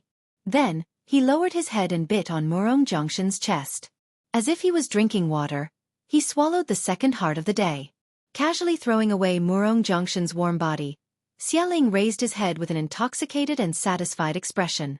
This scene was not inferior to the cruel description of hell in the Buddhist scriptures. Those who were timid would have already fainted. Xialing's pair of creepy blood-red eyes made people not dare to look into his eyes. On the second floor, a dizzy little girl was lying between the railings. When she saw that the demon had discovered her, the little girl burst into tears and curled up her delicate body. She thought that if she couldn't see the demon couldn't see her either. Xialing grinned hideously and dashed to the second floor. But Su Fengnian stabbed him and stepped on his waist, causing him to crash into a pillar. Under his stomp, the thick stone floor almost cracked. However, Xialing's body was soft and boneless. He circled around the pillar with his head and legs touching it. With a slight smile, he stared at Su Fengnian and said, "Young man, you are so impatient. I thought that this little girl who had the least right to live was your bait, but I didn't expect that you would be able to tell the truth just by testing her. I get it now, it's not that you want to kill Tao Qianji's widow, it's that she knows that she wants to live an ignoble life. She wants to die for her innocence, but she wants you to protect this little girl. So it seems like you are indeed sent by Tao Qianji's sworn brother, Dong Zhua. Are you from the pretentious chess and sword music school, or the Fox and Tiger Mount Tibbing?" Su Fengnian, who spoke the most authentic Beimang accent, smiled and said, "If I say that I'm from Beiliang, would you believe me?" Black blood seeped out of the corner of Xialing's mouth. It was unknown whether it was the backlash of the evil art or some other mystery. He said calmly, "Even if you say that you are the prince of the Liang dynasty, I would believe you." Xialing's body slithered like a ghost. In the end, he bent his knees and nailed his hands and feet to the wooden pillar. Black blood and saliva mixed together and fell to the ground. The demon who ate people's hearts and livers to increase his power squeezed out a smile and said, "No matter who you are, your heart and livers are mine. I will hang your corpse in the desert and dry it. If you are unlucky, you will be eaten by eagles." Su Fengnian was expressionless, but his eyes were clear. Xialing probably didn't see the despair and fear he expected, so he flew into a rage out of humiliation. His feet broke the thick pillar and his body shot towards the young master who was carrying a short blade but riding a flying sword. The two collided, and the huge impact forced Su Fengnian's back to smash through the wall. Xialing, who was nimble beyond imagination, almost instantly broke through the wall and left the inn. A knee strike that could split iron and stone was stopped by Su Fengnian's hands. Xialing's fist landed solidly on his forehead. Su Fengnian's body flew back while his palms struck the demon's temple. One person flew back like a kite with a broken string, while the other person spun a few times in the air. In the time it took for a spark to fly off a piece of flint, both of them didn't hold back in their attacks. After landing, neither side showed the slightest bit of embarrassment. It was obvious that it would be difficult to determine the winner of this battle without dragging it out. The red-eyed Xialing spat out a mouthful of blood and leisurely stretched his neck. He squinted his eyes and saw that the blood on the young master's forehead had gathered. It turned from bright red to purple, but it quickly faded away at a speed that was almost invisible to the naked eye. If Xialing's fist landed on a martial artist like Murong Jiang, it wouldn't be strange if all the meridians in his body were broken. Chapter 430. Then, Xialing saw him take off the short knife from its scabbard. First, he twisted it with 2 fingers, then flicked the scabbard. The simple short knife was like a nimble swallow circling around the beam. Xialing frowned. In Jianghu, sabers, spears, axes, and all kinds of other weapons were not rare. It was just the rough foundation of the sword-controlling technique and could not be put on the stage. First of all, in the eyes of the experts, without enough qi to build a foundation, no matter how dazzling the weapon was when it left the hand, it would be useless. Moreover, as the saying goes, an inch shorter is an inch riskier. When the weapon left the hand, there were pros and cons. Although it increased the attack range, it exposed the weakness of not daring to fight in close quarters. Therefore, the sword-controlling technique had always been sneered at by the famous swordsmen. Su Fengnian ran forward wildly. Every time the spring thunder reverberated, he flicked his fingers again. The short knife was always hovering around, spinning faster and faster. In the end, only the light of a firefly could be seen. At first it was not extraordinary. When they were less than 50 feet away from Xialing, the man and the knife revealed their sharpness. The yellow sand on the ground was swept up by the spring thunder. When they were 3 feet apart, Xialing reached out his hand to grab the scabbard, but he did not manage to grab it. Instead, he exerted force with his 5 fingers, twisting away the hidden qi. Xialing clicked his tongue a few times, ignoring the fact that his palm was bleeding from the rolling qi. Su Fengnian arrived in the blink of an eye and cupped his hands 3 times. The first 2 attacks were blocked by Xialing's brute force, but the last time, Xialing used his 10 fingers to grab Xialing's chin and gave him a violent push, causing the great demon's body to fly into the air. Su Fengnian strode forward, creating 2 potholes on the ground. The 2 spring thunder scabbards with surging qi intertwined in the air and rushed towards Xialing like a waterfall. Xialing, who was suspended in the air, laughed loudly. He supported himself with one hand and spun his body like a top, crushing the 2 ferocious qi that contained the majestic sword will. After Xialing succeeded, he did not hurry to stand still. He maintained the strange posture of supporting himself with one arm and his head facing the ground. He looked at Su Fengnian and laughed darkly. There is a song from the chess and sword music school, and a sword technique that originated from the Li Yang sword god Li Chuangong's Shukai style. It seems to be called the sword qi rolling dragon wall. What is your relationship with this outstanding disciple of the headmaster sword qi? The 9 cavalrymen finally couldn't hold themselves back and broke into the inn. When they saw their 2 masters had their hearts dug out like peeling oranges, and the gatekeeper dead at the bottom of the stairs, they were shocked beyond words. Although they were the Murong family's personal guards and didn't need to care about the iron law of Beimang's army, the death of Murong Zhongtai and Murong Zhongshan meant that the country had its own laws, and the family had its own rules. The Murong family had accumulated power for hundreds of years, so there was no difference between ruling the family and ruling the army. All of them would be sentenced to death. After the 9 cavalrymen looked at each other for a short while, they didn't hesitate to rush out of the inn. They jumped on their horses and rushed towards the battlefield where Xialing and Su Fengnian were fighting. If they returned alive, their families would be heavily implicated, but if they died with their masters, they would be richly rewarded. The rules of Beimang didn't allow them to cherish their lives. 2 of the cavalrymen were cut in half along with their horses by the sword qi. Most of them had their hearts dug out by Xialing. The last cavalryman wasn't afraid of death, but he was afraid that his heart and liver would be eaten. When he was about to retreat, Xialing grabbed his horse's tail and threw him and his horse toward a cold sword qi. Xialing wiped the blood from the corner of his mouth and looked at the young master with pity. He said, as expected of the famous sword qi rolling dragon wall, "It's quite interesting. Unfortunately, 9 dragons is the limit. All 9 of them have been eaten by me. Brat, what other skills do you have? Show them all before you die." Su Fengnian looked at the demon as if he was looking at an idiot. He said softly, "It's true that there are only 9 dragons in the sword qi rolling dragon wall, but can't I do it again? You ate hundreds of hearts and livers, but your power didn't increase. Why did you eat your own brain?" Xialing laughed instead of being angry. He hooked his finger and said, Don't be so quick with your words. The sword chi rolling dragon wall is one of the few top sword moves that can integrate sword intent and sword moves. But it also depends on who is using it. Brat, you are still inexperienced. If you don't believe me, you can try it again. Su Fengnian, who had spring thunder swirling around him, smiled. Oh! The scarlet-eyed Xie Ling placed his fists on his chest and roared. With him as the center, countless small cracks appeared on the ground. Xie Ling's eyes were cold. He grinned and said, "You've learned this ability to eat hearts and livers to live forever. It's not something that can be seen in the light of day. I've only used it once on the head of the demonic path, Luo Yang. Brat, you can die without regrets." Bang! Blood mist filled the air. Xie Ling's remaining Qi-Si acupoints numbered over 300. Countless threads of blood soaked through his clothes and broke out of his body. They scattered but didn't scatter. Finally, they condensed into 6 scarlet snakes the thickness of a thumb. They swam in the air like pythons spitting out their tongues, choosing people to swallow. Xie Ling wasn't in a hurry to give Su Fengnian a fatal blow. Instead, he continuously stepped on the corpses outside the inn. Every time blood splattered, the 6 snakes would gather together. The snakes gradually grew from the thickness of a thumb to the size of a woman's wrist. When Xie Ling stood on a badly mutilated corpse of a cavalry, the great demon with 6 red snakes coiled around his body spread out his arms. He bent his knees slightly and let out a roar towards the sky. It contained endless grief and hatred. Luo Yang.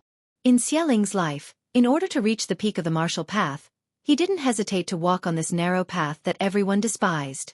He had originally vaguely seen the hope of going to the top of the mountain to look at the magnificent world, but he was forcefully knocked down from the finger-profound realm by Luo Yang, who was 100 times more powerful than him. Luo Yang was so high and mighty. Xie Ling hated Luo Yang to the bone. He hated this idiot who said that he was delusional and wanted to devour an elephant. Xie Ling could tolerate losing to a young master who was already above tens of thousands of people, but he couldn't tolerate this young man's disdainful gaze and light tone. The most delicious set of heart and liver under the heavens is none other than Luo Yang's. Xie Ling looked back at the inn, tears of blood flowing down his face. How many women in the world who smiled sweetly and spoke words of love from the bottom of their hearts were really willing to give up their hearts for their loved ones? Chapter 431. Su Fengnian was dressed in black and white. Although his clothes were badly damaged from the long journey and the battle, he still looked charming as he stood there quietly. Xie Ling's red eyes stared at this dissolute and elegant young master, who was as repulsive as Luo Yang. He said stiffly, "Any last words?" Su Fengnian hung the spring thunder on his waist and shook his head with a smile. Xie Ling dashed forward, and wherever he went, the wind and sand billowed. Su Fengnian closed his eyes and took a deep breath. His breath was bottomless like a dragon drinking water. The second last realm of the Big Yellow Palace was the Qi-Si. This was the real mystery of being undefeatable as the Golden Buddha. The two collided. Su Fengnian's feet were rooted to the ground and he slid backward in the yellow sand, but he never left the ground. The 6 blood-red snakes were like whips hitting a mirage. The two opposing vital qis clashed and burned, and the smoke was filled with a pungent smell of blood. The blood snakes couldn't get close to him for the time being. Xie Ling's punches and kicks were unrestrained and powerful. Every time Su Fengnian couldn't resist with his strength, he would be sent flying for more than 10 feet. Xie Ling didn't give Su Fengnian any chance to catch his breath.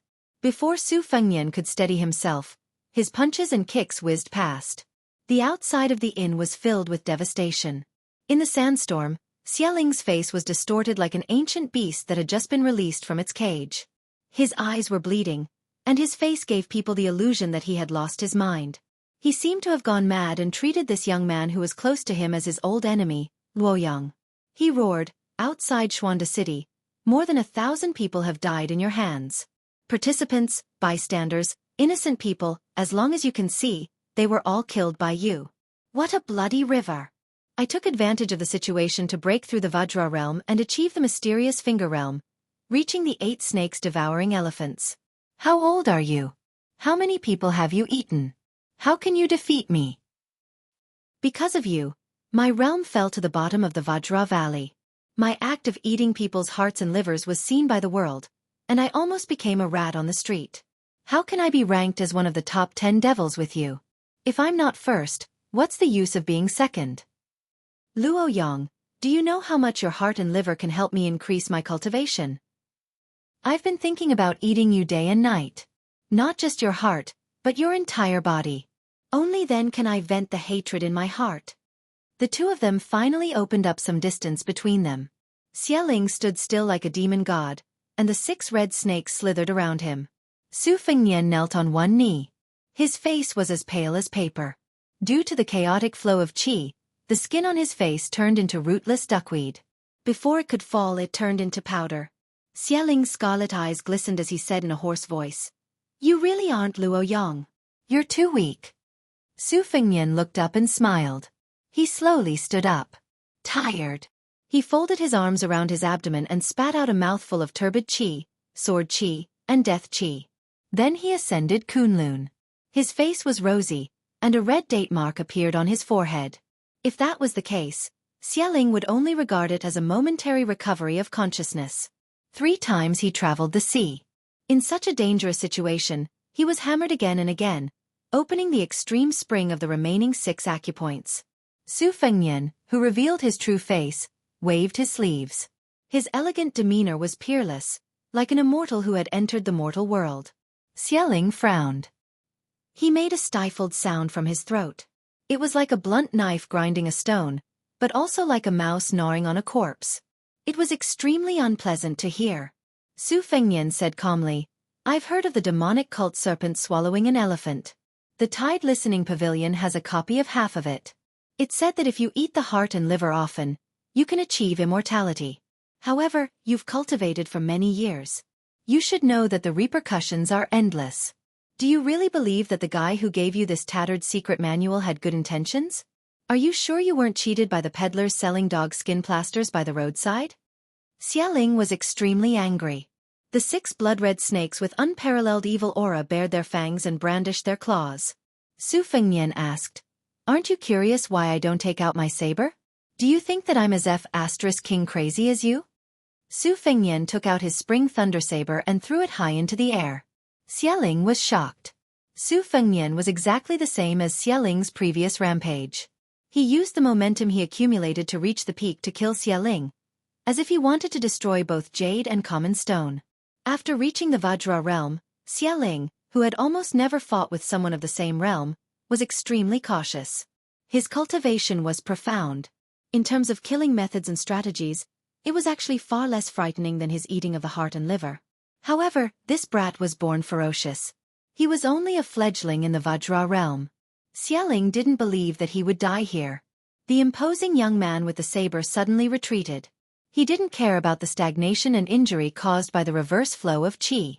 This young man, who had faced Xialing's treacherous technique countless times, appeared to have a firm will. He stared at the direction behind Xialing with his eyes wide open. He said in shock, "Luo Yang." Luo Yang. 2 words. Luo Yang, this person, and even this name, had already been engraved in Xialing's heart. Xialing's thoughts turned. After being stunned for a moment, he laughed wildly. This young man's tricks were extremely laughable. Even if he took 10,000 steps back, so what if he was stabbed by the saber?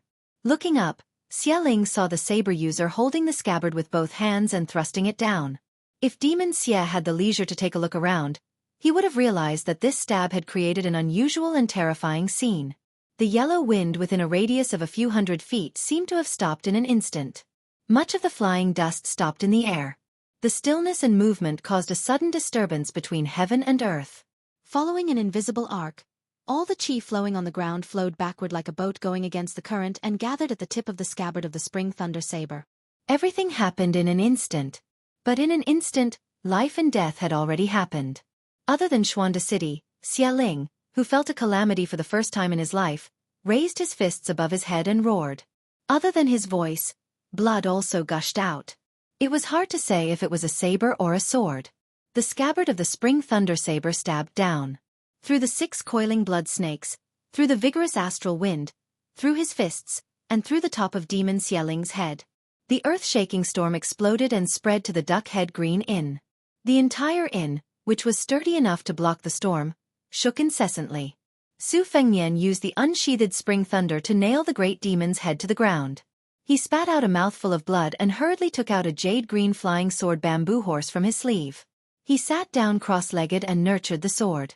As he fed the sword he cursed, "I secretly learned a sword that can make immortals kneel. Are you going to King kneel or not?" Chapter 432. Those who were able to leave behind an intact corpse outside the Duckhead Green Inn could be considered lucky. Broken limbs and bones were everywhere as far as the eye could see. Some of them were even more miserable as they were trampled into meat paste by the devil. Xialing. Su Fengnian sat on the ground and fed his flying sword bamboo horse before putting it back into his sleeve. He then turned his head to look at the devil path's ambitious and ruthless person, who was still considered complete except for the head. When Xialing arrogantly asked if he had any last words, His Royal Highness originally wanted to say that he was lucky enough to survive and bury Xialing and his wife in the same coffin. However, he was afraid that the devil path would be alerted and think highly of him, so he swallowed those words. Naturally, he loathed Xialing for his age and heart, but he didn't hate him. In the Jianghu, if one wanted to stand out, they had to have their own ways. This was especially so for someone like Xialing who didn't have a top-notch sect to rely on. It was especially so for someone like Xialing who didn't have a top-notch sect to rely on. If he wasn't careful, he would die prematurely like many fledgling. However, if he wasn't careful, he would die prematurely. If he wasn't careful, he would die prematurely like many fledgling. However, if he wasn't careful, he would die prematurely. If he wasn't careful, he would die prematurely like many fledgling. But if he wasn't careful, he would die prematurely. However, if he didn't verify from the lady boss that Xialing had indeed fallen to the Vajra realm, he wouldn't hesitate to start a life of escape. However, after this fierce battle, while Su Fengnian was secretly glad that he survived, he also felt that it wasn't worth it for Xialing. He was a top-notch expert who had once reached the finger-profound realm, but his state of mind was extremely poor and didn't match his strength in the martial realm. After losing to the famous Luo Yang, he was like a woman who had been bullied and would cry out in pain whenever someone mentioned it. Su Fengnian thought that he should fight less and at least learn from the rascals in the marketplace. If he could win, he would act like a big shot. If he couldn't win, he could just run away. At worst, he could shout that he would be a hero again after 18 years. Su Fengnian glanced at the spring thunder that was still stuck in Xialing's head. Back then, Old Man Li, who wore a sheepskin coat, used an umbrella as a sword in the rain and used a sword to make the immortal kneel to break the red armor of the talisman general. Su Fengnian sighed. How many people in the world could be like Li Chungang and return to the immortal sword realm after a disastrous fall? Li Chungang, who killed 2,600 people with a single sword, was the only one in the vast Jianghu, and there were more than 1 million people. Su Fengnian narrowed his phoenix eyes that were full of murderous intent after killing people. He looked at the tanned waiter, the soldier of the Qin dynasty, who was slowly walking out of the inn. He was not smart at all. He left the cellar where the crafty rabbit had 3 burrows. But he was also smart enough to blackmail the pitiful child who was lucky enough to survive. At that time, in the guest room on the 2nd floor, he deliberately took out his flying sword to attract the attention of the lady boss and then cut off her head with a knife. After that, he wanted to find this disciple of Xialing who was known as One Move Xian. Not to mention whether or not to kill him. He wanted to be cautious and confirm the whereabouts of the soldier of the Qin dynasty. However, he did not expect to find any trace of the boy on the 2nd floor. Su Fengnian put this matter aside for the time being. The widow of Tao Qianji was not chaste, but she was decisive. She probably thought that even if she lived in this world, she would not be able to escape from Su Fengnian's grasp. She did not have the extravagant hope of guarding her husband's coffin and safely escorting him back to his hometown. She begged Su Fengnian to save her young daughter, Tao Manwu. After that, she tearfully smiled and begged Su Fengnian not to let her daughter see this scene. Su Fengnian agreed. She closed her eyes and waited for death. Before she died, she did not curse the villain who killed her husband. Instead, she cursed Fatty Dong, who was sworn brothers with Tao Qianji. She wanted this young Beimang official who did not personally escort them to Lu City to die a horrible death. A woman's mind was really hard to guess. Su Fengnian slowly stood up and did not talk nonsense with the dark waiter. He said directly, "You want to live? Sure, I'm not like your evil master who eats people's hearts and livers. I don't kill innocent people. If you let her go, I'll let you go." Qin Wuzu's hands and feet trembled more and more. The little girl's tender neck was already blue and purple. After the young man unintentionally increased the strength, she had difficulty breathing and was almost dying. Qin Wuzu, whose face was full of tears, did not realize it. He saw with his own eyes in the hidden hole how Su Fengnian killed Zaipao in the blink of an eye. He knew that this handsome young man with a mask was far from being as gentle and humble as he looked. The young man was just like an injured young wolf. He stared at the young machete man standing beside the old drunkard's body and gritted his teeth. He asked, "Do you mean what you say?" Su Fengnian calmly asked, "Why don't you try to strangle her to death?" Qin Wuzu slightly loosened his grip and hesitated. There was blood and dead people inside and outside the inn. How many coffins had been used? The young man's heart was intertwined with unspeakable grief, anger, and fear. No matter how stingy the drunkard and the landlady were, from the first day he took root in the Duckhead Green Inn, they were not close relatives. Moreover, if the old man was really stingy, he would not have taught him that life-saving skill. Qin Wuzu asked in a trembling voice, "You swear that I'll let her go? You can't kill me." The waiter hurriedly added, "You can't break my hands and feet. You can't let me live a life worse than death." Su Fengnian nodded. "I have a condition. You go and find Xieling's secret book for me. I'll return it to you after reading it. Qin Wuzu, you should know that if I really want to torture you, I have a lot of tricks." At this moment, Qin Wuzu slowly loosened his grip, but he tightened it again. After several repetitions, he finally made up his mind to let go of the little girl and pushed her towards Su Fengnian. However, the child stood still after stumbling and did not walk towards Su Fengnian. Qin Wuzu did not care about the child's thoughts and found a way out for himself. "I'll go and find it now. But the old drunkard and the landlady are very clever in hiding things. I need some time. You can't wait impatiently and kill your way into the inn."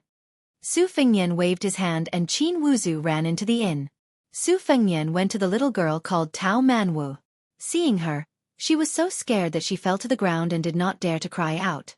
Su Fengnian sat on the steps and quietly waited for the more than 30 light cavalry of the Murong family, who would definitely return to the Duckhead Green Inn later.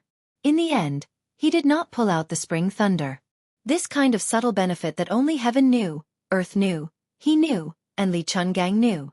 It was not inferior to the extreme spring of enlightenment. Cultivating the 12 sword embryos was a devious way to prepare for a rainy day. Cultivating the knife intent was the right way to go. When the old man with the sheep fur coat entered celestial state, he closed his sword for many years and did not use it. That was why he created the majestic scene of the sword opening the divine gate. When people encountered injustice, they would cry out. This was called saying that one would not be happy if one did not speak up. Everyone could do it and there was no difficulty. But if one closed the sheath and did not use it, only when one was in a desperate situation could everything be cut down. This was the essence of cultivating the sword. One should know that Li Chungang once said that this old man was 30 years old and had achieved great success in closing the sword. He only felt that there were thousands of sword intents in his chest. When he opened his mouth, he could turn the world upside down.